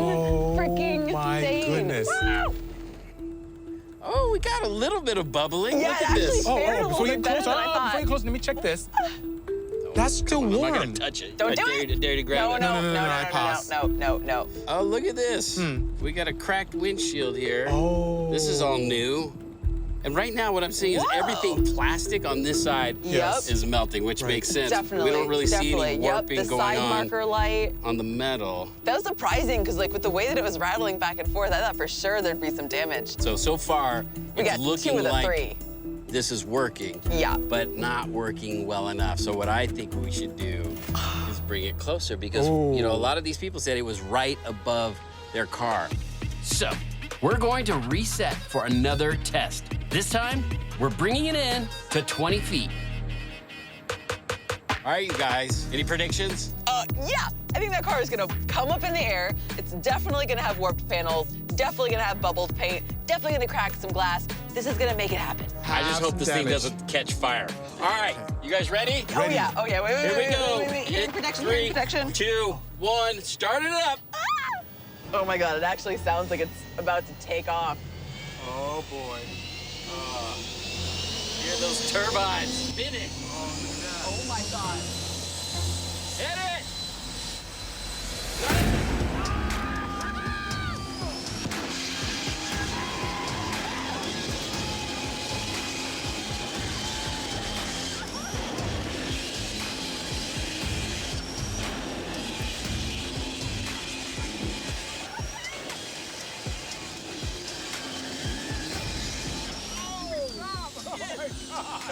You went overboard. Wow, nice job. Oh my God. Look at We got a fire. pieces. Now that's what I call a close encounter. We need to inspect the aftermath and call them in. This poor thing. We might have let it go a little too long. Oh, what was the harness? A little too long. Oh my goodness. Check this Oh out. my God. We got some warping. Oh, a lot We of got bubbling some too. bubbling. Yeah. I mean, I don't know what those people saw. We're not trying to say UFOs are from outer space or they're a real thing, but they experienced something. And they had proof on their vehicle, and I feel like we may have overdone it. We may have like overcooked it. Just a little bit. No, But no, you don't say. there was a point, though, right before it caught on fire, when all that heat was hitting the side of the car, we saw paint bubbling, we saw metal warping, glass breaking. It looked like what these people were describing in their encounters. Absolutely. If a UFO had some type of propulsion system that could allow it to do what they typically are said to do, it's likely very similar to our jet engine, and the heat signatures would have done exactly what we saw. You know, I think Tori, how do you want to call this one? Gosh, I mean, I feel like we have to call this one plausible. Absolutely, absolutely plausible. Absolutely plausible. Yeah, based upon the evidence, I concur. Plausible indeed. All right, should we go home? Yeah. Who's driving?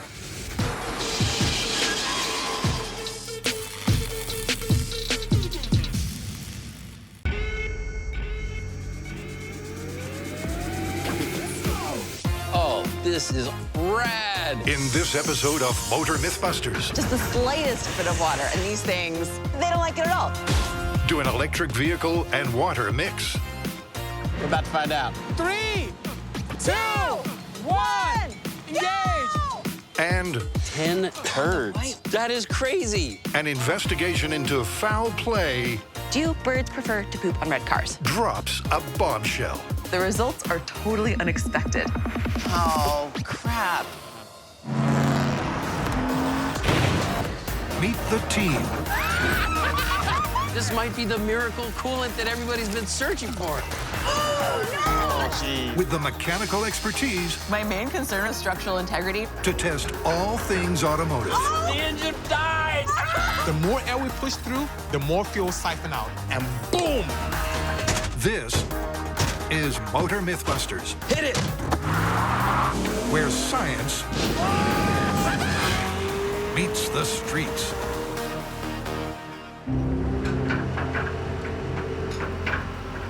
What the? Oh my goodness. Tori, Hey, guys. what are you doing? Nothing.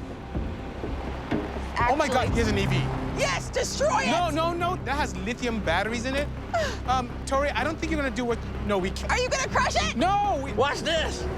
Tori, please, no. Tori, please, wait. Don't. Yes, What is this? What the hell is a pink little car with a buster on it? This is very confusing, Tori. What is he doing? He's gonna What- destroy no. it. What is that? What? All right, there is some method to my madness. Yes. There is this myth. A guy in Texas was driving an electric car during a flood. The flood swept him down the road, but because it was an electric car, he was able to drive out of the flood. Because it was an electric car. Yeah. Yep. Oh, was the car partially in the water or completely submerged? If it's a flood, the car was probably completely submerged. I'm not buying it. As a kid, you're taught, like, wash your hair, get out of the tub, dry your hair outside the tub. You know, if you drop your hairdryer and, you know, you could get electrocuted. Right, so the driver has a very good chance of being electrocuted. Yeah. So we're gonna have to figure out a way to do that safely. This is purely direct current, but that also has DC batteries, but the motor in that is AC. So it's similar to what you'd see in your hairdryer. So there's an Right. inverter that converts the DC current to alternating for it to be able to move. So I don't know if this is gonna work. Depends on how well sealed that EV is. Well, I think the plan will be, we'll dig a giant trench the size of the electric car. Okay. We'll fill it with plastic, fill it up with water, and then drive the car in and drive it out. EVs have tons of electrical connectors, and manufacturers will do their best to protect these key components from the elements. But with the high voltage battery packs housed in the undercarriage, that makes them extremely vulnerable to deep water. I mean, after all, these things are not meant to be amphibious. All right, well, how deep are we gonna have to make this thing? Say, what, 6 feet? 6? Yeah. Yep. Yeah. Yep. Oh my goodness. Okay. And length? Probably maybe about 10 feet that way and then 10 feet this way. Absolutely. So we I was could gonna say make a a car little length. ramp, Yeah. drive in, So let's see how long submerge Let's see it, how long drive it is. out. Yeah. Let's see how long it is. 14.5 feet long. And how much wider? I mean, we're gonna need some width here. I would say let's probably give it like a foot on either side. Wait a second. A foot is not enough for one of us to open up the door and save whoever the hell is stuck in here. No one's gonna be inside the car. Oh, what are you thinking? I'm thinking I'm gonna build some kind of a rig where I can drive the vehicle from the roof. If something does go wrong, the person inside isn't stuck and doesn't drown or get electrocuted. Well, let's see how wide it is from mirror to mirror. All right, sounds good. Inside. We got about 6.5, a little more than 6.5 feet here. So that'll be the end of our ramp coming out. Oh, Bisi looking good. Faye getting a little wiggly. It's okay. All right, so we have our electric car. We've just plotted out our pool. Now what we need to do is actually dig out the trench, cover it with plastic, put pavers in it, fill it with water, and then drive this car somehow safely into the water. That's straight. Straight-ish. Yep, a controlled flash flood will allow the guys to safely submerge the EV and then test its ability, post-dunking, to drive right on out of the water. This sounds absolutely crazy to me. I don't think there's any way that this electric car is gonna drive in and then actually drive out under its own power. I've dealt with a lot of hybrids in my line of work and a little bit of water, just the slightest bit of water, and these things, they don't like it at all. The modules will explode, everything goes wrong. So personally, I'm very doubtful. But, you know, I like big tractors, so I'm just happy to watch. Look how serious he looks. I know. He's all focused. All concentration. He's all focused. I got something stuck in my tooth. Hey, beats digging ditches, huh?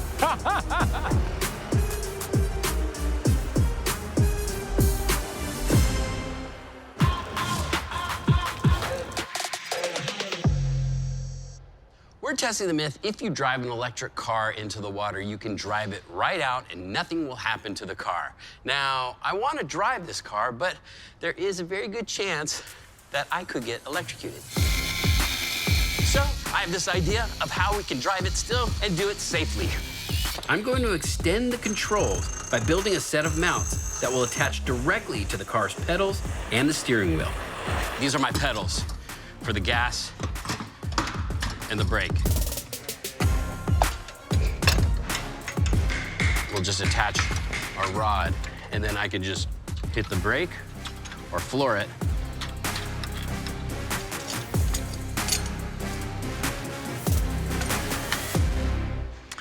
Okay, so as you can see, the extended controls are coming together, and now I'm just getting the angle of the rod so that way I can control it from the top. To protect himself from getting fried, Tory's installing an insulated polymer bucket fixed to a plywood platform. Now, before we go any farther, we just want to make sure our deck is strong enough. So Dave's going to give it a little strength test. Hit it, Dave. All right.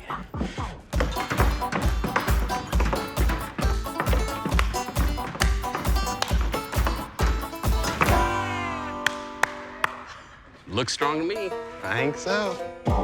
Yep, and with the addition of a racing seat, the rooftop cockpit is waterproof and non-conductive. Okay. Yeah, but this feels ridiculous. All right, now that the chair is mounted to the top of the car, we're gonna make some last-minute checks on the angle of our extension rod. Once we have those in position, we can cut holes through the roof And then we'll attach it all, and then we'll be able to drive from the roof of the car. Oh, yeah. There we go. That looks perfect. Then it's just a matter of fitting the fiberglass-coated pedals and steering wheel, and sealing up the holes to make it watertight. We have done nothing to modify this car except extended the way we control it. And all the materials are made out of non-conductive materials. So if this car does decide to start shocking, I won't be anywhere near it. Last thing we have to do is button everything up and go for a ride. With the gear shift and power controls below deck, this test run is a two-man job. So Dave is in the passenger seat to put the car in drive and also standing by so if the car goes out of control, he can stop it. Here we go. Oh, this is awesome. Everybody should drive like this. Everything seems to be working fine. Oh, this is rad. All right, it works. It 100% works. You want to throw it into reverse? All right. I have full control. This is gonna be perfect. I'll be up here, nice and safe. We'll drive the car into the water. If it decides to explode, let it. All right, you wanna go ahead and throw it into park? That worked great. This car is as safe as I think it can be. Now all we have to do is drive it into a pool of water. Wreck it all, huh?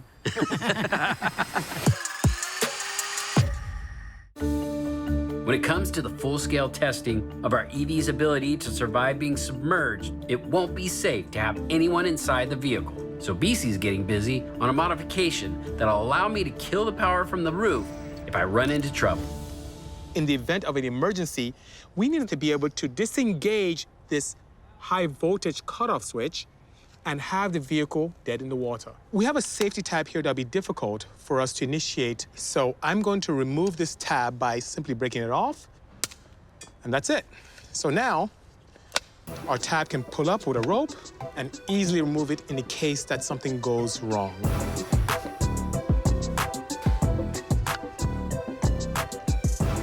So, I'm going to put a nice hole into the ceiling. I'm going to use this rope as a way to activate a proper shutdown sequence.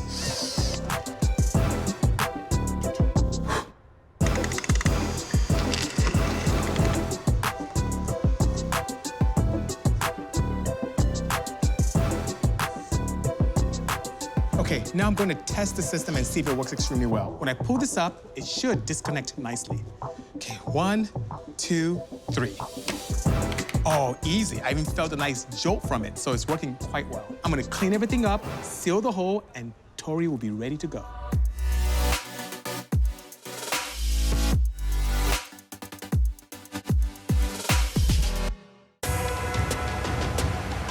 Hold that there. Perfect. Let me set the scene.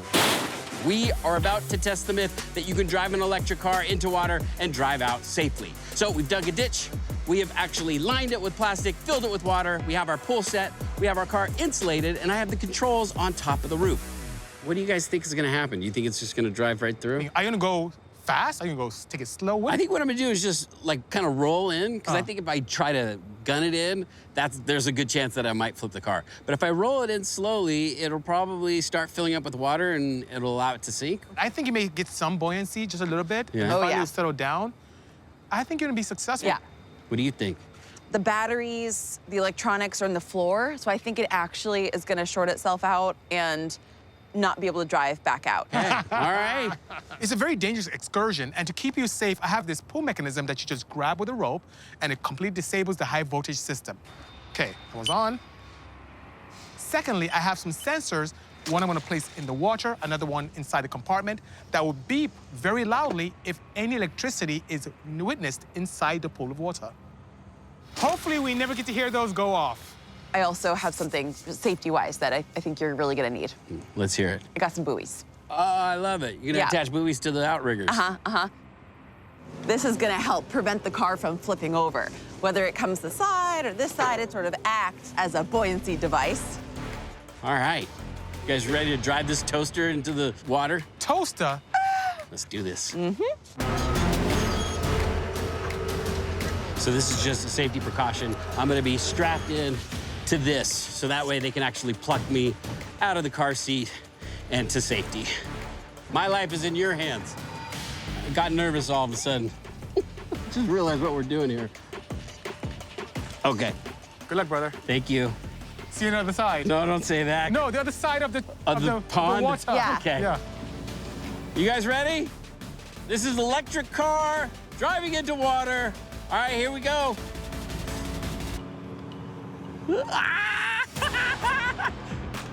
Just take it easy, nice and slow. Stay on the path. He's still moving. Okay, he's going in. See how deep that looks? Yeah, it's That's a lot crazy, deeper than right? it looks. Like, it's an optical illusion. It looks like it's not deep. Oh. We see bubbles coming I out. feel like I'm floating. Okay. Yeah. Whoa, we are going totally. deep. Oh, yes, it's happening. Okay, but so far, Yeah. he's not moving at all. Not moving. Oh, we're 100% floating. Yep. So my wheels must be spinning right now because Yeah, it was. But No, then they're it not moving at stopped. all. Your foot's on the I'm like gas. flooring it right now. Oh, it's dead. Is it not moving? Yeah. No. They're not moving at all? No, nope. Your wheels are not turning. Oh my But gosh. my sensors are not going off. Yeah. But something shut everything off. Yeah. I think it's called water. Yeah. Yeah. No, And then there's an Short-circuiting? arrow on the dash with a battery logo. Yep. And that's not that much depth. that really isn't. It's all the way to Buster's knees almost. Oh, yeah. I'm surprised. I really thought that there would be more protective capabilities for such a shallow depth. But Yeah. it didn't even make it. It didn't even make it halfway. But what I'm curious about is if we dry this out, will it run again? Yeah, and then maybe we can see where the damage occurred. We'll tow the car out, let it drain, and see if it starts up again. Sounds good. Well, that was anticlimactic. We had everything working perfectly. The car drove into the water. I was expecting to see something, maybe sparks, maybe smoke, but nothing. The car just died as soon as we hit the water. Maybe it just short-circuited. I have no idea. What we do know is our shock detectors did not trigger. So Buster wasn't electrocuted because the EV safety system likely kicked in and shielded the high voltage system before it died. I think what we need to do is pull it out of the water, let it dry, and see if we can figure out what exactly happened. I think that's good there. We'll just chalk it.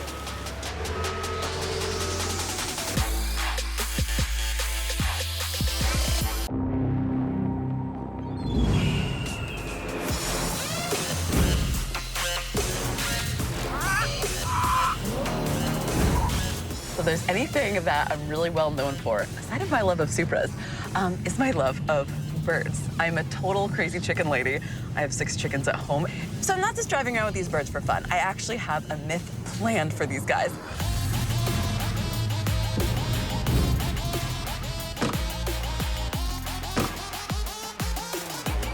Hey, guys, check out my birds. What? Oh! Aren't Oh they my gosh. adorable? Are they lovebirds? They are. They look like they're in love. Well, I think that the shop needed some pets. They are so beautiful. They look No. unreal. Actually, I have a myth for you guys. Oh. There's a study done out of the UK that shows that birds tend to poop on red cars most. I don't believe that. Well, I've heard that people who drive red cars get more tickets, but I've never heard that birds poop more on red cars. Where does this data come from? So in this study, over 1,100 cars participated, 5 different cities over a period of 2 days. And of the cars that were pooped on, 18% of the red cars got pooped on.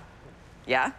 14% of the blue cars got pooped on, 11% of the black cars got pooped on, 7% of the white cars got pooped on, and 3% of the silverish, grayish cars got pooped on. So who came up with this study? Yeah. That's the problem. It was a self-reported study. So they called people and asked them how often birds pooped on their cars, and then what color cars they had. Okay, so what's the myth here? That birds defecate more on red cars than anything Exactly. else? Oh. You know what, though, before we go any further, maybe we should come up with an experiment ourselves to see what color birds poop on more. You know, I concur. We have to find a place where we can have a variety of cars with lots of different colors. Maybe a car lot. That works. At least that may give us some preliminary data on bird pooping habits. Well, I already kind of partially started this test on my own, and my blue car got crapped on this morning. Huh. We're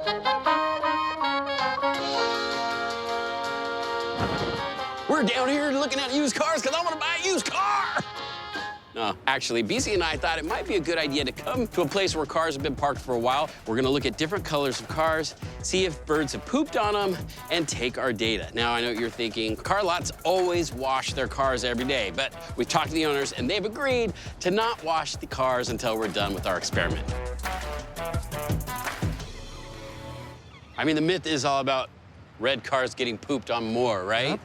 So, theoretically, this car should be covered in bird poop, and it's not. Okay, there's a tiny little bit of bird poop. That's true. So mark that one down. Yeah.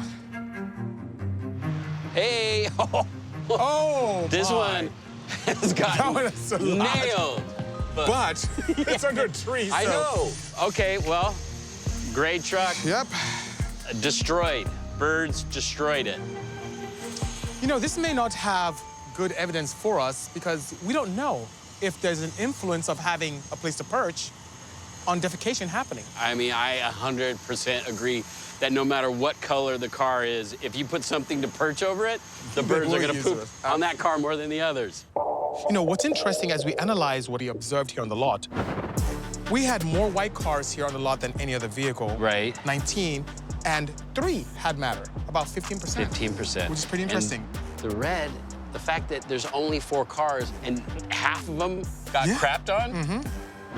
So you're saying that there's some plausibility to this myth? It's quite possible. This is interesting. The findings Tory and I got gave this myth some validation. Meanwhile, Faye's getting the lowdown from an ornithologist on exactly how birds see colors. Oh my gosh, I'm so glad you could come here today because I have this very pressing question I'm trying to figure out. Okay.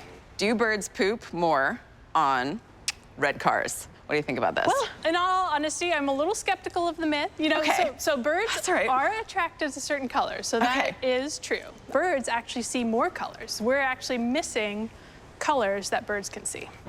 So as humans, we have 3 cones in our eyes, and these cones are basically what perceives light and sends that signal to our brain that we turn into color. But birds, they have another cone in the UV space. And so birds actually have a whole nother dimension of color that we can't see. Whoa. All right, so I see you brought like all this equipment. What is this? So this is some of the equipment that I use to measure bird color, called a reflectance spectrophotometer. Light goes through this box, through the fiber optic cable. I point it at something. I mean, usually I'm pointing it at bird feathers. We're actually gonna see how is light reflecting off of these feathers? And then I can actually put that through a model of avian vision. Okay, so this is car paint. Yeah. So let's see how it looks on our little reflectance spectrophotometer.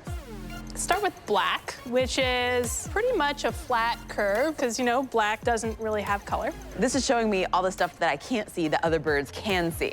That's right. I'm curious about this purple. Me too. Wow, I'm seeing quite a bit in the range that I can't see. Yeah, so there's definitely some UV color in this purple. Action. Okay. Silver, though, is kind of highly reflective across the board. And, you know, this is going to be very mirror-like. So the more mirror-like a car is, that is definitely going to attract birds, especially, you know, certain times of year when the males are trying to, like, fight off the other males. They're going to try and get that male away. Really? I would. Because this one ranked the lowest in the study. Fascinating. Red, yeah, this red has very little UV. But some birds are attractive to red. Typically birds that feed on things like flowers and berries. Given everything that we've just been talking about, what birds am I going to find around this area that are most prevalent and also poop the most? One of them is this western gull. So you see a lot of them at the beach, but also in parking lots and things like that. We've got this, we call them rock pigeons is their official name that you see in the park. We got American crow, and then this guy over here is a European starling. These love sitting on like telephone wires, so you can imagine that these are gonna be over cars quite a lot. Absolutely, telephone wires. All right, so with all this information that you just presented me with, if you were to guess which one of these colors they might poop on the most? My guess is going to be it's more about the reflection than about being attracted to one particular color versus another. You know, think about like a puppy seeing itself in the mirror and trying to play with it. Interesting. So you think that for the sake of the study, can birds actually like control when they, you know, poop? They definitely do have some control. You know, they don't want to poop in their nests. You don't want to poop in your house, right? Yeah. And they poop to defend themselves against other predators or things like that. But, you know, one thing difference between like our poop and bird poop is it's only one thing. There's no separate pee and poop. It's all mixed in. Their poop is pretty acidic. Oh. This is something that should be of concern for carp paint. Well, thank you so much for your time. I feel like I learned how I'm going to set up the study. Glad to do it. I just learned a ton about how birds see light and color. I've got to go digest this and really figure out a way with the team to set up the study in a way that's actually going to be effective. That is good.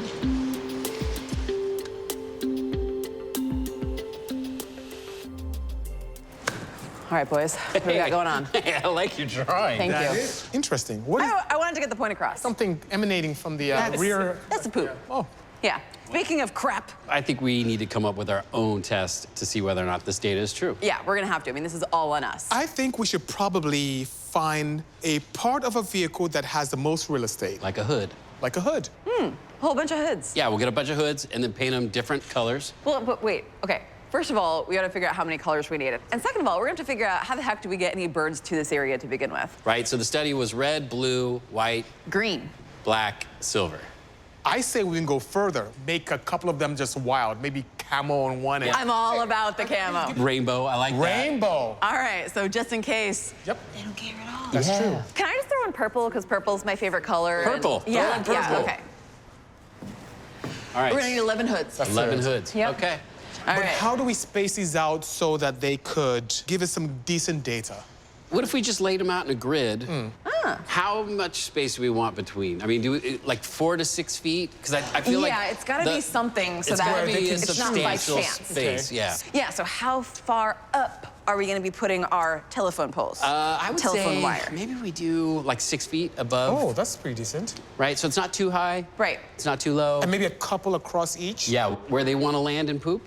And then maybe we could put some line above each I of like the hoods. that, so they can defecate in comfort. And then they can land. They have a place Yeah, to land. of Yeah. course. This is such a ridiculous experiment. I know, we're putting so much thought into but I'm it. really hard about it. I'm really excited about this one.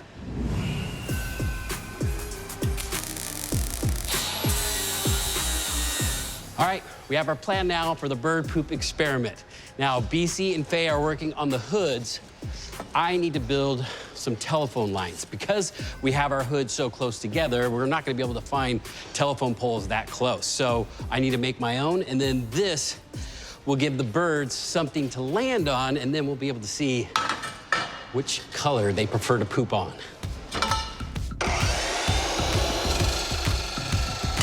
So next, they have to prep and paint a bunch of colored poop landing pads for their feathered friends. I'm about to sand this hood with 220 grit sandpaper on this beautiful wheel, using compressed air as my accomplice. And the reason why I'm doing this is to get the paint to adhere to the hood. I'm not gonna paint my hood. I'm gonna vinyl wrap it in camo. Oh, I'm not good at this. And this hood is done.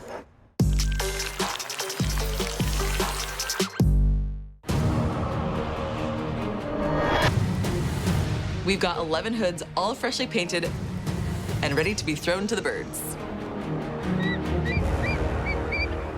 So now we have this great lot. It's very conducive for what we're trying to do. I think we should place cinder blocks on the ground first, then the hood, secure the hood to those blocks, and then on each end, put those crazy devices that Tory built, run some wire across, and we should be good. So what do you say we just put them out randomly, and then we're not favoring one color over another? Sounds good. All right.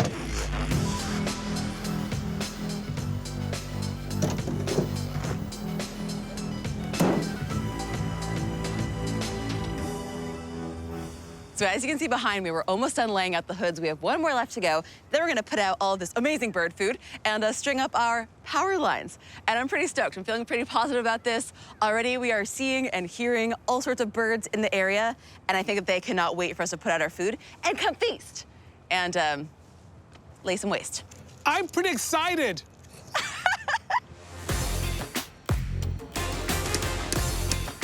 So we're spreading on these mealworms because these are gonna lure in the most common types of birds in Southern California, crows and pigeons. Oh, and we're near the beach. There's gonna be tons of seagulls, You're too. right. Oh, the smell. Oh! Are we gonna find 18 pieces of crap on one hood and like 14 pieces of crap on another hood? Is red the most popular color? Or is camo the best? Who knows? But we'll be able to draw some conclusions in about 30 days. Okay, we've got some time on our hands, so while we wait, I've got an idea. Let's turn this myth upside down and see if we can find ways to stop birds from pooping on our cars. I wonder if there's any way that we can like specifically repel birds from every car. What if we each come up with our own unique invention that keeps birds from pooping on our cars? It'll be a little competition. Oh, I'm so down. I love that idea. I have the perfect repellent. I'm gonna have to put some brain power behind this because normally I try to attract birds to me, not repel them. But that's right. I'm down for a competition. I love this. How are we going to judge who wins? Well, the least amount of poop. Who gets of course. pooped on the least? Yeah, duh. That's perfect. Nothing would come near my hood. Nothing. Really? Sounds Not like even certain. humans. Bisi's just going to set up a bed out there and just, anytime a bird goes, get away from my hood. All right, you guys, let's get to it. All right, this is exciting because each of us are going to come up with our own technique to keep birds from pooping on our cars. Now, my technique is lasers. Why? Well, cats go crazy for them, so I'm hoping there's an adverse effect on birds. The plan is I'm going to take all my laser beams. How many do we have here? We've got 55 total. Put them across the hood, glue them down, turn them on, and when the birds fly over, they'll look down, see the lasers, and it'll scare them off. So I'll set up these solar panels, and they'll stay on 24/7. It's gonna be like an explosion of lasers. Haha, scary already. I typically would have something really verbose and crazy and mechanical, but you know what? Sometimes you have to go to the basics. And you can't get any more basic than what I have here. In real life, owls are natural predators, so these owl statues should be a pretty good deterrent. This actually works in my own workshop. There will be no poop whatsoever on this hood. All right, so I actually think that I'm gonna dominate this competition because I'm gonna use a technique that I actually use in my home garden for keeping the deer off of my vegetables, and that is motion-activated squirters. And I'm actually gonna utilize the washer squirters on this hood. So I've got my under hood liner removed, and I'm actually just gonna go ahead and reverse these. So normally these are facing towards the windshield. Facing the hood. So now I've got both washer squirters, and I need motion detectors. So bird lands, motion activation, they get sprayed, they go away. Also, if they do poop, the spray might clean it off. So even if I don't win legit, I'm gonna win. Hey, Tory. Hey, come here for a sec. Yes? Yeah, I need a hand lifting up this hood. And it's time to see if it works. Here, give me some more smoke. Here comes the drop. Oh, yeah, oh, yeah. Okay, my hood's complete. I can't wait to try this out in the field. But first, they've got to see the results of their bird poop test.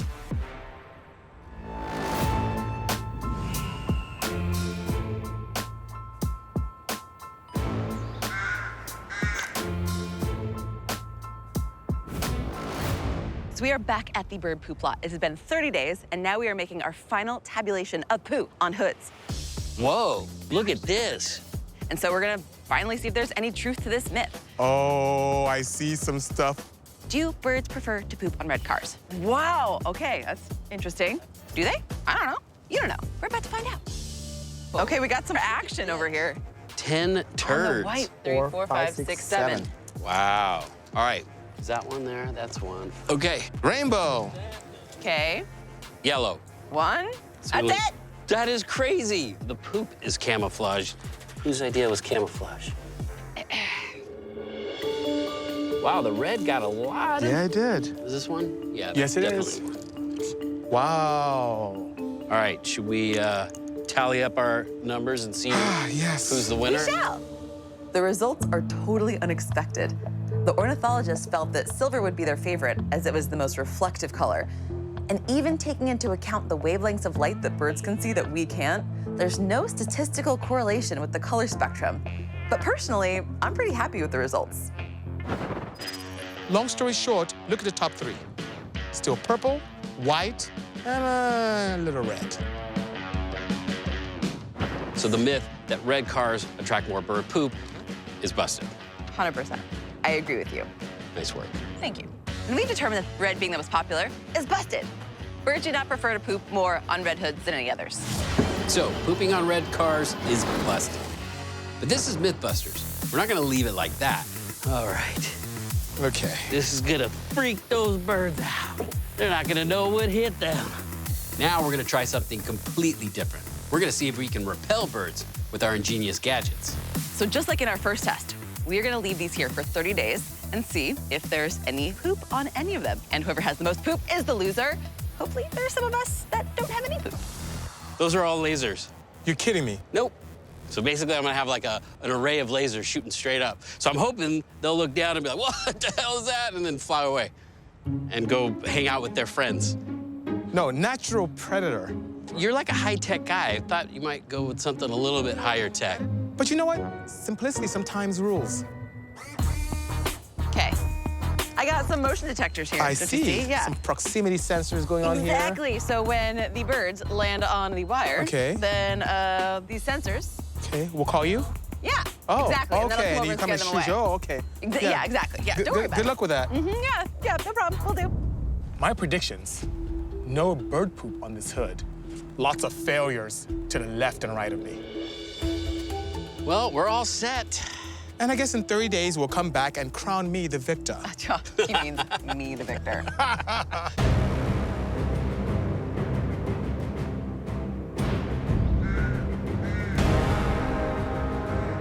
So it's been a month. I know. I'm really excited, you guys. I just hope that you guys are ready to witness me crushing you with my invention. Wow, that's impressive. That's amazing. Well, Wait a second. let's take a look. Wait a second. Ah, crap! You got one little piece of poop. Okay. No, I've got a few. Oh, Careful. You got one there. Okay. Oh, crap. Literally crap. Oh, this is not good. I don't Let's know. count them up. 1, 2, 3, I got 4, 13. 5, 6. Okay, on to Congress. All right, the Congress. All right, we got 1. How dare they? 2, 3, 4, 5. Four. What's that? That's nothing. That looks like That's a poop. nothing. No. Circle it. That's a poop on the back. That's a poop. That's a poop on the back of the owl. That's how scared they were. Oh, man. Okay, that's 6. All right. Moving on to lasers. 3, 4, 5, 6. 3, 4, 4, 5, 6, 7, 8, 9, 10. 11. All right. 11. What? Well, good job, Bisi. I want to say as much. Congratulations for winning the competition. I'm happy to be a runner-up, second place. Feels good. I have nothing to say. All right, so as far as this myth goes, totally busted on whether or not birds are actually attracted to red cars more than any other cars. Awesome. Seems like owls are the winner. And I suppose I should be like upset about that, but I don't know. I'm like a super low-tech loving person, so like even though I lost, I'm actually like still kind of stoked. Like technology is not always the answer. I think the perfect invention would be some type of contraption that when you park, just like exotic luxury cars from Europe, the owls would just emerge from the hood. And then you're victorious with keeping away matter from your vehicles. I think you're onto something. I think so as well. I'll think about that. Do you need some seed money? Literally, I do. Seed money, I get it? Button, slide out. Fold up owls. Oh my God! Turn that damn thing off.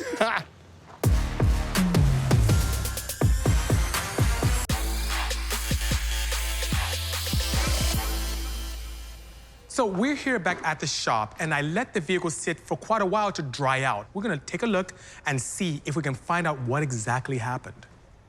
As you may recall, as you're driving to the pool of water, when we got up to this level, the vehicle completely stopped. Oh, yeah. Water, which had a bunch of ways to connect our positive and negative terminals, pretty much killed our entire 12-volt system and rendered the vehicle inoperable.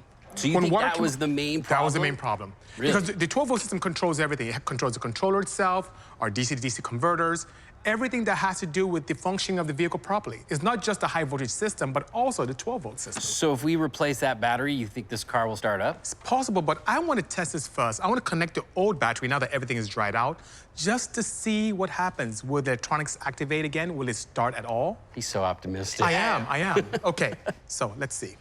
Ready? Yep. Sounds like death. Hey, it's doing something. Nah, that's a noise you do not want to hear. But that alarm is not very promising. Let me take a look and see. Start her up, Captain Something must still Electric. be wet in there, you know? Like It's whistling. This whistling just died. Nothing's happening. Okay, well, we tried. Okay. I'm gonna get a multimeter and check the voltage now. And if it's not where we need to be, Faye, I'm gonna need your help in getting a fresh battery so we can try it again and see what happens. This is supposed to be 12 volts, Faye, but we're hovering in the 3-volt range. It's 3 volts. Yeah, that's not good at all. I think this battery is done. Well, it may not be the battery's fault. Maybe we still have some connectivity going on with some water and critical components. Yeah.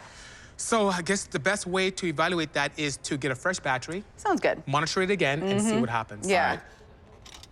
Right now, it is not looking good for this myth. Driving an electric car into water. We tried it. I drove in, sunk, and then all of a sudden, the car died. But Bisi's holding on to hope. He is very optimistic. So we're gonna swap out the old battery, put in a brand new one, and see if this car will turn on. My guess, this car is dead. All right, nice. All right. Let's check the voltage now. What is it now? Is 12.8. So you ready? Fresh battery. Yep. Okay, so I'm gonna connect this, and if our battery drains, then we have a circuit that's still Yep, there is some sort of misbehaving. parasitic draw. Okay, Exactly. Yeah, ready? go ahead. Lights came on. Quick. That's good. 12.6, 12.5. It's freaking out. It's freaking out. 5.4, 5.0. It's going down. 4.9, 4.5. Oh, see if it starts. Come on, Bisi. Oh, please. We all know it's not going to start. This is hopeful. No. 12.23. Okay, so the fact that the voltage is going down means that we have really bad connectivity somewhere that shouldn't be happening. So the moral of the story is don't get your electric car completely drenched. It's busted. You can't drive an electric car underwater. Busted. Absolutely. I reluctantly concur. Busted. But I think maybe we should see if we can take it to the next level. See if we can drive the electric car underwater. I like how you're thinking. Okay. If we protected vital components and left others, let's say mobility components as is, maybe we'll have some success. Whee! Since the first test car is officially dead, we've sourced another one that's identical. Son of a... Now, we need to make some mods for the next test and keep that water out of the interior for as long as possible. Wow, that's good. Okay, this one failed. And my goal is to prevent this one from failing. 12-volt systems got corrupted with lots of water and connectivity. I'm gonna prevent the same thing from happening with this vehicle. Now I'm spraying some rubberized sealant. Now it takes a few hours to cure, but in this liquid form, it can really get into very tight spaces because all you need is a small seepage and a lot of damage can occur. 3, 2, 1, go! Now we're just transferring everything over to this new electric car. We put the controls on the top, and hopefully this time we can get it into the water and see if this car will survive.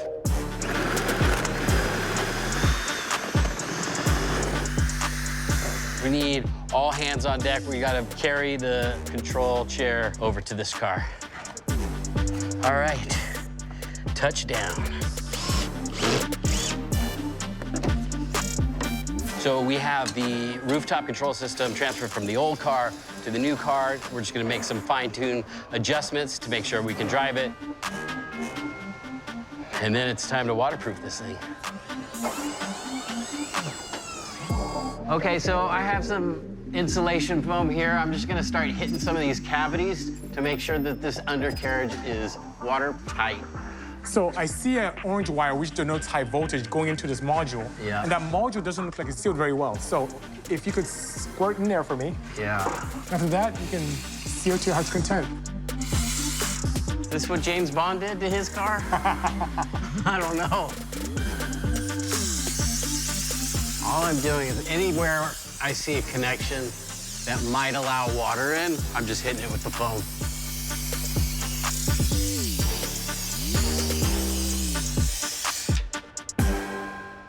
that looks good. Yeah, I think we're... Everything is covered. And I agree with you in not covering up the heat exchanging mechanisms up front because we still need to be able to cool the vehicle down.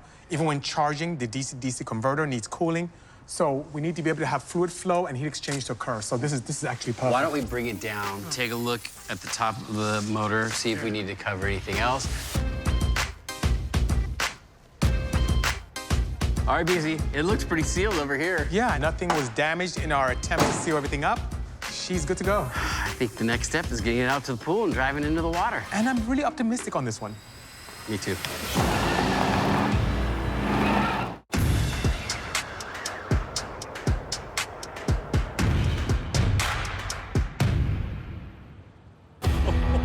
In the first experiment, the humble electric vehicle hit the water and survived for just 25 seconds before going kaput, thereby confirming the age-old adage, water and electricity do not mix. Oh, it's dead. But where there's a myth, there's a way. So with some astute precipitation protection, a set of dune buggy tires, and an unswerving rooftop pilot, Oh, dang, look at that. can this mighty modded EV possibly punch above its weight and endure a flash flood? What do you guys think? This is brilliant. I hadn't even thought about doing anything with the tires. I figured if it does float, at least some way I can get across the water. Yeah, yeah. I mean, we're giving this thing the best chance we possibly can. I'm really hoping I'm not going to be disappointed again. You ready? I'm ready. You guys ready? Yeah. I'm gonna stand water to fast. avoid a shower.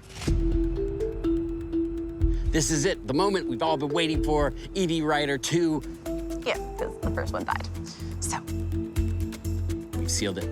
We put big, giant tires on it. I'm gonna be driving from the top. I'm gonna get in position.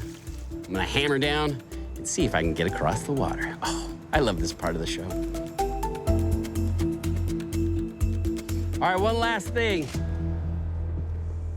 What? You know, Texas. I mean, the myth it took place in Texas. Yeah! Y'all ready for this? Yep. I'm like getting nervous. I know. Can an electric car get across water? Well, we've done everything in our power to make it happen. Whether or not it's gonna work, we're about to find out. 3, 2, 1, engage!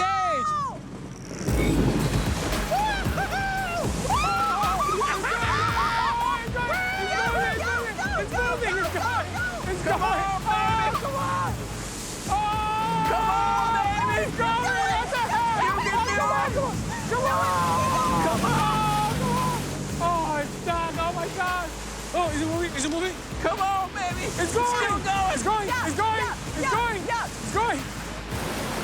EV Rider 1 survived just 25 seconds, while EV2 has powered halfway across the pool. But with the deeper water, it's losing traction and momentum. It's still going! Oh, wait, I think I might be... It's trying! Oh, my God! For every second the terminals are submerged, there's a higher risk of short-circuiting. Come on! Come on! Oh, it's going! Come on! It's still going! I can't believe it's still going. That is amazing. We have no beeping yet. This is amazing that the fact that it's still going! It's still going! Oh, it's cutting. It's getting to the bottom of the tarp. Oh, it is, yeah. Oh. It's dead. Oh. She's done. Oh. That was incredible. Can you believe how long? That was a long time. Like halfway submerged. Wow. Unbelievable. We gave it every possible chance, but this was an epic fail. I mean, driving into that water, I slammed on the accelerator, and it felt like a log ride. I hit the water, it splashed off, my hat took off. But the crazy thing is, the car kept going. And it got to the point where it was up to the windows, and the wheels kept spinning. Yeah, it didn't work. Eventually, water got into the batteries and the electrical system, and it killed the car. Okay, so the results are in. EV Rider 2, equipped with undercarriage waterproofing and dune buggy tires, undeniably outperformed the stock standard EV Rider 1. But the added protection was only successful in delaying the inevitable. A moment of silence for EV Rider 2. I think the moral of the story here is, if there is a flood in front of you, don't try driving through it. Absolutely. I mean, just like all the signs in Texas say, road may flood, when in doubt, turn around. And that myth is busted. I'm ready to get off this thing, guys. Go ahead and crane me off. Guys? Hey, guys? Yeah, Texas has Bisi? Faye? Hello?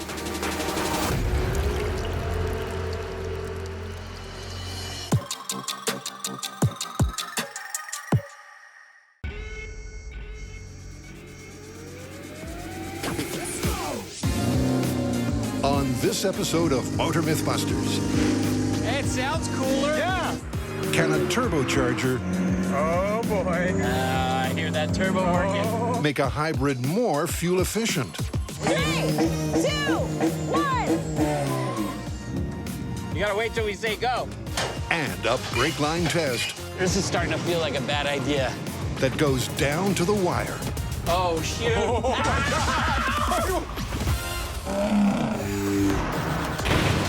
Meet the team We'll be at work in no time. This might be the miracle coolant that everybody's been searching for.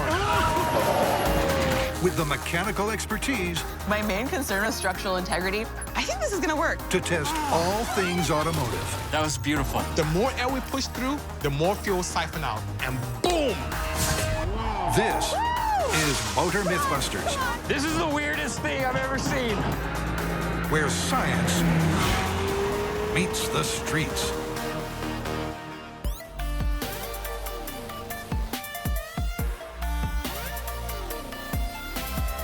Did you buy another car? Of course, it's a disease, but I love it. What is this for? I brought this beautiful hybrid in to put a turbo system on it. Oh my God. What is the point of putting a turbo on a hybrid? I've been searching the web, and I found out that some people have claimed that putting a turbocharger on a hybrid can improve fuel economy. That's the myth. Yes. More fuel efficient? Yes. Interesting. Yeah. Okay. You know, I love putting turbochargers on things. I know it makes me go fast, but the fact that we may be able to improve efficiency, I'm really curious. Manufacturers do it all the time. So I said, you know what? Let's try it here, see what happens. And then maybe we could do a couple of different tests. We'll run the car as it is, just stock hybrid. We'll measure the fuel, how much fuel was consumed, and then you can put your turbo in, and then we'll measure it again and see which one's more fuel efficient. Strong baseline for this beast. Yeah, and we could build some kind of a fuel cell that we can pull out and measure, so we can see exactly which one is more fuel efficient. I like it. I like this too. How do you like the look of this car? It's pretty crappy. It's like they tried to make this better. We want to hot rod this thing. I may even have the turbo come out the hood. It's just going to be the ultimate hot rod hybrid. That's what I want. Do you think anything to do with hot rods when you look at this thing? It's a different hybrid from most manufacturers, what they would do. This is a 2011 hybrid. So this technology has been around for quite a while. It has an electric motor sandwiched between the engine and transmission. The system automatically switches back and forth from gas and electric. It can turn on at any moment when it's charged, but will usually activate if there are undulations in the road. It has a DC battery pack in the rear, which adds power during acceleration or climbing hills. But during easy cruising, the engine powers the car. When the vehicle is decelerating or braking, the electric motor becomes a generator and converts the kinetic energy into electricity and uses it to recharge the battery pack. So it acts as an absorption unit, as a generator, as a starter. Yeah. Listen to this. Check this out. Listening? Ooh. Crazy, huh? Yeah. So That it's is once just again using screaming technology. hot rod, That Bisi. is I so- don't know. yeah. That's like, It doesn't- Just got my blood pumping. we're gonna need to do something major to this. Yeah, so I want to see what we can do to spruce it up a little bit and also make it more efficient. The team is going to test the myth that adding a turbo to a hybrid engine will make it more fuel efficient. Will this modification give it better mileage, or will the extra boost turn it into a gas guzzler? All right, I'm just gonna start pulling out this plastic sounds and good. seeing what we're working with. Faye and I are removing some components so we can access the car's stock fuel tank. There it is. Okay. Nice. Oop, get that gasket. Thank you. There we go. All right, we've got the stock fuel pump removed, so now we're gonna fit it into an aftermarket fuel cell. So we're going to cut a hole in this that's similar to this. Yes. This is going to be pretty easy. So the reason why we're going with an external fuel cell is so that we can easily take it in and out of the car, because we're gonna be measuring our fuel consumption by weighing the gas before and after our tests. We need to modify the fuel cell to fit the stock fuel pump so we can still talk to the car's computer and not give us any issues when we put it back in the car. Okay. That looks beautiful. Is that a good circle? Oh, that is a perfect circle. We are gluing this down with some high-strength epoxy so that fuel and fuel vapors do not escape. I love it. It looks just like factory, and now we can use the same fittings for the feed and for our evaporator function. So to allow us to have accuracy with our own experiment, what we're going to do is use the weight of fuel as our means of measurement. So we need to weigh the modified fuel cell without any gasoline. Wow. 10.5 pounds. Yeah. This fuel cell will hold 8 gallons. And the weight of the gas we're using is 6 pounds per gallon. So if we filled it up, it would weigh 48 pounds. But we don't need that much gas for our tests. How many pounds would you like to use for our experiment? Probably like a nice round number. I like that. Like, it's easy to remember every single time, and they're not like, 18.67523. Sounds but I mean, we could use any number, like 20, 25, 30, something like that. 30 so pounds. 30 pounds it is. Okay, well, nice round number, including the weight of our cell. Yeah. 30. We're ready to throw this thing in our hybrid, connect everything, and get this thing started. Faye looks good. It really does. This look really good. This looks pretty good. I'm excited because I've never done this before. This is weird. I mean, why put a fuel cell in like a hybrid? This is cool. No, it is cool. It's cool. It's a fuel cell. It's cool. I agree. It's cool. All right, so we're going to be taking a measurement of the weight of this vehicle with our full fuel tank, just to be a good baseline. What is the weight? 2,518 pounds. Not bad. Time to get on the dyno. Yeah. Before we take the hybrid out on the road, this is our control test. To see how much fuel it's gonna burn, we wanna get a baseline of its miles per gallon on the dyno. Lower and low red. We've decided to set the cruise control at 45 miles per hour and travel 14 miles, because at that speed and distance, it will allow for enough fuel to be consumed to see any obvious changes in the fuel economy. All right, we are off on our trip to nowhere. Okay, guys, 14 miles. All right, let's check the fuel consumption. So initially, we started with a 30-pound tank. So I'm curious to how much weight we have now. Oh, 27.4. Oh. We consume 0.43 gallons. And since we traveled 14 miles, that is 32.3 miles per gallon. Oh. But that is a terrible amount of mileage for a hybrid. Is it because we're on the dyno that it's not kicking into the hybrid mode? You're absolutely correct. I did not initiate the electric motor whatsoever. This is purely on petrol. Right. And for a petrol setup, that's not bad at all. For 1.5 liters of Fury, yeah. Yes. But guess what? Speaking of Fury, we need to take this on the road. Maybe we should do 2 different kinds of roads. We'll do a flat, straightway. Yes. And then maybe take it into, like, hills. Oh, something mountainous. Maybe we go up to the mountains. That'd be great. What do you think? Do you love this spot? It's beautiful. Good choice. Yep. 24.4. And we're just gonna take it up to 30 pounds. That is correct. Wow, you're good. Yeah, that's good. Look at that. We're gonna put it back in the car, drive for 14 miles, come back, measure it again, see how much fuel we burned. And they're off. This scenic flat road means this little 1.5-liter engine doesn't have to work hard to maintain a cruising speed of 45 miles an hour.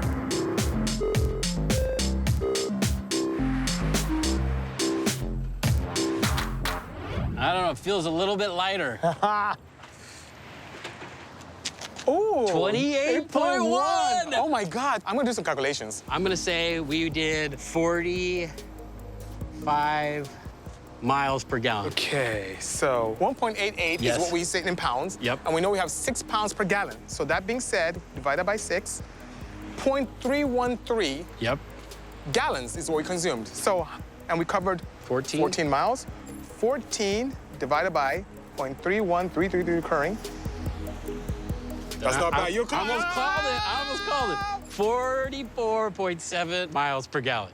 But on the dyno, I think we did 32.3. Yeah, it was pretty low. Yeah. But it makes sense. Think about it. On the dyno, we didn't have the electrical motor come in at all. Yeah. Here we had many opportunities for the electric motor to help us assist with the petrol engine. Yeah. And we had momentum. So this is really good. Yeah. Okay, I'll put it back together. All right, let's. And then we'll head out to the mountains and do the same thing all over again. Sounds good. This is perfect, Bisi. Yes, it is. We got hills, we got windy roads. Yep, another idyllic test run location. And with the fuel cell refilled to 30 pounds, they'll run the car 7 miles down. What's interesting now is as we're going down here slightly, we're charging up our hybrid batteries. I don't know, this is gonna be interesting. This is gonna be a tough one. And 7 miles back up while maintaining the speed of 45 miles per hour. Oh my God, this hybrid does not like this combination of elevation and hills.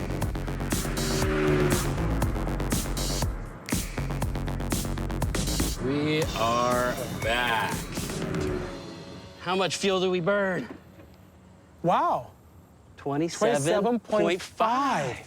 That's 2.5 pounds we that we've consumed. consumed. Here it is, the moment of truth. How many miles per gallon? 33.59. So now we have a baseline for a level road. We have a baseline for a hilly area. Yep. I think we need to go back to the shop, slap a turbo system on this thing, and do it again. Yeah, let's slap a turbo on this.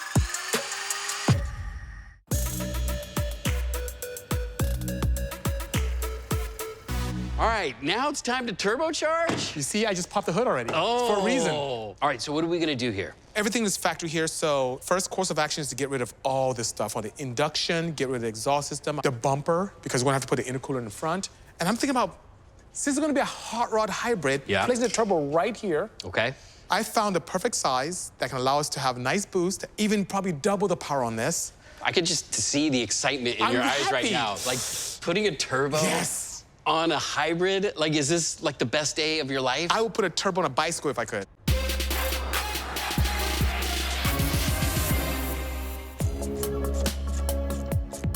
Before we install the turbocharging system, we have to pull the engine apart just a little bit and figure out where we want to position and mount the turbo, wastegate, intercooler, and piping. It's good, isn't it? So what do you think, Tori? Like right here. It's good, right? Yep, I love it. Tori and I took apart the whole front end on this hybrid, and now comes the hard work. I would love for this to come a little bit high here, just a little bit. Okay. I need the help of our lead builder, Rose, to fabricate some tubing from the exhaust to the turbo and from the turbo to the intercooler. So to take full advantage of this, we can use a very small pipe and go straight to the manifold of the turbine. And I have a flange for you here, and I have a flange for you here. Yeah, this is the turbocharger's dream. It is. It's like a very compact log manifold. It's perfect. So here's our issue. Oval and a circle. It's not quite round peg, square hole. So this has to be put in the vise and the press and forced into an oval shape. You can see that we get pretty close within just a little bit of modification here in the vise for one side.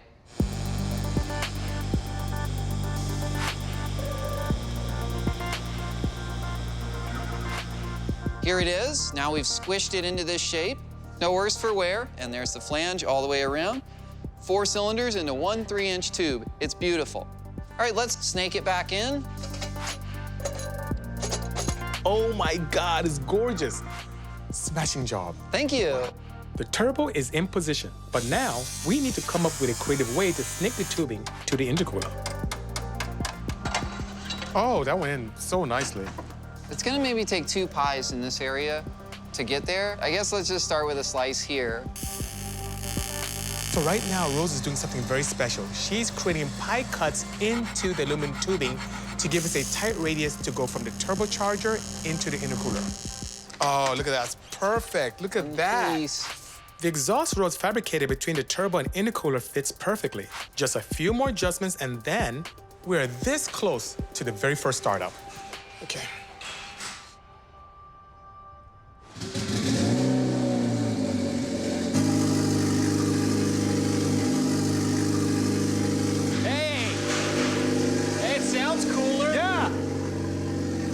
Look at that. Beautiful. So we're gonna see some of this. Do we see smoke coming out of the engine Yes. like that? Well, only because we put some wrap around the manifold. Oh, so it's it starting doesn't to burn off. Yeah. That's awesome. I am so excited. Everything is looking really good. Initial startup, car starts up very nicely, sounds good, idling beautifully. The great thing now is I get to put everything back on the vehicle, tidy everything up. So excited. This is good. This is really, really, really good.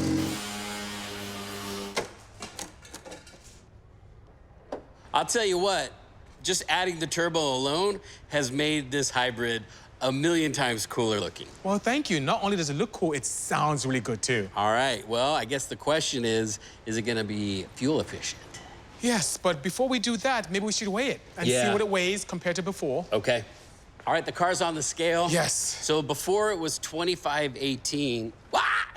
It's literally the same exact weight as before. But that makes sense. I mean, we pulled parts off and then you added parts. I mean, it's just amazing that we hit the exact same weight. It really is. Now it's time for the dyno.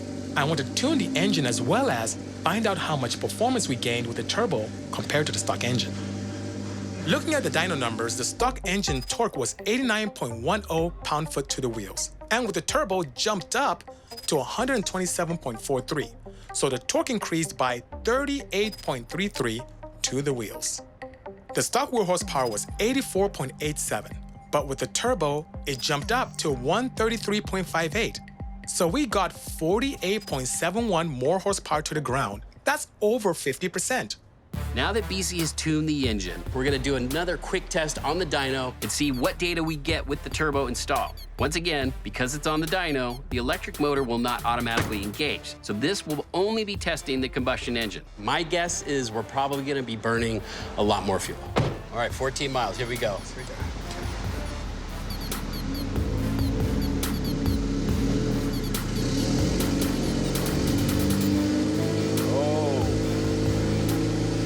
That turbo.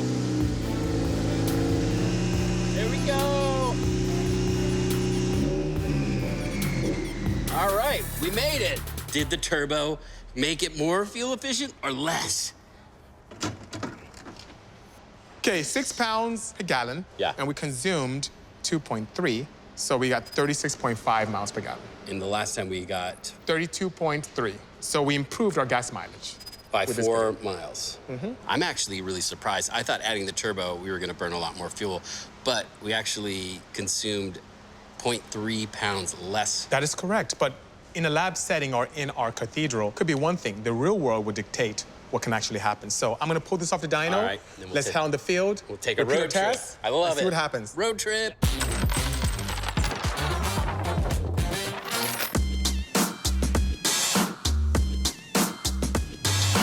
Tory, I love minivans. I mean, it's comfortable, spacious. I can modify them. They're just not as cool as they used to be. I mean, back in the 70s, they had such cool vans. They had like wall-to-wall carpet. They had like swivel chairs inside. Right. You could have a bed in the back. It looks like I love newer vans. You love old school vans. We both love vans.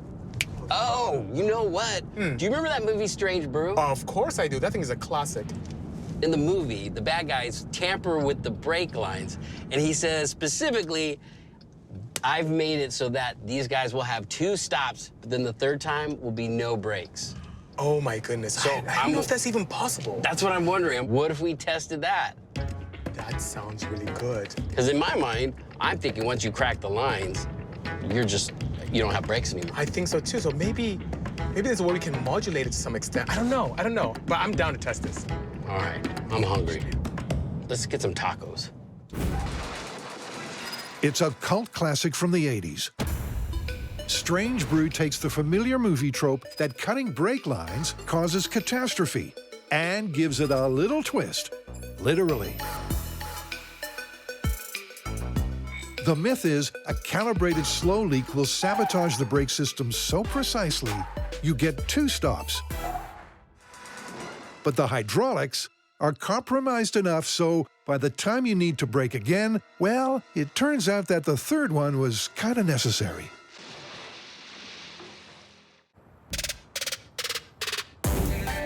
And how's this for a set of wheels? A classic 70s van.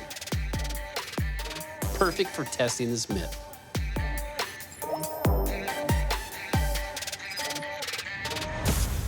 We need to find out what that PSI number is that will no longer stop this van. All brake systems operate by hydraulic pressure, or PSI, in the brake lines. So when you apply the brakes, it increases the pressure, forcing fluids in the brake line to squeeze the brake pads and bring the vehicle to a stop. So Bisi has been setting up our brake lines with some sensors. Yes, I took the liberty of rigging up something very clever where we're monitoring all the brake pressure in our entire system. And what it does for us is I have this great logging dash that could show us minimum, real time, average, and peak. That's perfect. All we need to do is find that number of PSI that will no longer stop this van. And that data I will have for you. You ready for a crazy ride? I'm ready.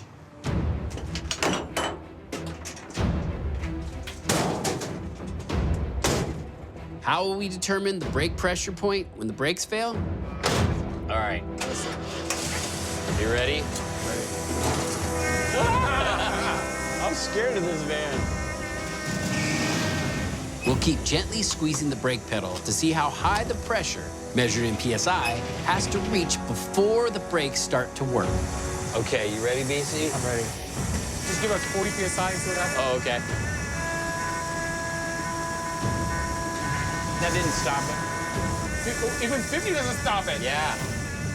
80 doesn't stop it. Like, let's get up to speed. All right, here we go.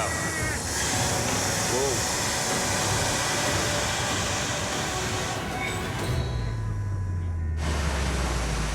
Wow. That is not stopping. And we got as high as 208 PSI. I think that's our magic number. That's incredible, 208 PSI, and it's still not bringing the van to a stop. Absolutely. So we found our magic number, 208 PSI. Only at that number or above will the brakes work enough to stop the van. So I think we should build a rig, maybe on a table that had all the components of a braking system. That we can play around with. Right, and then cut or crack open certain parts of that system and see what we can do to get to the magic number. To get to that magic number after 2 hard pumps. All right, I love it.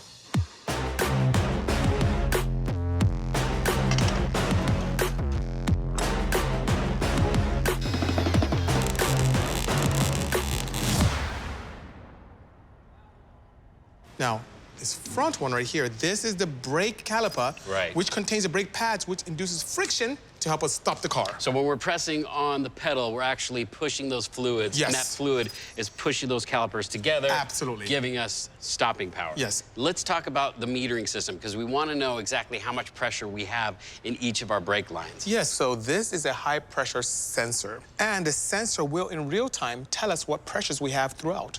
And we'll place that sensor in the van when we go full scale so that we can monitor the pressure we're getting when we apply the brakes. Now that we have meters, we can dial in the pressure and see if we can recreate what we saw in the movie where they press the brakes twice and then the next time they had no braking power. Absolutely. Now we're not going to have to replace the line every time. We just have to loosen up the connectors. Good point. So All right. why don't you hop on in and then you'll pump and we'll look at the pressures real time. Yeah, let's put your lines to the test.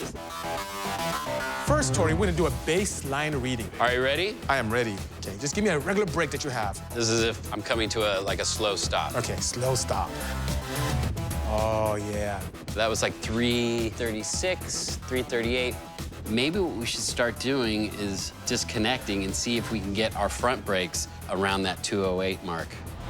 So it's important for me to sneak up on the number 208. So I'm going to take count of how many revolutions I loosen this up just to give it a nice crack. And that'll be my unit of measurement, revolutions in this case. 1 full wrench rotation to start. Okay, there we go. We're set? Everything's at 0. I need you to give me that first hard pump. Yeah. And then a medium pump. Okay, here we go. Let's see what happens. All right. Oh, I didn't expect that. Thanks so much, sir. Oh my God. We're at 167 PSI on the left, 146 on the right. We're well below our threshold. And that was just with 1 pump, not 3. If you had done this on our van, we wouldn't have been able to stop. The full rotation was way too much. So how much do you want to go? So I'm gonna mark it and just go half a revolution? Not even half, 20%. Okay. So that's it? That's it. Okay, here we go. This is stop number 1. Full brake. Okay. Wow, look at that. So some came out. So it's dripping. Yes. That's good. 480 PSI on the front brakes. That's gonna be enough to stop the van. All right, this is stop number 2. Yes. Oh. Bisi, I think we're there. I know. We're at 215 PSI. That would be enough to stop this van. Yes. Now, the third stop. Okay, let me write this down first. Oh my goodness. I'm getting 2. excited. So this is the third stop. And if it doesn't reach 208 PSI on this final pump, there won't be enough pressure to stop the van, which means it'll be right on the money for this myth. Oh, I wonder what's gonna happen. Oh my, it's right 208. there. 208 and 207. We've done it. It's right there. We've done it. I can't believe it. We were able to turn the nut just 20% of a full rotation. And our first reading was 480, second reading was 215, and the third right at 208, which means the van would not stop. First of all, it's frightening how easy this was. Yeah. But just that tiny crack is all we needed to get 2 stops, and then the third stop won't happen. Now we just have to do this on our van and see if we can get the same results. There might be some validity to this myth.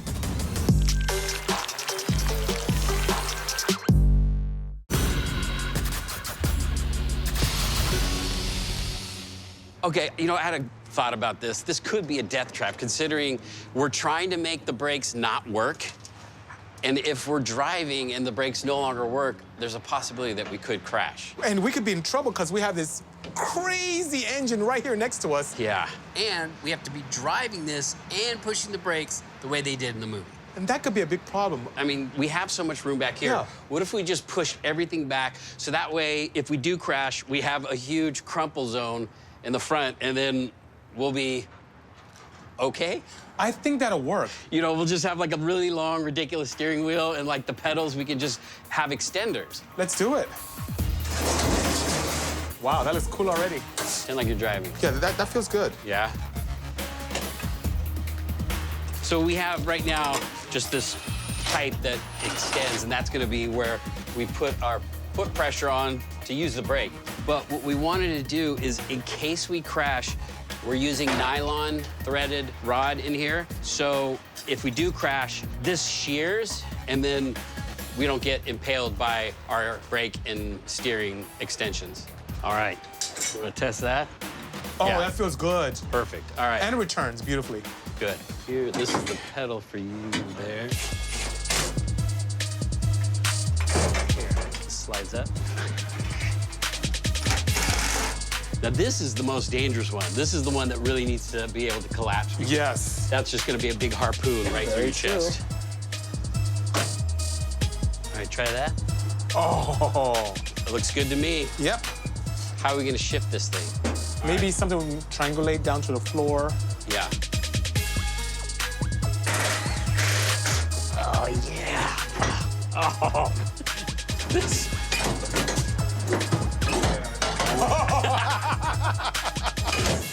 In all my years of building cars, I've never seen or done anything as intricate as this.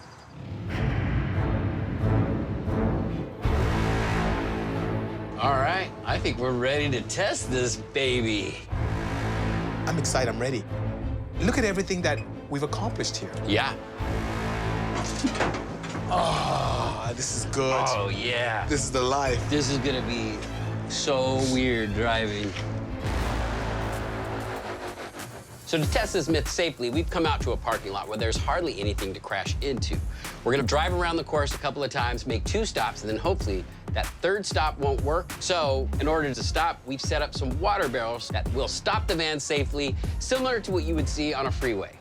We have our braking system, we got our steering and our accelerator. We have this emergency brake here, plus we have our shifter. And the best part is we have a kill switch to shut off the engine, and in order to start the engines, we got our start switch right here.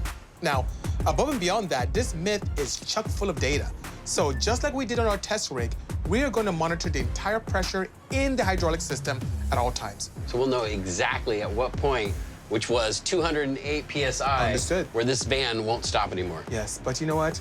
I may just stay here because this is so... Yeah, it's very swanky. plush. Well, in our small scale test, I had the opportunity to crack open just about 20%. So for safety's sake, let's just ease into this by cracking the line just 10% of a whole turn. We're at the starting line right now. We're gonna go down, make a hard stop like in the movie. I'll come around here, but on the second brake, it was a little bit eased off. But if you recall, in the movie, they turned the vehicle off. So we'll do that. And then we'll sit there and wait, but then we'll start it up again. Right. And then we'll come around again and see whether or not we have braking power. Yes, sounds good. Okay. So it was just like a tiny little crack. Yeah, it wasn't so bad. It was just maybe just one digit on this nut. Okay, that's it. It was that simple. This is starting to feel like a bad idea. All right, Bisi, here we go. Are you pretty excited? Yes. This is our maiden voyage. This is the most ridiculous vehicle I've ever seen. Oh, this is strange.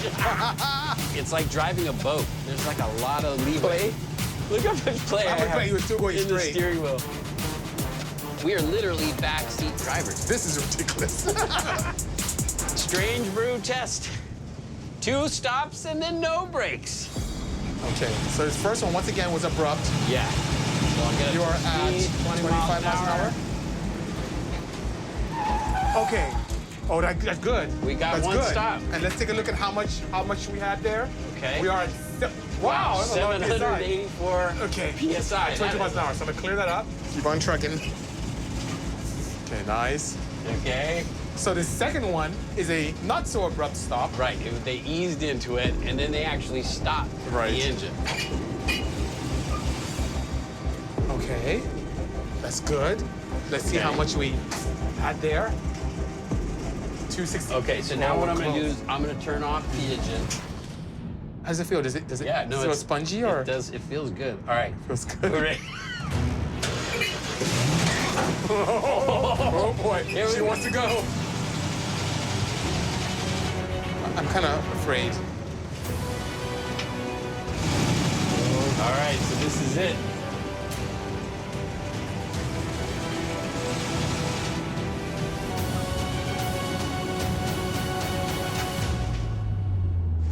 Oh, it stops. Huh. All right, well, let's go back to the starting line. In that first run, we didn't open the brake line enough to make the brakes fail. Let's crank it up a little bit more this time. And see if we can bleed it some more. We'll bleed it some more. All right. By turning our wrench the same amount as our bench test, 20% of a full turn. And I will top off the brake fluid.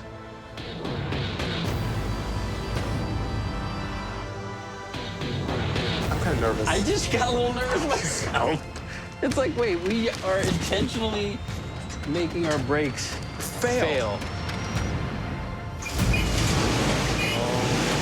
Why are you revving? I don't know. Oh my God. I'm excited. Here we go. Okay. So the first stop is abrupt. All right, we gotta stop. Okay. 569. So the second one, it wasn't so abrupt. Yeah, it was more of a feathered, regular stop. What was that? Oh, we're at 223. Just 15 PSI above the failure point. Yeah. How does that feel? Feels pretty good. Feels good still? Yeah. So then they stop their engine. Right. So now this is the last attempt to see if we can stop.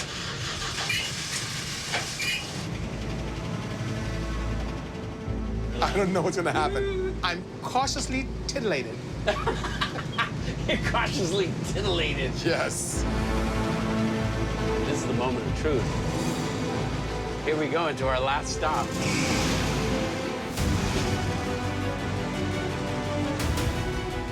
All right, here comes our stop. This is it. This better work. 24 miles an hour. Oh, shoot. Oh, my God.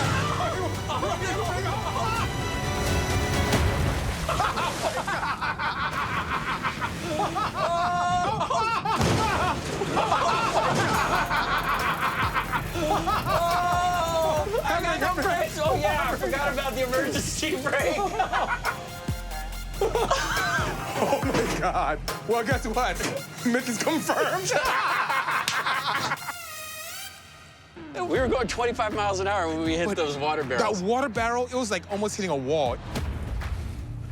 Why are you so excited? Because we survived. Terrifying. And better yet, we confirmed the myth. Yeah, but... You can open the brake line just enough to get 2 stops and then nothing.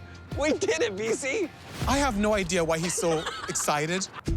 So look at the pressure that we generated in our hydraulic system after the second manipulation. 191 PSI. 191 PSI, which is below our 208 that we saw on the bench. That's beautiful. The barrel's a good idea, no? Yeah, very good idea. But at least our van is still intact, and you know what that means.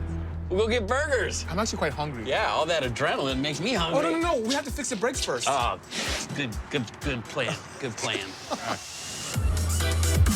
This is my dream come true. Yeah, could I get a French fry and a small milkshake?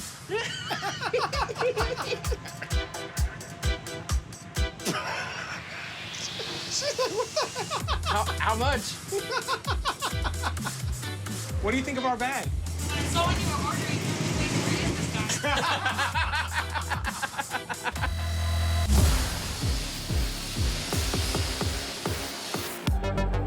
The team has installed a turbocharger on their hybrid car.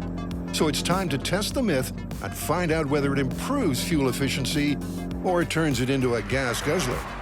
First up, on the 14-mile flat road run. All right, Bisi. Wow. I'm nervous because I heard a turbo spool. Yep, a couple of times. Yeah, it just sounded like gas was just, depleting. Okay. So last time we burned through 1.88 pounds of fuel. Yeah. Oh, that's so close. Oh, 1.8 pounds? 1.83. So we got 44.7 miles per gallon on the run without our turbo. Yes, and now we're at 45.9.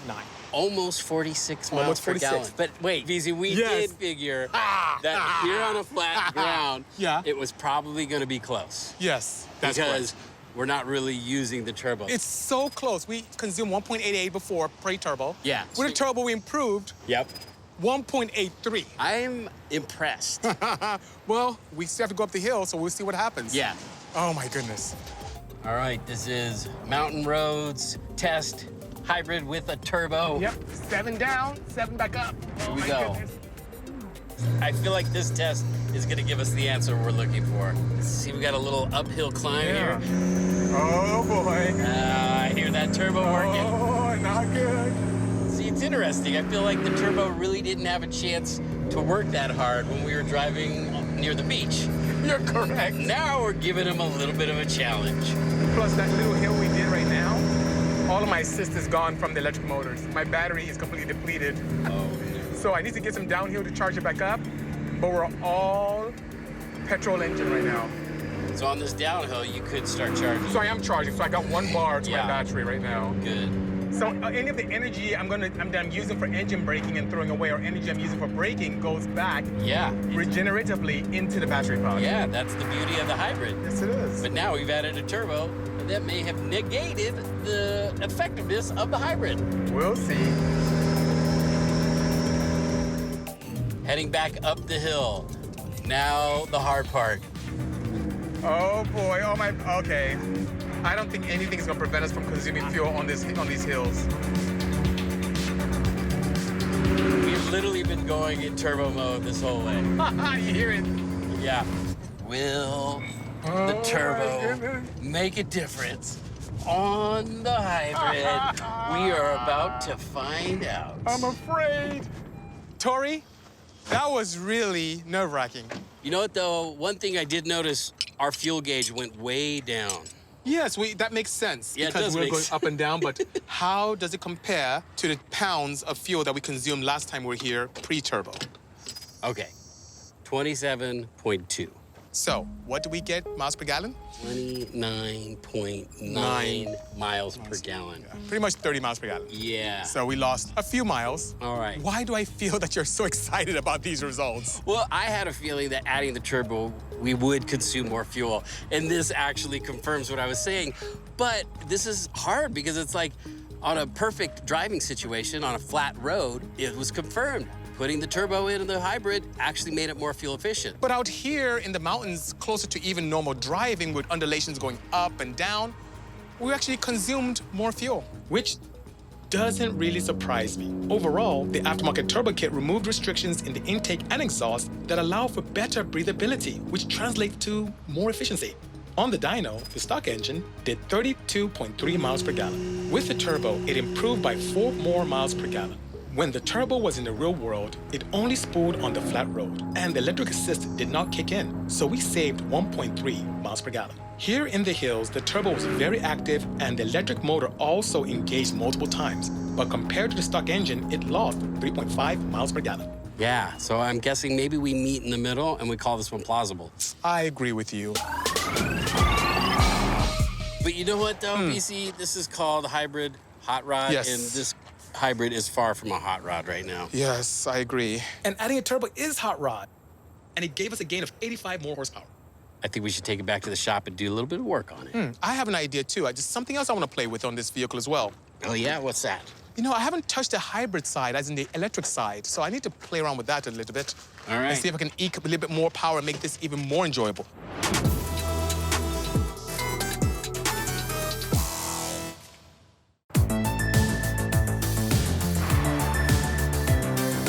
Blade Runner and RoboCop are two of my most favorite movies of all time. Yeah. Gene Winfield is a customizing guru and hot rod builder. He's designed everything from model kits to iconic motion picture vehicles. So there's no one better qualified to help complete the transformation from humble hybrid to hybrid hot rod. Do you think of something that's retro or something really futuristic? It's a piece of crap. But we can save it. No, it's all right. It's typical of today's car. There's so many of them that look the same. Yeah. I've got some ideas already. Gene sketched some designs and then went to work. He started at the front of the vehicle, but focused mostly on the rear bumper. You know how fortunate we are to see this firsthand? Yeah, this is ridiculous. By cutting this back, the bars will follow through. And then do you see, like, the inside? Once we cut this out, we're gonna have this empty space. Well, it's gonna be like this. Yeah, okay. It was an honor to have him work with us. And now that we have some design inspiration, it's finally time to turn this hybrid into a hot rod. Okay, so I'm gonna start working on the design that Gene Winfield helped us come up with. We taped up the original bumper, but now that we have these fiberglass pieces, we need to tape these up and actually cut and fabricate on top of this piece.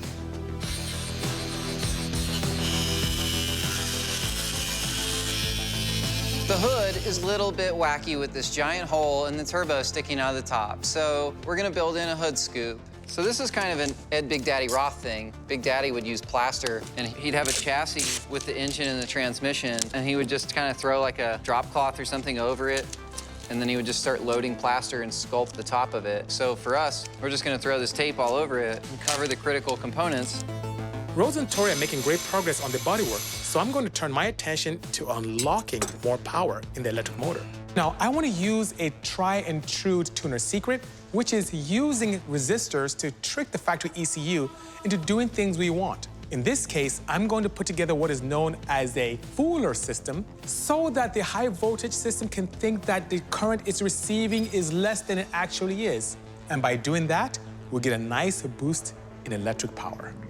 The scoop is taking shape. Give it kind of a shell so it gains some height, a little bit of clearance. We covered the turbo. We went from the center to the back of the hood to make this transition, and that's kind of what it's saying to me. It's saying, make it small at the front and open it up at the back. Wow, that's it.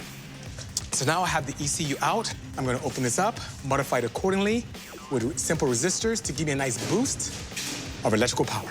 The design's coming together perfectly. We just need to add a few more bars across just to complete the grille. Gene would be proud.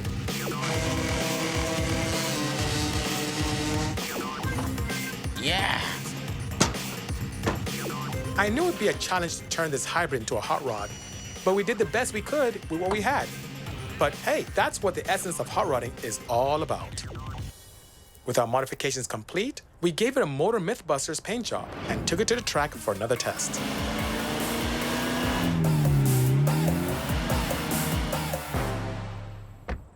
Look at this. Just take a step back. I mean, look at how beautiful that is.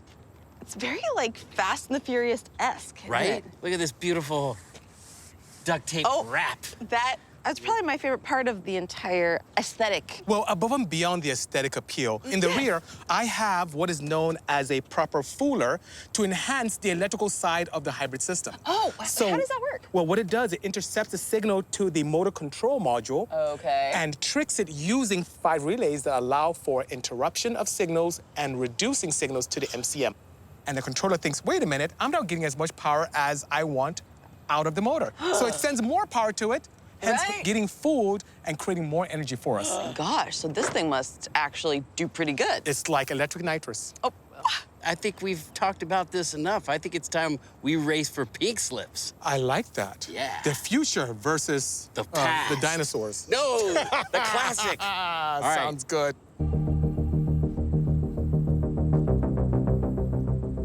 All right, and it's tradition. The time has come to christen Hot Rod Hybrid. Now, this clearly isn't a very even drag race. 3, 2, 1, go!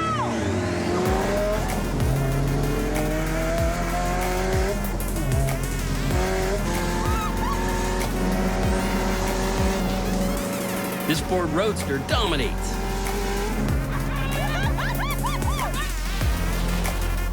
Nice work! But Bisi was so excited about the modifications, we wanted to give him a chance to show them off. So, to make sure that everything is set up, in this car, we have the gasoline side and electric side in perfect unison, but I want to optimize everything. So on the gasoline side, I'm gonna put everything in sport mode, and for the electric motor, I have this fooler setup that acts like an electronic boost setup. So with a press of a button, it's gonna send more energy to electric motors, and I'll have a nice amount of boost of power. Are you ready, Bisi? 3, 2, 1. You gotta wait till we say go.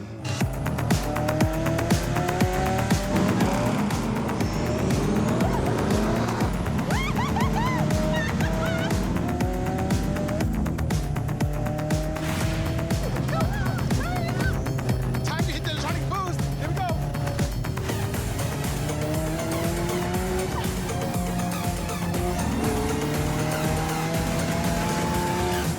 You cannot mess with technology. Oh my goodness, they're perfect. It is perfect. That was probably the most fun I've ever had with the hybrid. Yeah, I mean, it was fun. I could really tell from the look on your face. You're so happy. That's not hard to say. We should really be proud of ourselves. We took this vehicle that was a factory ho-hum hybrid and made it into a masterpiece involving technology and aesthetics. It's amazing, and it's so much fun to drive. It really is. Building our own hybrid hot rod. This was just, I mean, it was so ridiculous, but so much fun. All right, should we head home? Yeah, sounds good to me. All right, Absolutely. race ya. Sure. We're gonna take the scenic route. Absolutely. We're gonna take it slow. Enjoy the beauty.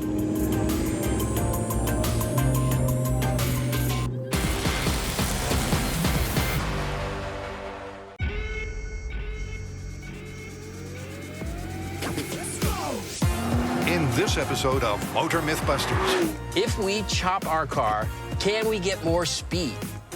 the team is going low to lift the lid on an age-old racing myth. 3, 2, 1, hit it.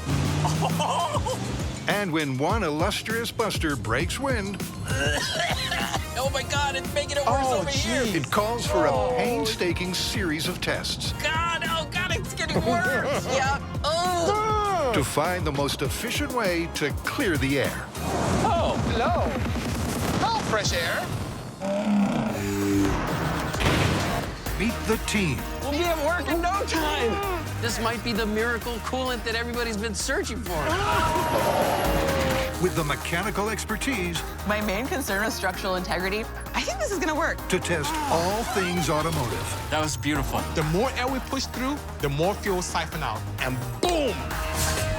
This is Motor MythBusters, This is the weirdest thing I've ever seen. where science meets the streets.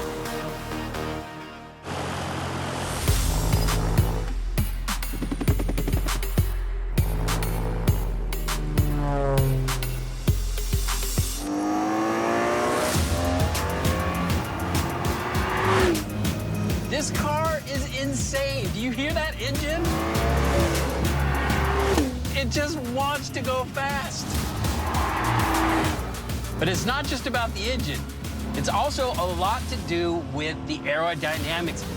Back in the old days, the guys driving hot rods, they figured if they chopped their cars and lowered the roof, that would give them better aerodynamics, therefore allowing their vehicles to go faster.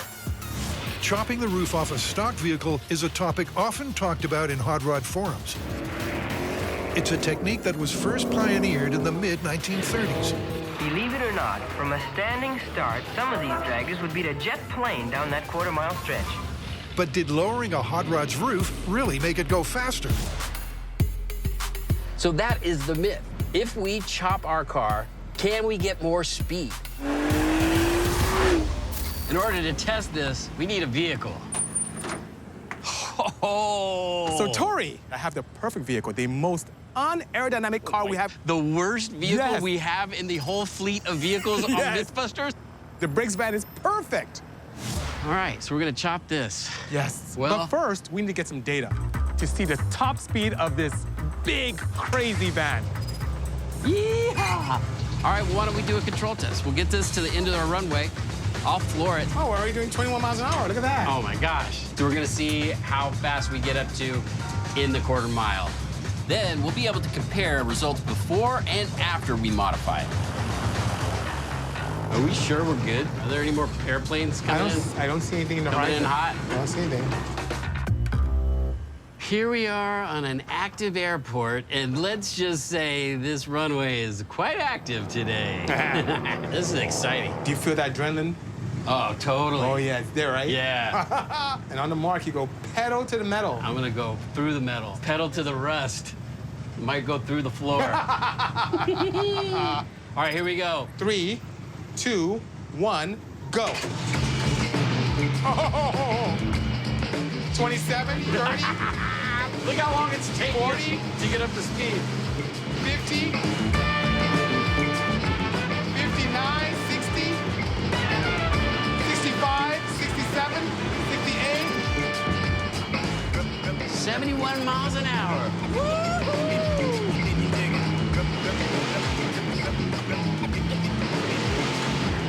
The throttle's stuck, Bisi.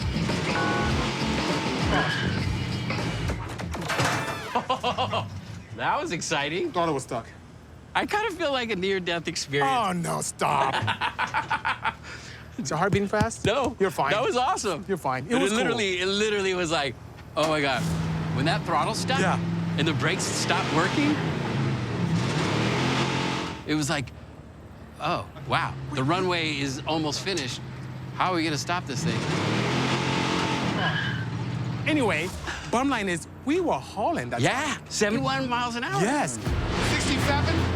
And with 2 more runs. That's it. So, we've got all the data we need. 67, 68. That's it. Quarter mile. All right. So now that we know our average top speed of our unchopped van, before we actually chop it, we should get more info on its aerodynamics. Oh, I have the perfect answer for that. What? So in racing, I did a lot of tough testing. Oh! I don't know if you know what toughs are. Toughs are when you put the little pieces of fabric on the outside of the vehicle. I love using yarn, especially one that contrasts to the body of the car, color-wise. That'd be perfect. And it's funny because it seems a little archaic, but they still use it in modern-day racing. Anyone who is serious about aerodynamics still today respects that particular procedure. I love it.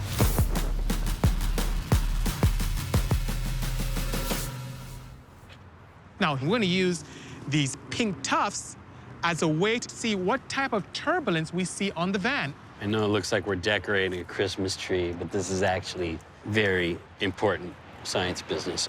Pink is good because it really stands out very nicely, and as we film, it will allow us the opportunity to see how we can improve on the aerodynamics of the van. I think a huge problem you're going to see is just right now, this is just such a big flat surface. Yes. up to the top, you know, to the windshield. I mean, this is a wall pushing through wind. I think we're going to see a lot of problems. What I'd be very curious about as well is what happens in this region.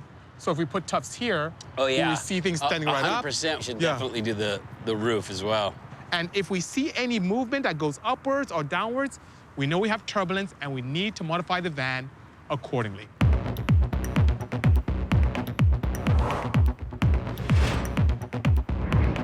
All right, we're all toughed it up. You ready to see how aerodynamic this thing is? This van's looking pretty toughed.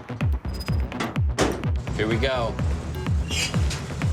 Tracking with us is a car with a high-speed camera, filming at 5,000 frames per second. To get an adequate amount of airflow over the van, we need to get it up to around 25 miles an hour.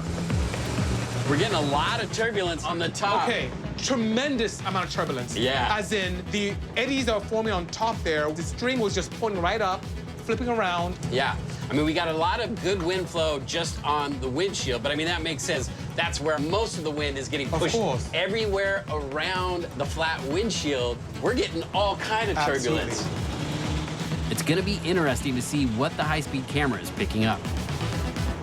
We're limited to what we can see here. It's so critical for us to take a look at the film and see what our tufts are doing around the vehicle. All right, before we start, we're gonna look at our modern-day vehicles just to see what an aerodynamic car should look like. What's interesting is, as you see, it's flat across all around. We don't have any eddies or vortices forming, which is very nice. I mean, we're definitely seeing a little bit of turbulence in the back here, which you would expect. Yes. But, I mean, this is what a aerodynamically designed vehicle would look like. And this is good, though, because now we're seeing how the tufts should behave. Yes, we have a frame of reference. Yeah, and then I can't wait to see what our van looks like. Okay. Okay, here's our van. And look at the top of the roof. There's nothing hugging. Things are actually, the tufts actually move upwards. Yeah, they're just flapping all over. They're like... Yeah, they're partying, and we weren't invited. It's almost like a flat wall. You know what this points to? Once we chop this roof, we're gonna gain significantly. Imagine getting rid of all of this. Yeah. The advantages we can experience. Yeah, because then it'll just be a big wedge. You know what would be cool is if we could actually build a 3D model of the van. Then we could play with the shape of it and see if we can make it more aerodynamic. Wow, that's pretty cost effective. And I think to do that properly, we need to digitally scan the car and then in software model anything we desire. Yeah. And then test accordingly. I like where that's going. Yep. I know the perfect person to call for this particular exercise. Awesome. Yeah.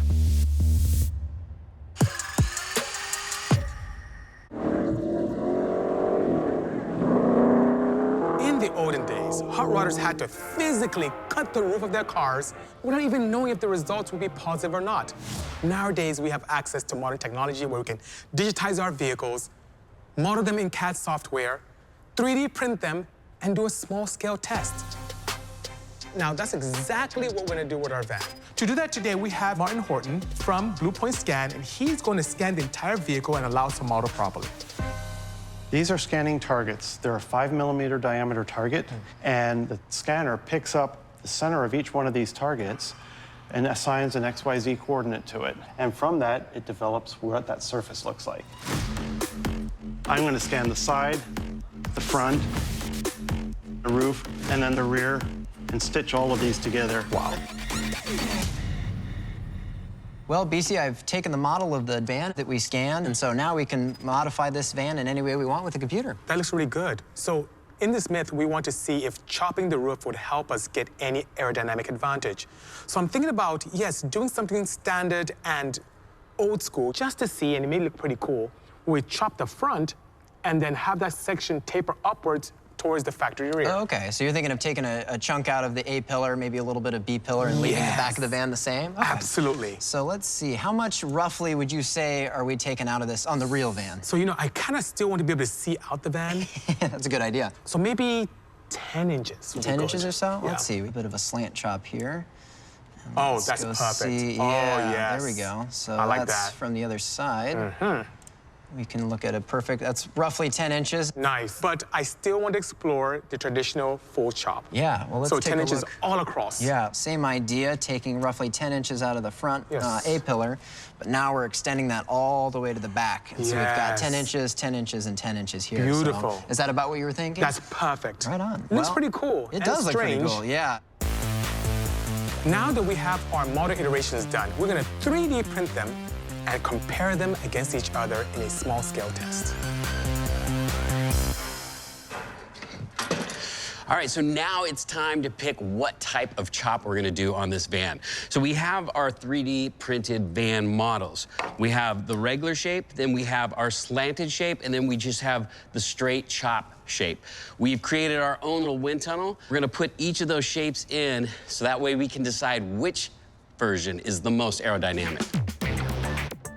This is my smoke leak detector. I use it for turbocharged applications to see if the systems have any leaks.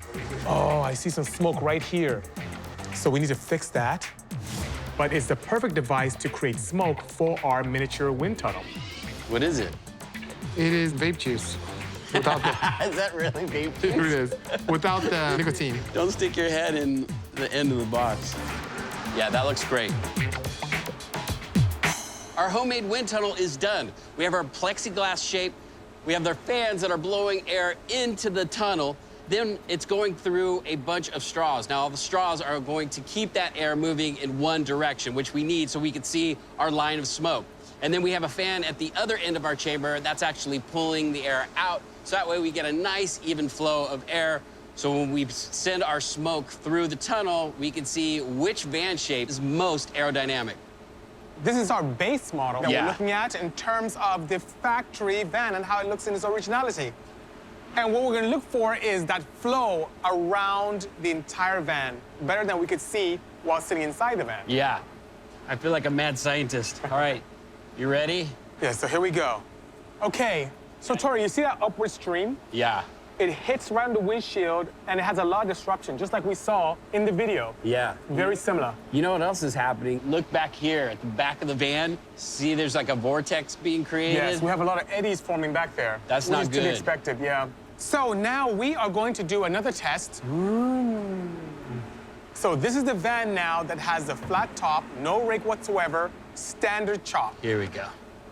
Okay. Oh my, okay, Tory, this is painfully obvious. Look what's happening. Look at that. That is beautiful. That's exactly what we want. And we've decreased the wind drag at the back of the van tremendously. It's obvious this is a much more aerodynamic design. Yeah. You see how that upper current flows so nicely and doesn't have the disruption that the initial one had? Yeah. That's very promising. And if you look at the smoke, it's just rolling off the back of the vehicle, where before we saw a huge amount of turbulence right at the back of the van. So you're telling me those old hot rodders were onto something? I think so. Oh my goodness. Okay. All right, the last design we're gonna go for is the slanted roof. I'm not too excited about this one. Only because, I mean, just looking at this shape and how air will go hit, it's still gonna hit the top of this, but yeah, who knows? Maybe it'll help us. Okay. The rear dimensions are the same as the original van, but the front has a much lower frontal area, so I'm curious to how this is gonna work out. And so we have a nice stream going all the way top until the middle. Yeah, there's a lot we more have turbulence from the middle. I'm not really thrilled about this design. Even though it looks cool, it doesn't seem to be helping aerodynamics. It does not. Well, right now, I'm favoring just the straight chop. I'm right there with you. So the winning design is the straight chop. Now, I was actually hoping that this wedge chop would be the winner just because it looks cool, but it turns out the old school, just dropping the roof, is going to be the most aerodynamic. So now all we have to do is do this to our real van.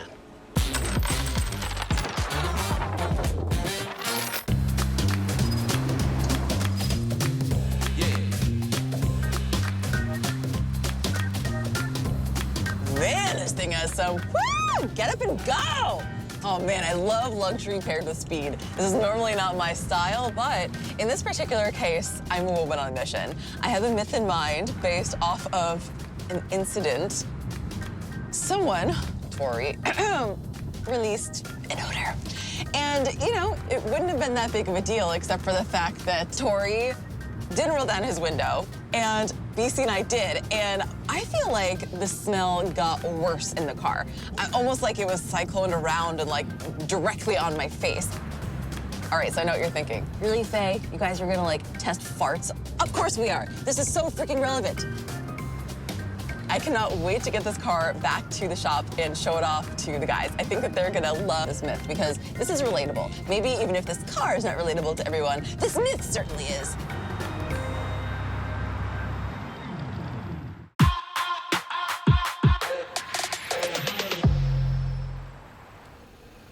Oh, I like this car. Yeah. Whoa, who's this? Oh my goodness, look at this rose. Oh my God, Faye, nice. This looks good on you. Oh. I gotta be honest, I was kind of feeling like a little bit like I didn't fit while I was driving down the, you know, but I'm warming up to it. I like this car a lot. This is an amazing automobile. We're not gonna destroy this, are we? Well, you know, I was thinking that maybe Bisi could, no, I'm just kidding. So, I was thinking really hard about what happened the other day. Oh, yeah. You traumatized her. Me? That was you, sir. It was him. This chap. Well, regardless of which one of you it was, I feel like this is the basis of a really good myth. Myth is, we instantly roll down our windows. Right. You did not. If a person farts in a car, right, he or she who dealt it must roll down their window, and that is the quickest and most effective way to clear out a smell, which is the opposite of what we did the other day. Okay, so we're gonna try to figure out what is the best scenario for the windows, whether they're up or down. And which ones need to be up and down. Yeah. And you want to use this beautiful English automobile. We can't use my car, I only have 2 seats. We can't use his car, he only has 2 seats. Yeah. And your car smells already. So I figured this would fit us all comfortably. And I think this is probably a scenario that a lot of people have been in, and so I think it's gonna be very relatable, and the amount of science that we can take away from this, I think it's gonna be very useful. Yeah, it's science. Let's go and look around it. Oh, wow, look at this. Very, very nice. Oh, did you? Oh, jeez. All right, so the myth is that someone passes gas in a vehicle, the window that is closest to them, if you roll that down, that'll clear the car out of any odors the fastest. We're gonna build a small-scale model to test it. To see how the airflow reacts when smoke is pumped in, the guys are using plexiglass for a model. A job that's unashamedly in Tory's wheelhouse. I used to make models for Star Wars and stuff. It was so sweet. Oh, dude, we used to get all the chicks because they were like, wait, what? You're working on Star Wars, the movie? That's hot.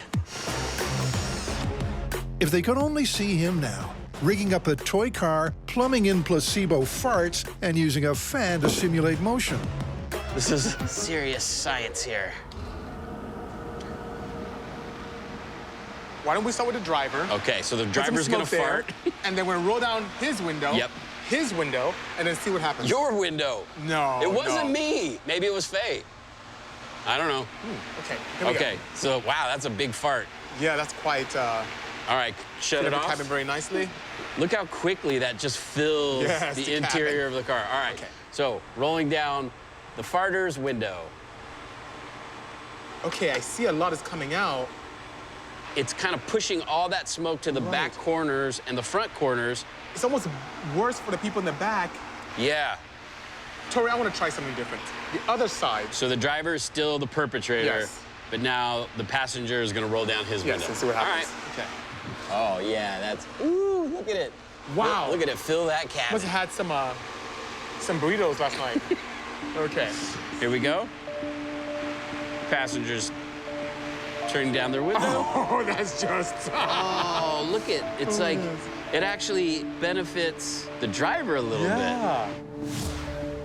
Okay, so opening either side front window creates circulation, pushing the odor to the rear with a relatively slow dissipation. Time to test some combinations, starting with the front and rear passenger side windows. Wow, look at that. That cleared out the gas almost instantaneously. Okay, how about diagonally? Oh yeah, we'll get like a little crosswind. Yeah, see what happens there. I like it. Okay. Oh, see that first burst right there. That was potent. Rude. Look at that, just pushed it all up to the front. If you wanted to make him pay for it, that's what you do. You just do a diagonal window open. But what if we utilize both rear windows? Smells in the back. Oh, the front is bad. Oh, that just kind of pushed all everything that to the smell footwell. to the front. Yeah. We are seeing consistent results as the open air forces the flatulence inwards first before circulating. And we can increase the speed of dissipation by opening multiple windows. Okay, so now we're gonna try the 2 front windows. Here we go. Wow. That was really good. In my opinion, that was the fastest Yeah. clearing of all of them so far. All right, let's go for the obvious now. Okay, sounds good. All 4 windows. 3, 2, 1.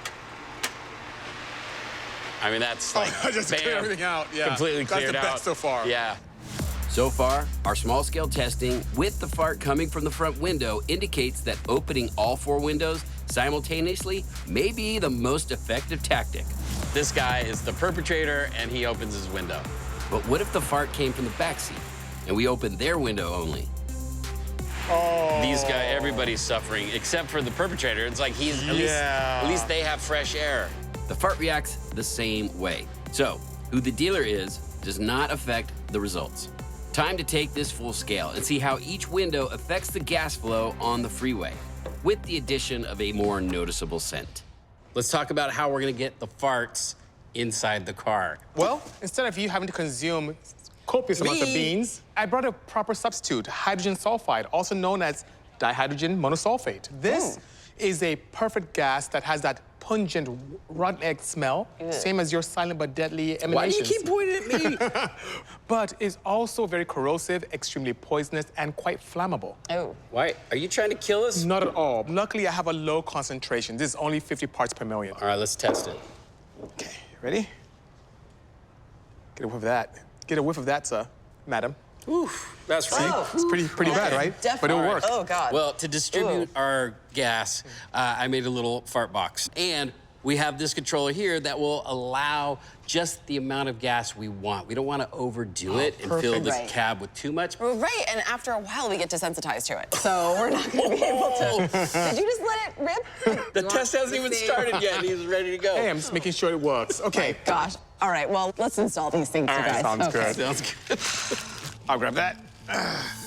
The hydrogen sulfide bottle is hooked up to a pipeline with an electronic controller, so we can deposit with a push of a button. I'm going to take this out and just zip tie everything to this plate. Okay. Just so, because when we're driving around, this is going to be like sliding all over the place. Perfect. I've done a lot of things in Rolls Royces, but this is the first time I've ever put a fart machine in one. Since no one will admit to breaking wind, Faye is rigging the pipe under Buster's bottom in the back seat. So that will be the consistent ground zero for which the team will test all variable window combinations. Oof. Oh. Did you just? Did you just pass gas? No, it was this. Bisi passed No, gas. I did not. It's the hydrogen sulfide. We haven't even started the experiment. Oh, he let it rip. My God. When Buster's bottom burps are released, the entire cabin will be filled. And with the fabricated fart box fully operational, the team is ready to test the myth on the open road.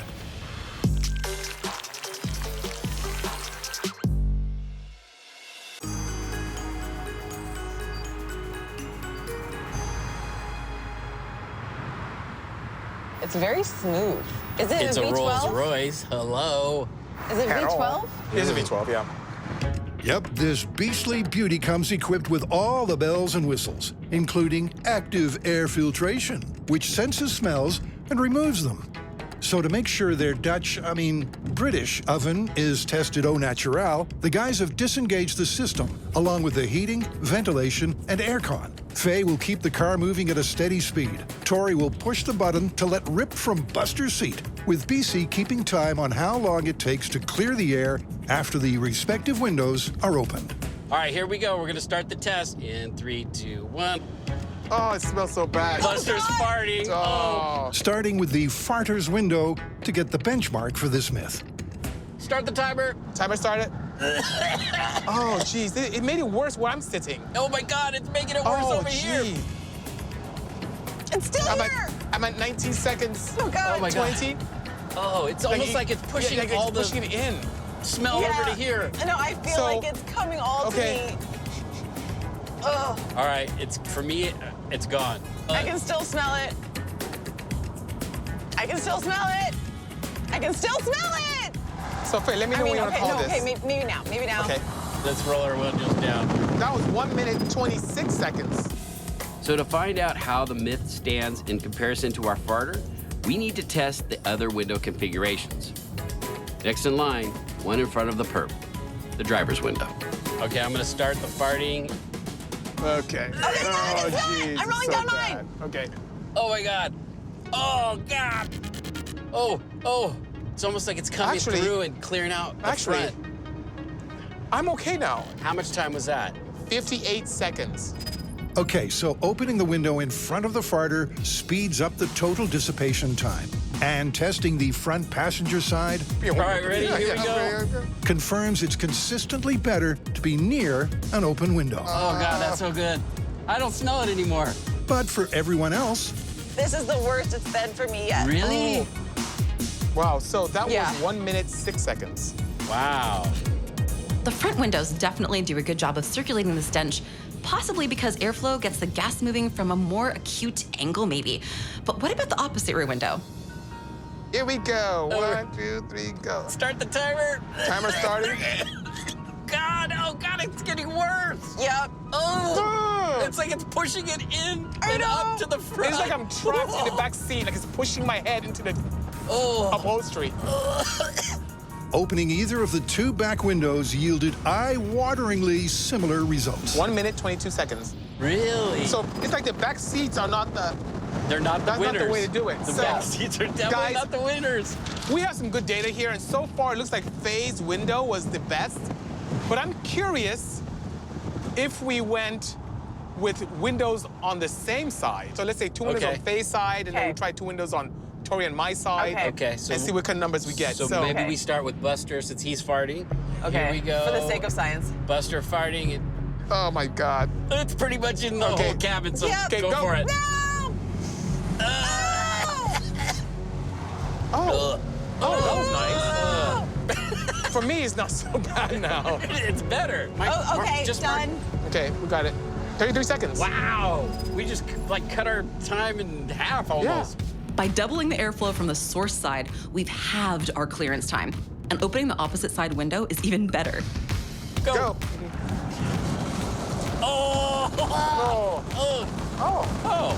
It's like fresh air. That's almost.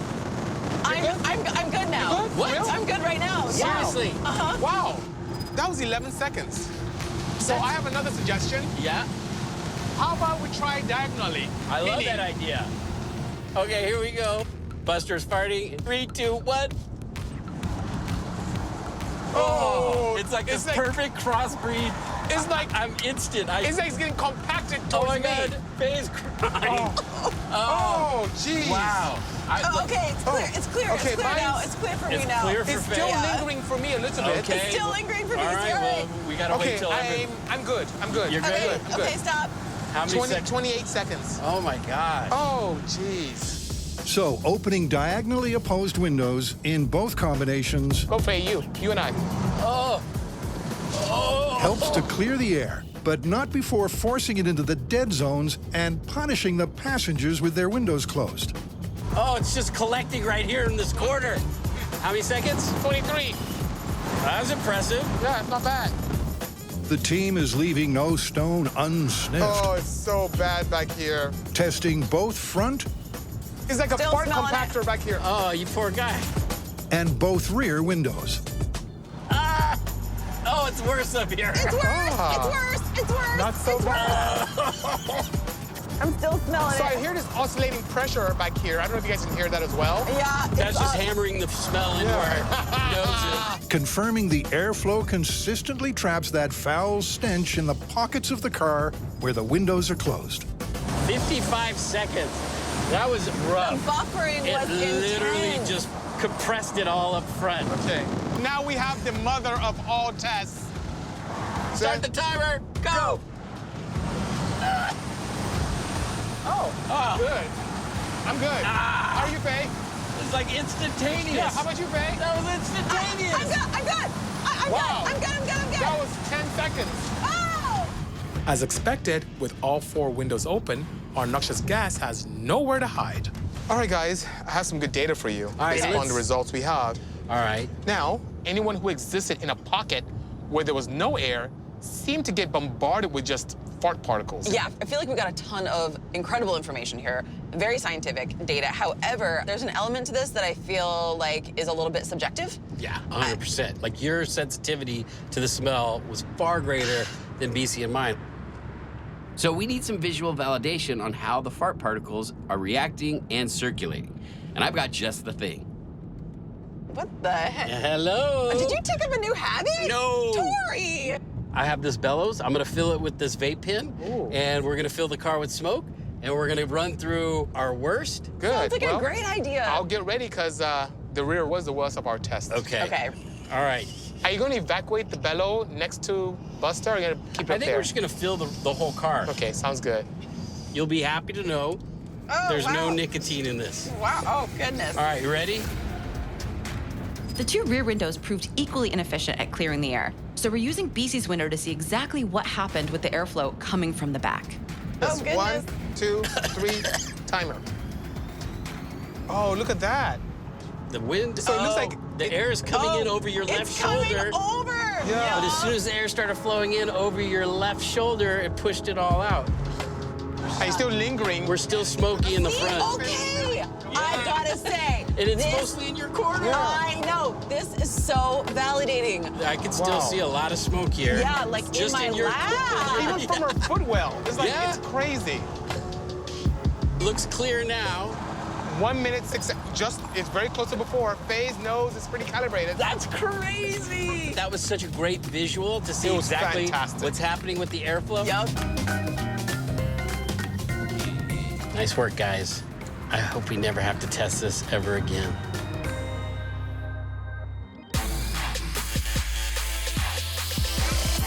So the myth that the person who perpetrated the fart rolling down the window is the best solution, turns out that was actually the worst solution. It was good for the perpetrator, but it made all the passengers suffer worse. So true. Especially me in the front. I feel like I was just like caught in this little vestibule of smell.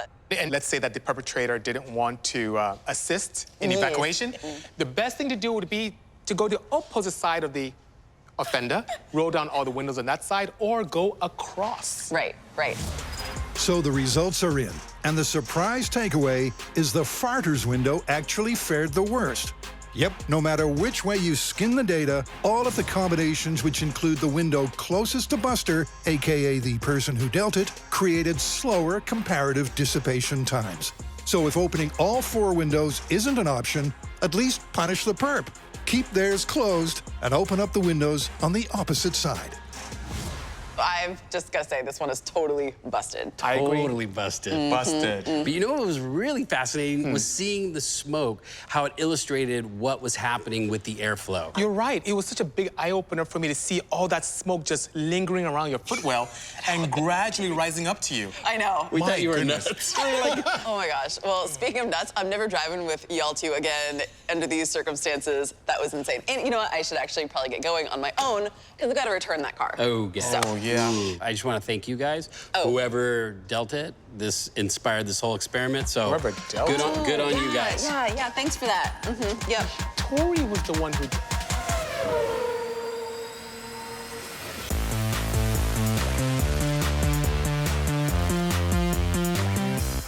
You know, Tory, I've never cut a van up before. You know what? I've sheared the top off of a car. On purpose? Yeah, driving underneath a semi-trailer. Oh, my God. But I've never actually done a proper chopping of a hot rod. But I know how, like, I kind of know the basics. Okay. All right. And so we want to cut it down almost 10 inches. Okay. Sorry. So seriously. So basically, we are going to have like viewing of, we'll have like a 6-inch viewing windshield. I think if we get real low, I mean, that's how the hot rods did it, right? Yeah. That's a healthy chunk of... Yes, it is. ...of cut there. What if we took out 16 inches? If 10 inches is good, 16 inches might be amazing. Tory. Like, just think about it. Just listen, hear me out, hear me out. Okay. Okay, so we have like 15.5 inches. So we could technically cut this to 12 and we'd still have 3 inches of windshield? How big are your eyeballs? You don't need to see, all we need to see is the road. Like, look, all we need to do is this. See, Look at this. Here's Tory again. Look, Bisi. Going crazy. He's always trying to take something extreme and even go Tory extreme with it. It's Look at this. Plenty of headroom. Why does everything have to be crazy with you? Why can't you just be If it's normal? worth doing, it's worth overdoing, Oh, right? my God. When we start winning races with this van, you'll go, now I understand what you were talking about. Okay, That gives us 12 inches. it's still aggressive, but that's not as bad. 12 I'm okay with. I love it. I think that's a good compliment. That'd be pretty cool. Okay. It would look so sick when we're done. Cool. So after a bit of back and forth, Tory and I have decided to chop 12 inches. Will this be enough to improve his aerodynamics and beat 71 miles an hour in a quarter mile? I'm excited. Me too. My first chop. All right. But before we get chopping, we've got to get weighing. Because once we chop this vehicle, our weight's gonna change quite a bit. Oh, totally. And I think it's very important that we keep our van the same weight as the control test. Good point. That way we keep it just looking at, is the aerodynamics making this van go faster? Not quite. Right there. Okay. All right, how much does the van weigh with us in it? 4,198 pounds. So we'll chop the top, make all the modifications, and when we're done with you and I in the car, we need to have this as our control weight. Yep. All right, first thing we need to do is we need to strip the entire interior of the van. Yes. Because if we're gonna be cutting this, there's gonna be sparks flying. We don't wanna set the interior of the van on fire. Now that we know our weight, we can take everything out and then just put the weight back in as we need. Sounds good.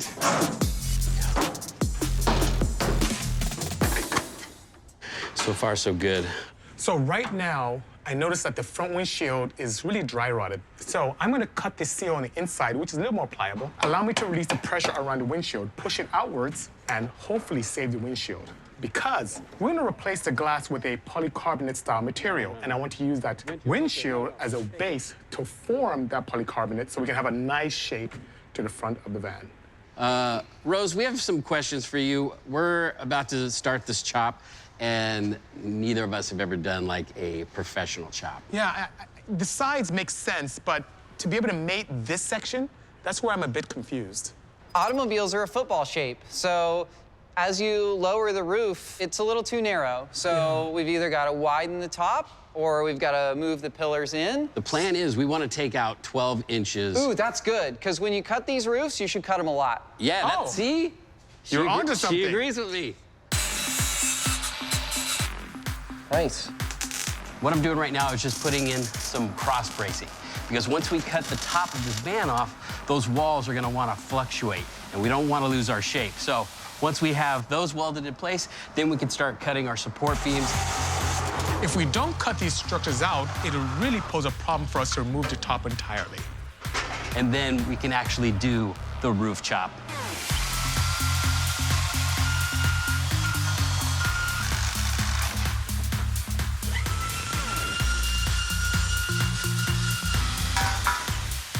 My first door. This is just a straight edge. So you can use that to... So it'll be a nice straight cut. I'm partial to vans, and I put tons of power in them. I love building 1,000 horsepower minivans and the like, but cutting the roof off of one, I have never, ever done that, or even thought I'd ever do it. So we are making some great progress on the van chop. Once we have the entire thing cut, we'll drop the roof and see how it looks.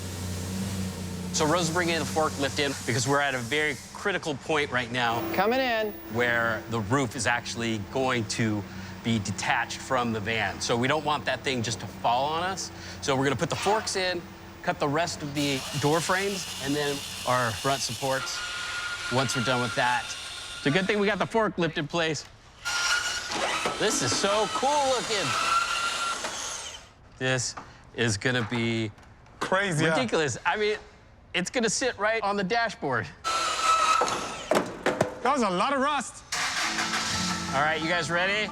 And then we're gonna start lowering that roof. We're gonna get it to the right height. Oh my goodness.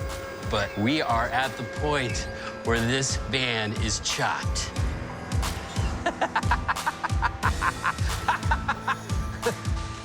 That looks oh my God, that's cool. Like, that's ridiculous. Is that not hilarious? It is. Oh, Tori, can you see me? Plenty of room. We just got to get rid of these visors. Well, we've chopped 12 inches out, and now, you know, Bisi said I was crazy. I'm starting to feel like maybe I am a little crazy, too. I only have maybe about 4 inches of windscreen to see out of, but I don't know. This might actually work.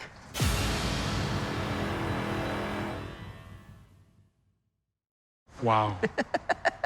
I don't think I've said as many wows in my life as I have today. Yeah, you've been saying wow. Wow. Bisi, you have been wowed by this whole thing. Yes, I have been. So now that we cut out 12 inches from our pillar, the pillars don't match up anymore. So what we need to do is actually cut the roof into a couple of sections, bring them out so that the pillars line up.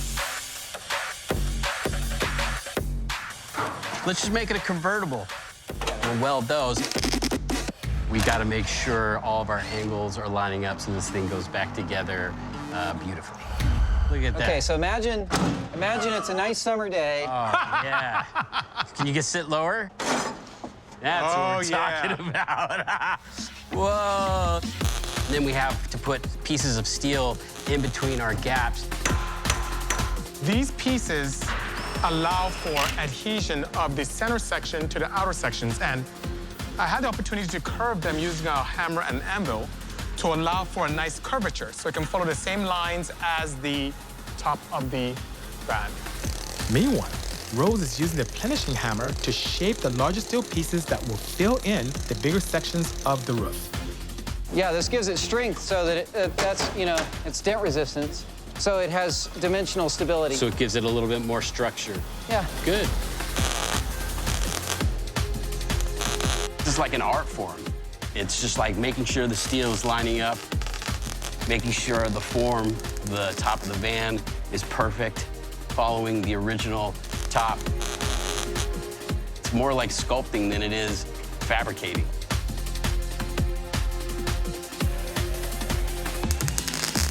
Oh, she's ready to drive. We got a chop top. Yes, we do, sir.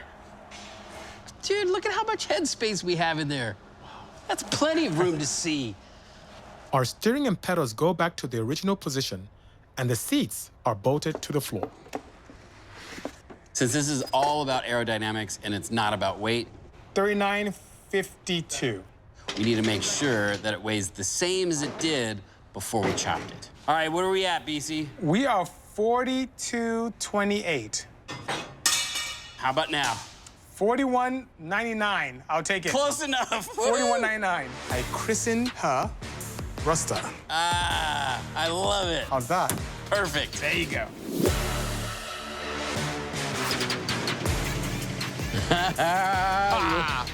This thing is so cool looking. Beautiful. I have built vans in my time, but nothing this exquisite. And I thought when we said we're gonna chop this van, it was gonna be as easy as take out a section, drop the roof, weld it back, and we're done. I had no idea how much work this was gonna take, but hopefully it's gonna pay off. Well, there's only one way to find out. Take it to the tarmac and see what happens. I love it when a van comes together. I did a fool who doesn't like this van. Does size matter or not? They're about to find out. With the top of the van now 12 inches lower, it's time to discover whether chopping the roof off really does make a vehicle go faster. But first, they're going to redo the tough test to compare the van's pre- and post-chop aerodynamics. All right, Bisi, the chop is done. Yes. We have the tufts on it. Absolutely. It's time to do a run to see if our chop helped us or hurt us. Yes, we saw some good results in the small-scale test. Now we can monitor what happens in real life. All right, you ready to do this? I'm ready, sir. All right, Here we go. All right. Might help to put it in gear. That would help a little bit. Like before, we're being tracked by a high-speed camera. Oh, wow. Oh, look at that. So initially, with the old body, we saw a lot of turbulence on top. Yeah. Everything is laying flat. Remember, you had a lot of disturbance before. It's just laying on the flat. roof before they were flapping around. Now they're laying flat. And look at our windshield. Beautiful. I mean, that's hopeful for us. I think we're on the right path, Tory. Let's see if this changed the aerodynamics. Wow. Tory, look at that. That shape actually has made a difference. Initially, when the van was in factory form, we saw a significant amount of turbulence on the roof of the van. Yeah. Telling us that it didn't do very well in allowing us to cut through the wind easily. Yeah. And now everything's just laying flat. They're all laying flat. Oh, my goodness. It's like we've almost created a wedge to cut through the air. A beautiful aerodynamic wedge. I'm excited because this is now mimicking the aerodynamic profile of a modern car. Yeah. That means what we saw on the small scale translated very well to real life. Which also means that might translate to us getting a faster speed. Can we do it? Ready for the real test? I'm so ready. If we get a faster speed than 71 miles an hour, this is a completely confirmed myth. I agree. Chop top, final test, quarter mile. 3, 2, 1, hit it.